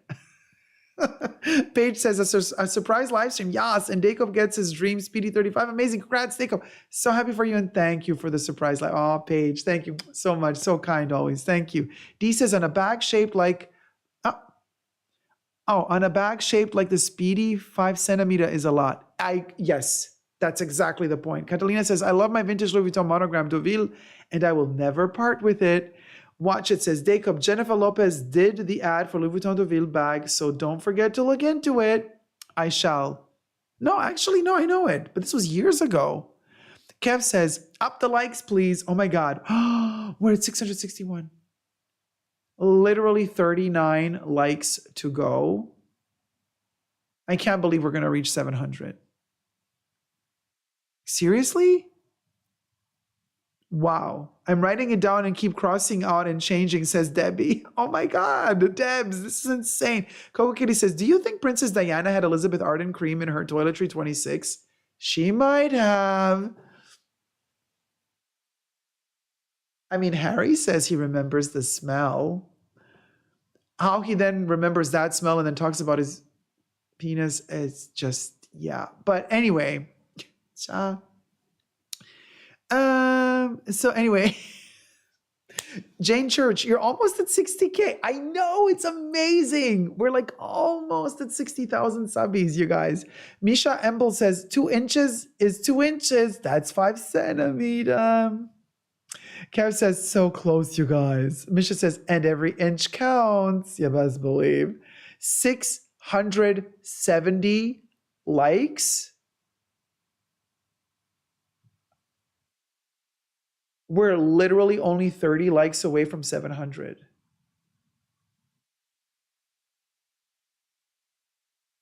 I am shook. You guys are incredible. I cannot believe you're incredible. I can't believe we're doing this. Oh, Tim Park. Oh my God. Tim Park donated $20.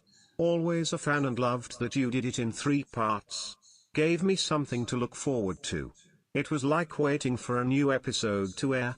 I joined late myself, will watch after the live. Oh, thank you so much, my love. So generous of you. Let me pop your cherry. Tim Park, ladies and gentlemen. Another fabulous Louis Vuitton collector, might I add, and a great supporter of the Fashion Bunker. But also, yes, I'm so glad you're saying this because I was a little bit like, oh, should I do a 3-parter or not? Are people going to like it? Are they going to be annoyed? You know, I really wanted to do something new, a little bit of energy for all of us, like something to look forward to, like a new episode. I was really thinking about like putting a little bit of zest into January, and I cannot tell you how happy I am and how thrilled I am. Thank you for subscribing. How thrilled I am that you guys enjoyed it, that it really worked, that YouTube liked it. It brought in a ton of new subscribers. And this is also why I decided to live stream today instead of just posting a video. You know, I wanted to thank you all really for all the support and love. Like, this was incredible. The amount of love that just like kept popping these past few days. I did not expect it. It was shocking in the best of ways. And truth be told, and I said it at the beginning of the video, I did shoot an unboxing of the Speedy 35. That video exists. It was supposed to be the part 3.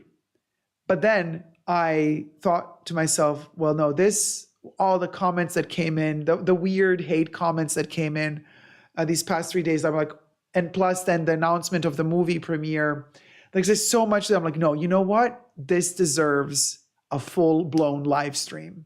And then we did it live. But that video that has been filmed of the first unboxing is going to be posted to my tier 2 members and patrons. You will get a chance to see it. And I know somebody in the future is going to say, you unboxed 2 Speedies 35. I saw you unbox 2 of them. No, it's the same Speedy 35. Just one is a true unboxing and the other one was a staged unboxing, obviously. Because if I already unboxed it for the video, I had to seal it up and unbox it again for you guys tonight. Oh my God, 686?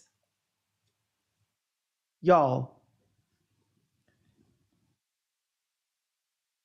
We're literally only 14 likes away from 700 likes. Are you kidding me?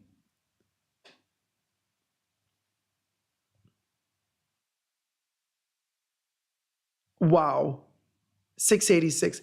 This time last year, I had the candy cane. I had it in February last year. Yeah. Well, fingers crossed I don't get it again before the premiere, at least.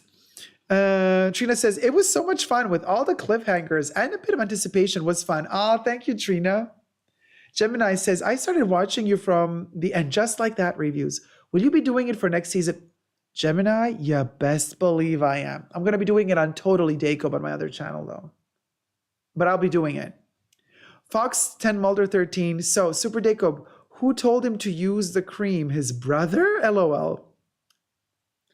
Were they brothers by birth? Something, something by choice? So one of the 2 brothers is a bit jealous of the other brother because one of them is bigger. Anyway, Dacob, would you ever get a Pegase? I use my Pegase 55 as my go-to carry-on and a Deauville as my personal item and love them so much. Oh, that's a good question. So I would love the Pegase actually. I'm just so scared that they would tell me that I have to like, oh, the plane is too full or something, and you have to kind of let it go under the plane.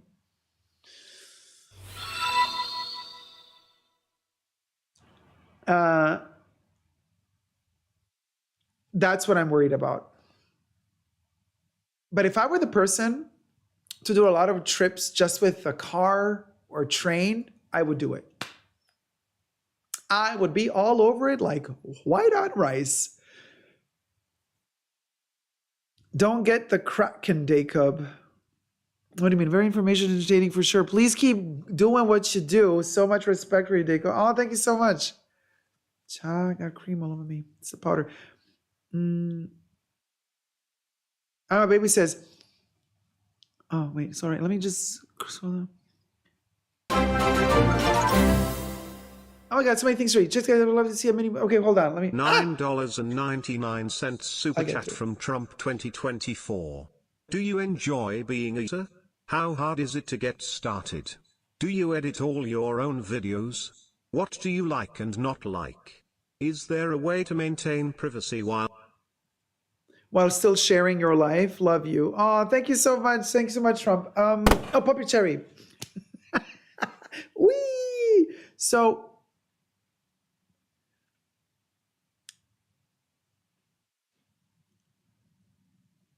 it's not hard to get started. It's not hard to get started. You have to just believe in yourself. Start small. I started on my iPod Touch, terrible video quality. I didn't care. I just did it because I had the urge. I had the urge to create. Then slowly you step it up, you step it up, you step it up, and you grow.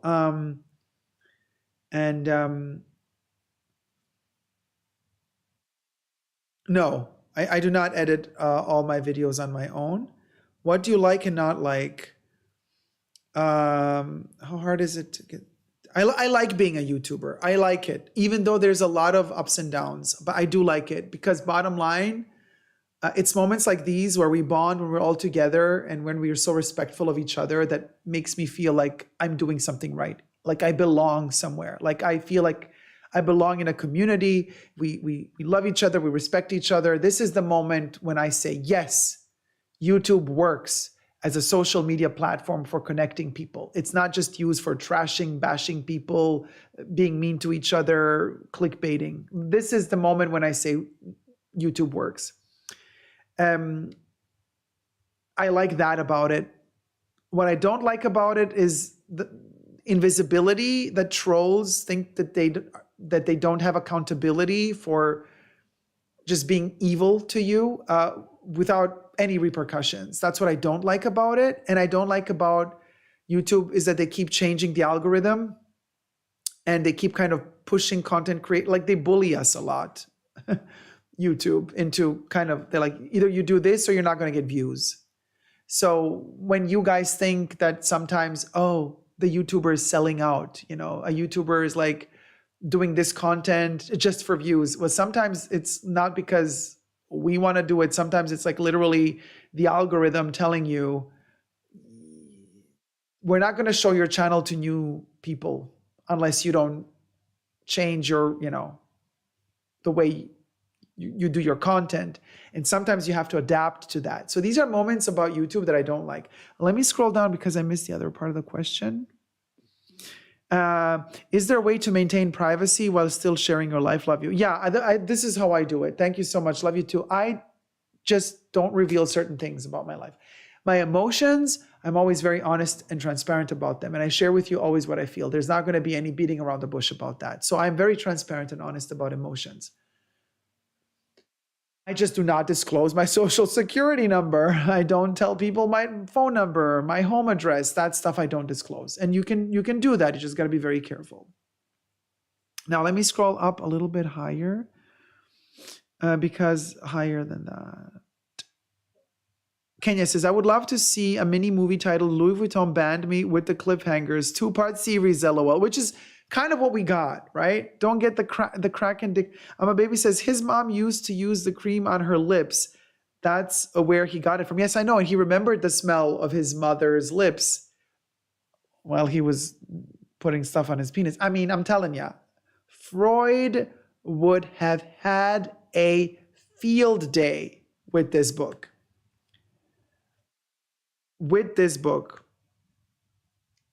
Oh, Trina. Oh, I'm glad your hubby got over the candy cane. Good. I'm glad that it's behind him. Okay, now we can read under the... Vel says we're at 694 likes. Oh my God, are we at 700? Serious 55 monogram cabine size. Max says Kata. Kev says 4 more likes. We can do it. Tina says Debs, you're a doll. Sweet Thing says so close to 700. How's it going, sweetie? Thumb up the live stream, you guys. Almost 700 says Tina. Debs, yes. Ricardo says, I got the soft trunk monogram. I am in love with it. I didn't use to wear purses, but now I think I can't live without it. Congrats, Ricardo. Coco Kitty. Elizabeth Arden. Todger Frostbite Cream. Coco Kitty. If it can save family jewels, it can save your caviar leather. Sweet Thing says, how does a man get frostbite there? You'd think that would be the last spot, right? Tim Park says to Ricardo, me too. I love that one. I also got my client advisor to order me a wrist strap, and I use it as a clutch bag. Oh, interesting. Yeah, Debbie, he had frostbite. Almost 700, supposedly. Yes, Ricardo says, good idea, Tim Park. Gonna see that too. Debbie says, well, peeing in freezing weather outside. Trump 24 says, loaded question. I know, sorry. No, but I hope I answered it all, Trump. Madame says, read along live stream Dacob of the Princess book. Oh my God, could you imagine? Well, Harry reads his own book. Hi, American Princess. Don't forget to like the live stream, American Princess. We're almost at 700 likes. Val says almost at 700. Gemini says, I have an interview with Remova tomorrow. Do you use their products? No, but if Remova were to sponsor me, I would love that for my trips and travels, because a hard shell suitcase from Remova, I would not say no to. Just oh my saying. God. I know, just saying. Kata says, hot stamp your initials on your Louis Vuitton. No. No. I'm not a hot stamp. 702 likes. Pop that cherry.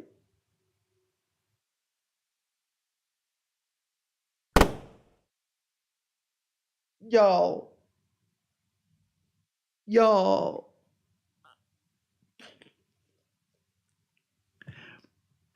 We is doth done mind blown. Ff. I cannot believe this. Living ferret, living ferret, living ferret, living ferret, living ferret, living ferret. I'm gonna eat this coconut in your honor. Oh my God. You guys. Oh, love Yak says you deserve it. Oh, you guys, thank you so much. Kev, we all get a cookie. Oh, Janine says you deserve it. Oh, you guys, thank you so much.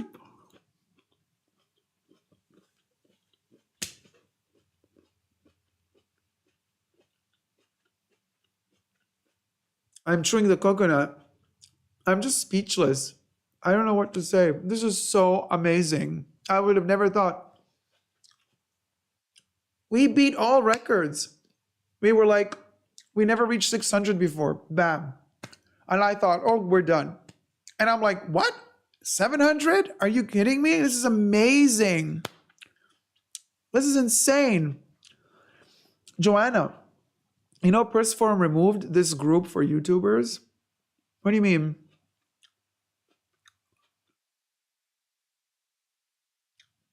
I have a chat here. I have the forum here. Favorite Chanel YouTubers. I see it right now on the Purse forum. Favorite Chanel YouTubers. They didn't remove it. Or if I refresh, is it gone? I don't know. Just came in here to leave a like. Going to sleep now, 99. Oh, Marilla, thank you so much, my love. Thank you. Deborah says, congrats, Dacob. Thank you. Yeah, Jesus, you fell asleep for a second. Now you're awake, and we're at 700 plus likes. Never happened before. Oh, thank you, Danny, my love. Janine's, I'm happy for you. Thank you, Danny. Janine says, please talk about the new collection collab. Yayoi Kusama? Terrible. Oof. Oof. Ta. Mm-mm. No, we don't like to talk about racists. Now, Dacob just need to get banned from Chanel and then Hermes to get to 100K. Right, Kev? Yes, queen.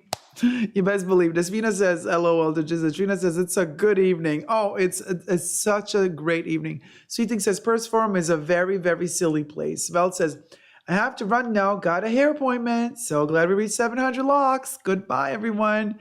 Vel, my love, thank you so much for tuning in today and chatting with us. Andy says, I didn't even use the dogs. Amazing, Andy, right? We did it. Bivel says Despina. We're growing, says Debs. We are we're not a shower, we are grower. And Deborah says, exactly. No to Kusama.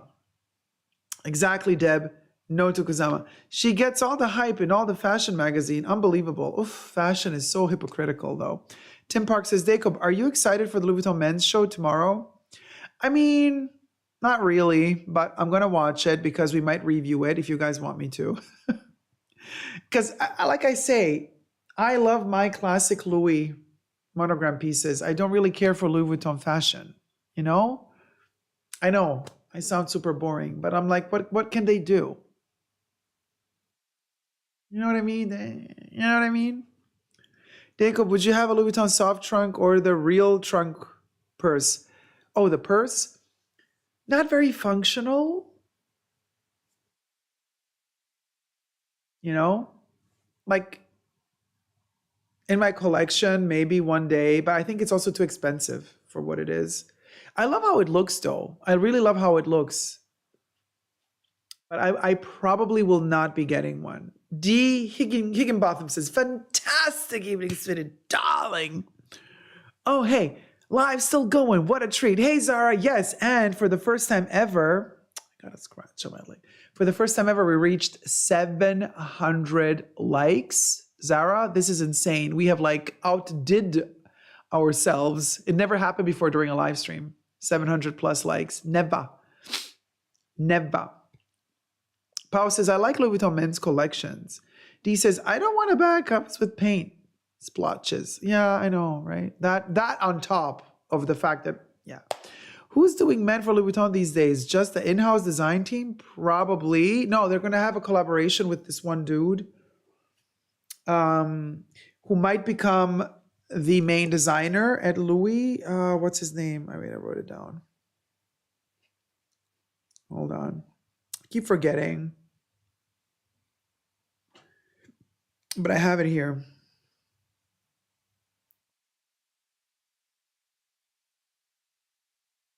We're almost at 5,000 views, you guys, by the way. We're doing incredibly today. This is insane. Ah, here he is. Y'all.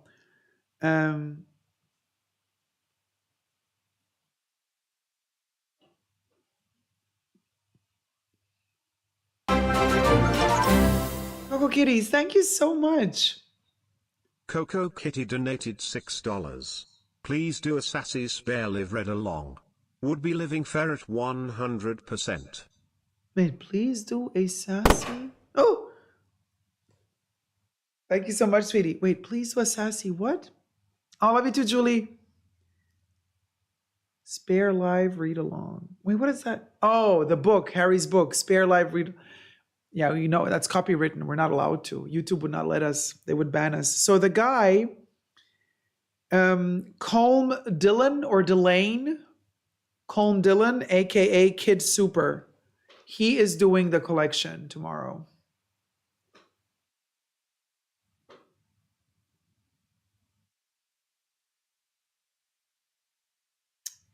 Do you know him?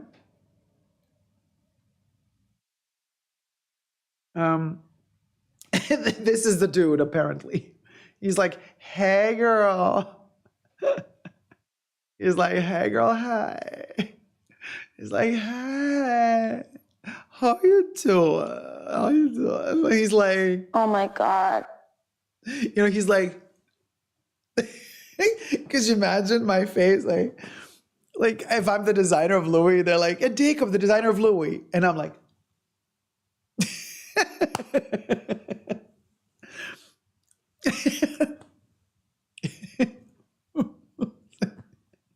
oh, yeah, no, we don't know her. So she's apparently designing this collection or a capsule for it, and might then like be appointed designer of Luigi Vuitton. Oh, Trump, you missed my platinum hair.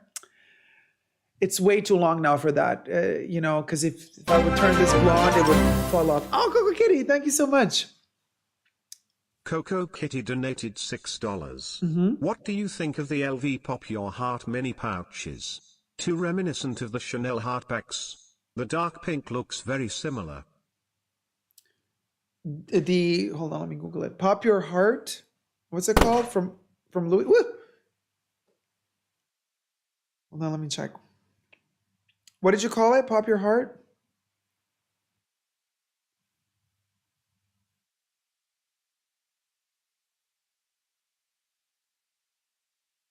Oh, mini pouches. Oh.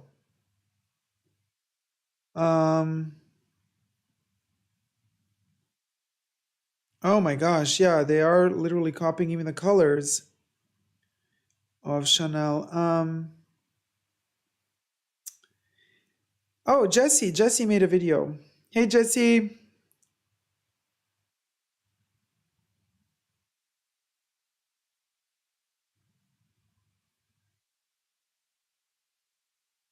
Yeah. No, I don't like them. Mm-mm. Actually, here, let me shout out my dear friend Jesse. Because when I Google them, Jesse's thumbnail comes out. So be sure to follow Jesse Style on YouTube. Jess is amazing. I love her. 2 bits. Jessie is a sweetheart and incredible knowledge in all things fashion and luxury. And she made a video about these little baglets. So be sure to go check out Jessie Style on YouTube. So she made a video about it. Jess is adorable. Yeah, sweet things. I love her so, so much. She's fucking awesome. Just no words. She's just amazing. You know? Oh my God, I'm laughing so hard. Wait, please, no more Nicolas Ghesquier for women. I know, right? Nathan says, the Paris Hilton OMG gets me every time, LOL. Sarah says, he made a cool stop motion runway show of clay. Oh, watch, it says, I bet his designs won't be as soft as his face. Oh, you guys are so shady. Very sexy. That is so mean, girls. No, don't do that. Don't do it. Don't do it. Hey girls, it's Steph. Hi Steph, thumb up the live stream. Thumb up the live stream. Coco Kitty says, who that looks like bootleg Ryan Gosling? Oh my God. You didn't. About the Louis Vuitton designer? You said he looks like bootleg Ryan Gosling. That is so shady and I am living for it. But like, it's so mean though. But I kind of, oh well, I'm going to go to hell anyway. Might as well. No, looks like ex-hub. Debbie? Your ex-husband?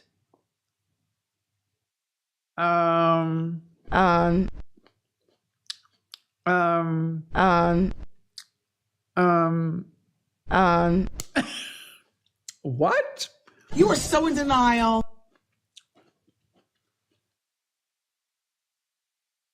Fuchsia Floyd, love Jess. Kev says, I can see Dacob and Kristen McMenamy, a platinum blonde, maybe a weave if we can't handle the bleach. No, We can talk about it. We can talk about it. Oh, Tina, Jessie is super sweet. I'm telling you guys, Jessie's amazing. Good night, everyone. This was amazing, says Janine. Thank you so much, Janine. Oh, Pau. Pau. Yeah, his name. I forgot it again. Kid Super? Did we call him Kid Super? Chanel number 5. Cha. Wait, hold on, you guys. You want to confirm that he's a Ryan Gosling? You guys, you are so cruel. Okay, so his name is Calm Delane or Dylan, aka Kid Super. And the chat has declared him the bootleg Ryan Gosling. Oh my god, I can't with you guys. Just you look Paul. You guys, even Anna Delvey's pitching in. I can't. You guys, I mean, you are my people because you're terrible. We're all gonna go to hell. Deborah, she's not wrong. I cannot with y'all.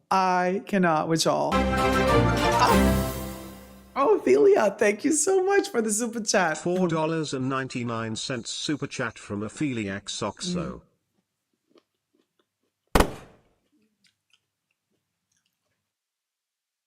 Like, Debbie gets triggered. I guess it's Debbie's ex-husband. Debbie, what if your ex-husband is the new designer of Louis Vuitton?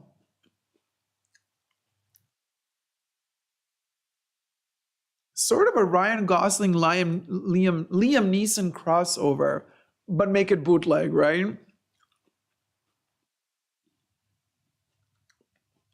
And Kev is like, I can see the resemblance if I squint really hard. Pop says, oh no, he looks more like a lead singer of Nothing More, the band. He's shaggable, don't see no problem, says Madame.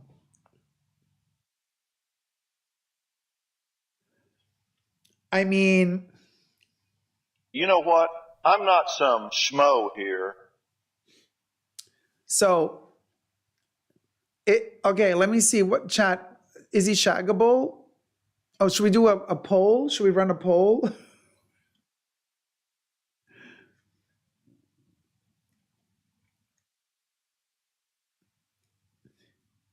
What do you guys think? Is he shaggable?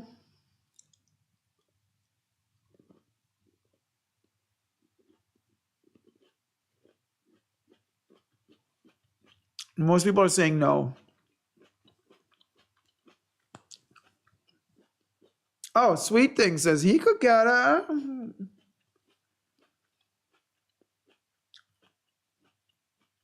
Well, Madame, you said he's shaggable. Let's see.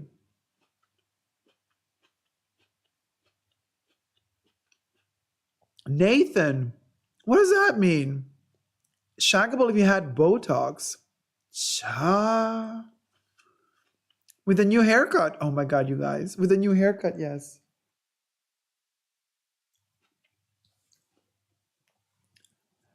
I personally wouldn't mind a little bit more lip. Actually, I wouldn't mind a lip.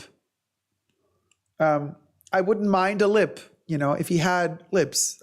You know, at this point, I wouldn't mind lips, you know, any lip. A lip, okay? Oh my God, Cami Canny, shaggable with several drinks? Y'all, I have no words. Maybe a brow lift. Are we gonna give the man a makeover before he hits the runway tomorrow? I can't with y'all. What do you think of the Miss Dior line? I love the change of subject. Not a big fan. John Mulligan, he looks like someone who would try to sell me a reverse mortgage or extended warranty on my car.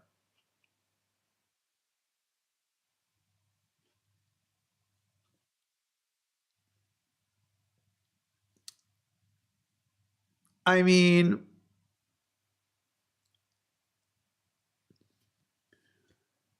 he looks like a nice person, though. His eyes look nice. They look friendly. He looks good. Insurance agent, says Paul, or sell you a timeshare. He does give off used car salesman vibes. Madame says he looks like a founding father of the USA, just missing the wig. Child. Y'all, he has that 45 plus guy in a bar vibe. Oh, and so and you're literally telling me you would zoo him. Don't do it. I mean, we don't know what he's actually working with. So, oh, Deborah. Oh, he working. Listen.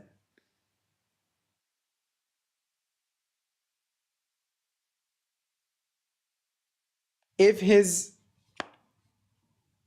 hands are anything to go by, oh, I think he has nail polish on, though, on almost all fingers except the, I don't know.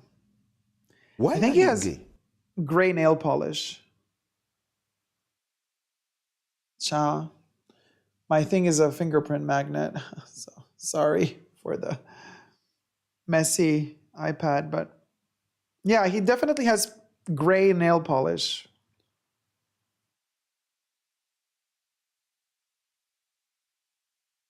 Can you imagine we're all getting banned from Louis Vuitton Men, says Kev. Paul says, Kev, that would actually hurt.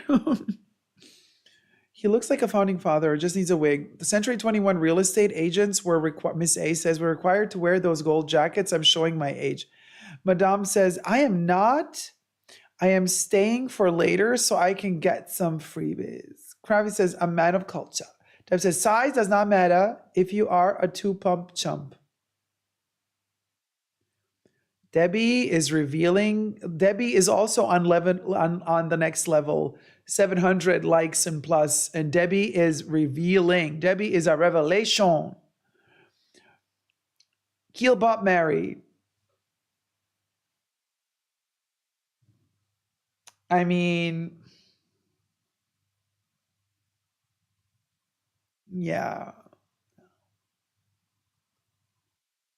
Hey, Brittany, love you too, sweetie. He has a long middle finger.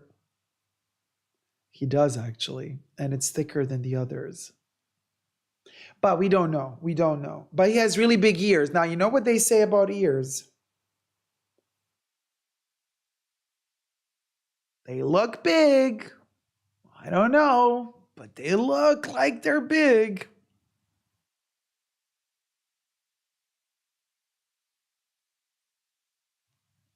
Do you think Louis Vuitton will create a cosmetic line? Maybe. Maybe. French Canadian, he looks like. Oh my God, I'm crying, Susanna. Anything related to Ryan Gosling is a compliment, says Coco Kitty. Madame says, good for a soup. Pop says, he looks better with just half his face showing. Most people do, because most people are asymmetric. This is why models usually are models, because their face is as close as possible to symmetry. The more symmetric the face, the more canonically beautiful you are, they say. Oh my God.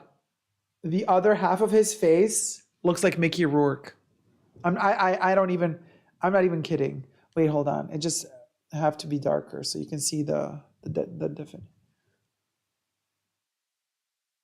It's Mickey Rourke, like in his mid-phase operations.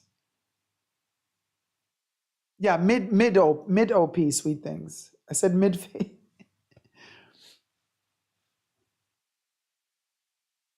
It looks like Mickey Rourke.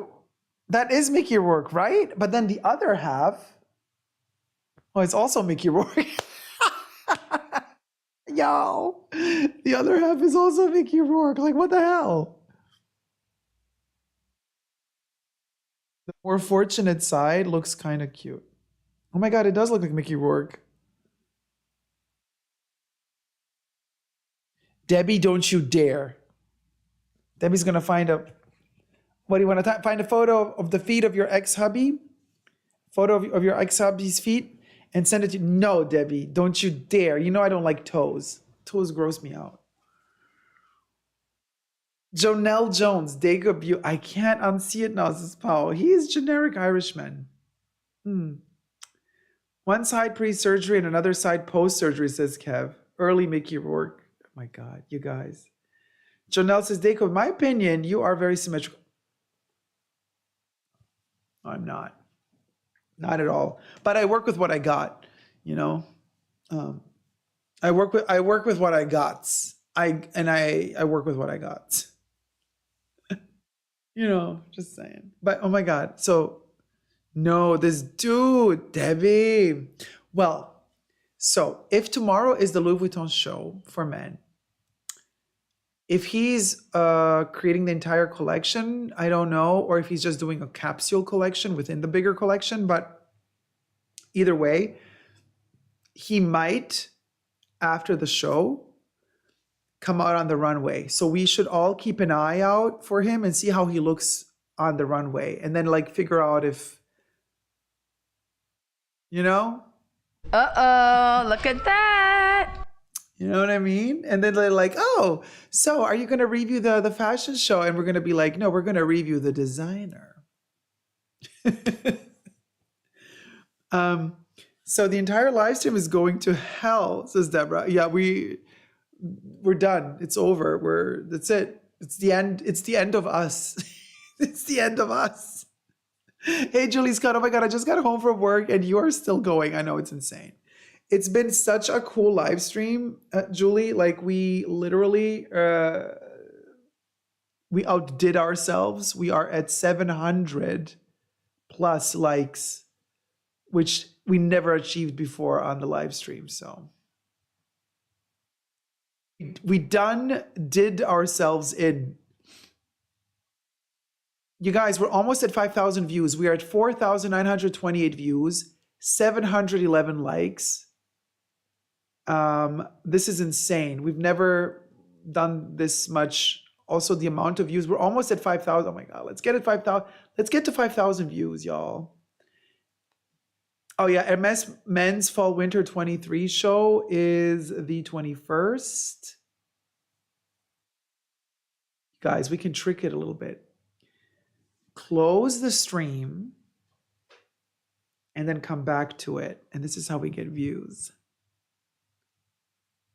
And maybe we can get to 5,000 views that way.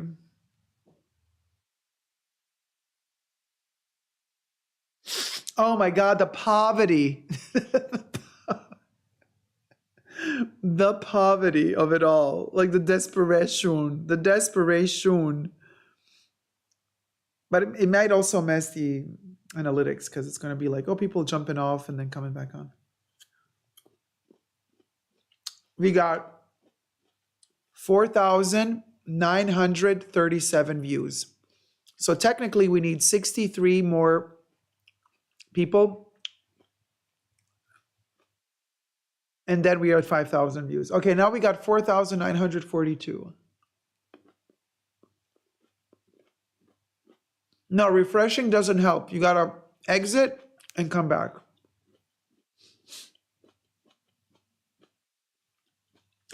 Madame, you're crazy. Madame is like, it was all the people from those 2 Louis Vuitton stores and the purse forum watching.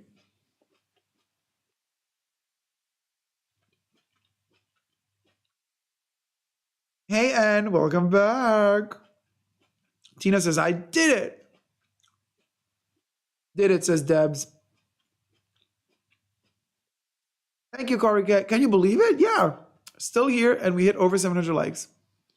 I forgot to like the video, though. Just like, oh, Paige, thank you so much. 51. 49 to go.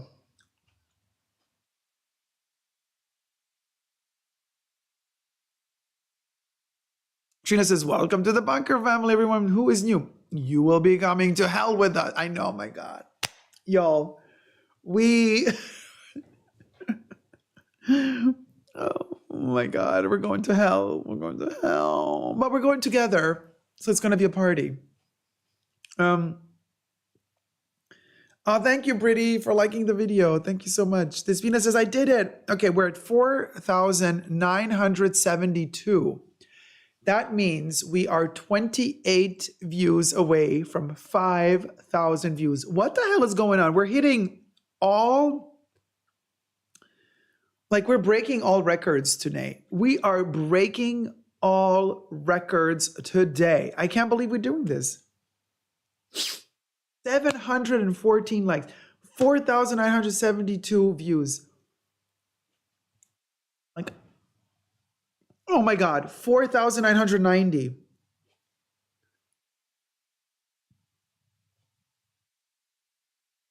We're 10 away. Oh, Kravi, thank you so much. Wait, what monetary system is that?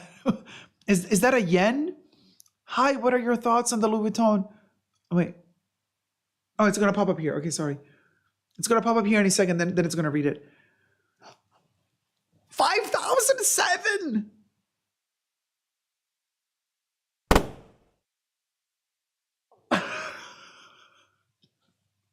How did we do this? Yo, we got over 5,000 views. And a super chat. 100 rupees super chat from Kravi. Hi. What are your thoughts on the LV Boosie bag and Odeon? And why do you dislike the LV leather and prefer monogram canvas? Thanks. Papa Cherry. Thank you so much. The Indian rupee. Thank you. Thank you, Kravi.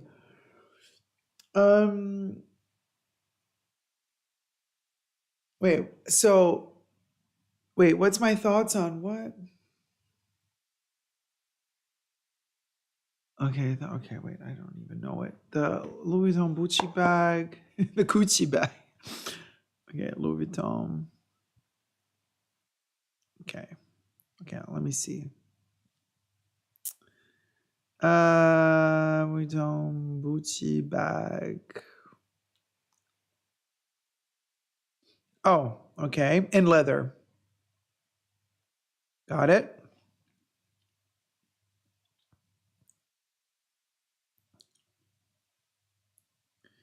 And then the other is the Odeon. Okay. Oh, you know what? We'll go.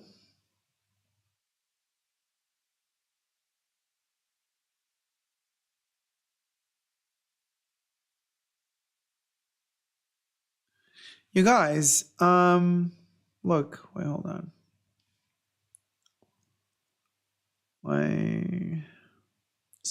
Nothing's working. Hold on. Okay, so this is the Gucci. I don't like the chunky metal logo. Okay, but I like the shape of it. This one, the Odeon, I really like. Look how beautifully patinaed the vaqueta is on this one. The Odeon, yeah, we'll go. They just don't make these anymore. This is really cute. Odeon, yes. I say yes to the Odeon. It has such a beautiful old school vibe about it. And the old school vaqueta, look how beautifully and shiny it aged. Oh my gosh. It's like cognac. It's delicious. Delicious. Tim Park says, also, Dacob, any advice on how to get an account back from Instagram? My Lux account got reported and I submitted the review, my account request, but it has been 2.5 weeks. Instagram is the worst. Tim, I lost 2 of my accounts for nothing. I did nothing wrong. And they just deleted them for no reason. And they're gone. And I appealed and they're gone and they didn't give them back to me. And it's so stupid. Like on one of these accounts, on my Chanel account, they were like, 3 posts have been flagged for going against community guidelines. I'm like, I appealed. So 3 strikes, you're out. So they deleted my account, my Chanel account, right? Fan account. And then I appealed also for every post that they deleted. And then like after they blocked my account, like 2 weeks later, they sent me an answer to one of my appeals. And they said, oh yeah, the photo that we took down, we did it by mistake. You're right. It's not a violation of our community guidelines. So we have reinstated your photo. And then I wrote back to them saying, you reinstated my photo where? You nitwits. You deleted my account. So like, can I get my account back then? Because then I don't have any more 3 strikes because you made a mistake with that photo. At least with that one photo, you made a mistake with all 3 of them, but at least you reviewed the one photo and you deemed it erroneously deleted. So they reinstated the photo, but not my account. I never got the account back. And my Super Dacob account is also still in limbo. So I have absolutely no good experience with Instagram. I don't know how to help you. Deborah says, the new Odeon with black leather trim is awesome. Pao says, I have the new style Odeon PM in canvas and black. Oh, yes. And the other part of the question was, why am I not into the leather?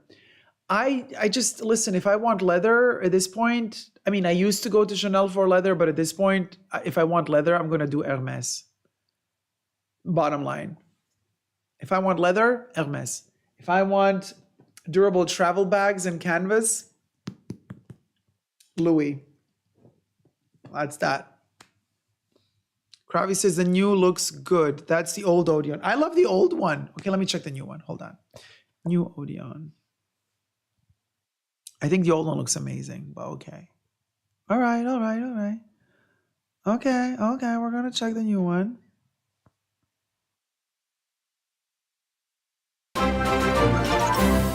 Oh, Pao, thank you so much for the donation. Pow ASMR donated $10. No, Thank you for getting me through my crazy workday today. Cheers. Cheers. Yes, baby.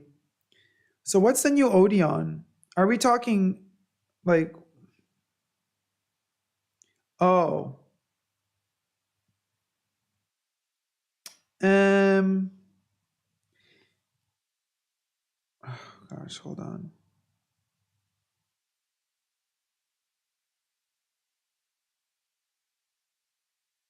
Oh my God, why do you do this to me? Okay, finally, I managed to. It's just so stupid. This Apple is a bitch. Okay, so this is the new one. Is this what we're talking about? The new Odeon? Okay, no, I don't like it.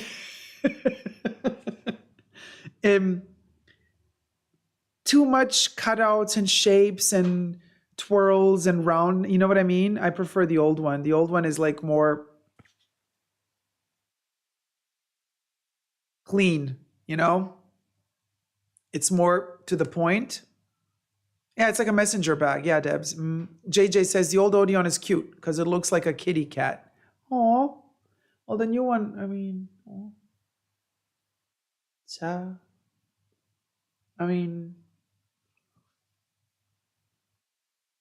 yeah, I prefer the old one.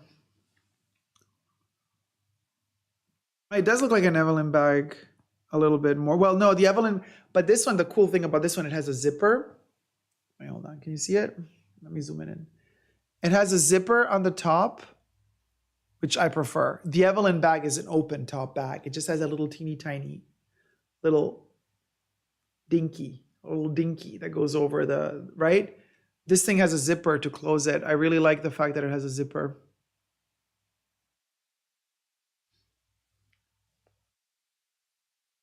Carly says, okay, got it. Thanks a ton. Yeah, sorry, I'm always so direct and honest. I know, you know. You see, if I were PR now, I would tell you, yes, they're lovely. You do you. If you love them, you love them, you know. Who cares what I think? But if I would choose between the two Odeons, I would choose the old one. The old one is so beautiful. I don't know. It just works, you know. For me, I really like it. I really, really like the old one.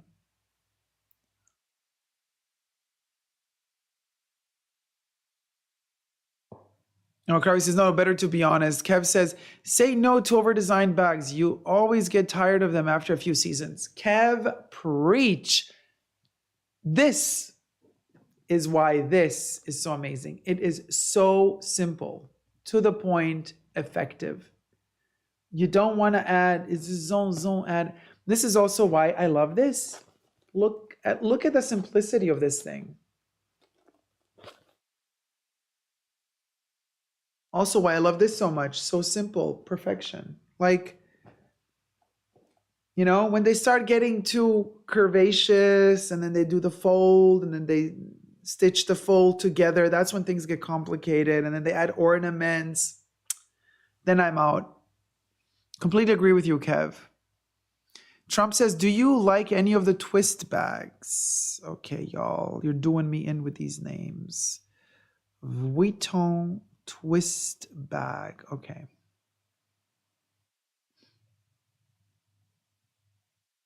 Wait. Are you talking about... Oh, the lock, the twist lock? The LV, the VV that you turn and the V becomes an L? Are you talking about that one? Yes, okay. So this is one of the Gesquier designs, minus the lock. We've covered this story on my channel about the lady that designed this turn lock in the 80s, and then she sued Louis Vuitton for not paying her because now they're using it again. And she won, apparently, the lawsuit, or they settled out of court. I think, like, especially like when they're like this particular... Again, you know, this particular bag to me does not work in monogram, okay? This particular bag works, actually this colorway in the epi leather, in white with the turn lock like that, I think is amazing. Let me just lower the illumination a little bit so you get to see the details of the epi leather. It works in leather, this particular bag. However, I think the bottom part that is kind of wavy is very unpractical for obvious reasons, waste of space. It's gorgeous and super functional, says Deborah, but I like it in white. I think the white one is really interesting. With this kind of pink fading into orange, I love blending pink and orange. Pink and orange combo is to die for. In fact, there is a little something from Chanel that is pink and orange that I am kind of obsessed with at the moment. Stay tuned. It's not a bag. Just saying. So cute. The new pink raffia one is adorable in my opinion. Oh, raffia. The twist is so underrated. Personally, I dislike the twist specifically the chunky chain, and the logo looks off to me, but no hate for those who love it. Interesting. But then you guys, Paige is also very particular with shapes. I remember Paige was also very much like when I showed the Chanel heart bag that I got, it had a wonky stitch, and Paige was like, wonky stitch. But the stitch is like, we're talking microscopically off, but it's off. Chanel, what can I tell you? But Paige notices these things. No, don't apologize, Paige. No, I love you for it. And I'm just letting everybody know, like, Paige has a very, very, very meticulously precise eye for straight lines and sharp edges and cuts. So that's a particular characteristic of Paige. JJ says, Virgo and ENTJ, are you not really bad with abbreviations? JJW, pink and orange combo looks like a cocktail drink. Delicious. And when Chanel does pink and orange with gold,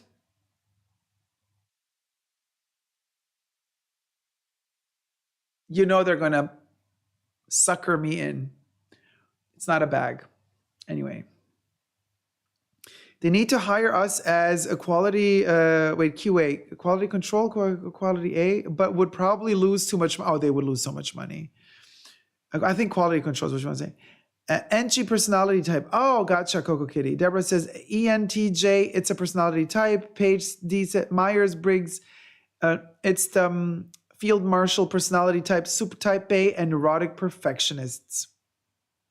So Paige, you're like suffering a lot when you see like bags like this that are just new and they still have their folds.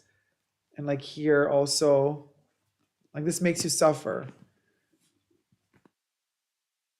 Or like it still has its fold down here. This makes you suffer. He says, Paige, I'm a Virgo too, and wonky lines make me crazy. Oh my God, so speedies are not for you guys. Because the speedy's all wonky, poor thing. It would bother me, except I've owned speedies and I know it changes eventually. Yeah, it changes eventually. It's all gonna even out. So yeah. But yeah, no, I'm looking at the pictures. I mean, we'll go.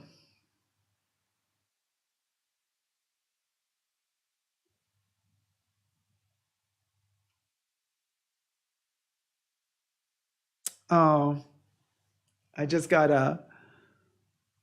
oh, hold on.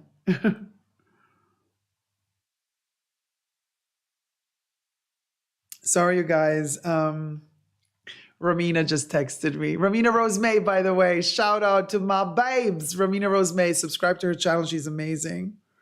Hold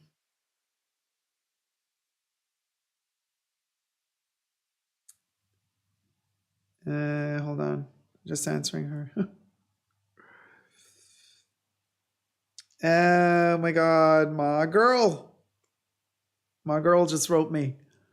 Oh, Kravi says, hey, Ramina, I'm a subby. She's cute. Yeah, Ramina's adorable. So that was text from a lover, says Kev. Well, Ramina. No, Ramina is married. Ramina is not my lover, but we love each other nevertheless.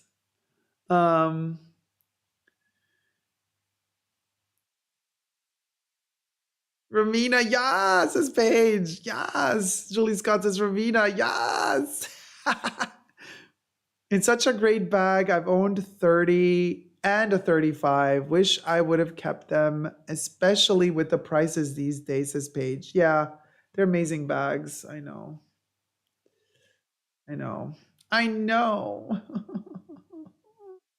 You guys, I have to end the live stream because YouTube, it's not going to let me do anything with the video if it's too long. They have like a limit of time. It's so sad though. But I want to say thank you, everybody. I shy away from personality tests as a psychotherapist. I find them to be limiting and unhealthy. I can see that. Oh, you missed the whole thing? Yes. I'm going to leave it online, you guys. Oh, hey, Jason. How's it going? Jason Lux Lover. Fuchsia Floyd, this was fun. Oh, I loved it too. It was so amazing. We broke all records today with the amount of views, with the amount of likes, over 700 likes, over 5,000 views during the live stream. Bam and bam and thank you, ma'am. You know what I mean? And we got new subscribers as well. Like, this is insane. Let me send, thank you, Tyler. Great stream. Let me send, I'm glad I at least caught the last part of it. Yeah, Julie, but I'm going to leave it online, you guys, so you can watch it again. This is the part 3 of the drama. And I'm also going to post a separate video with the announcement of the new premiere of Art Lovers Unite in Berlin, Germany. Actually, let me show it to you one more time before we end it. Let me show you. We got to go. Sorry. No. It's over. Oh my God. Okay. Love you loads, you guys. YouTube is going to literally delete the whole live stream if I don't exit now. Okay. Love you loads. I'm going to see you on the weekend. Never forget to never give up on love. Love you so much. We have broken all records today. I'm still in shock. Bye.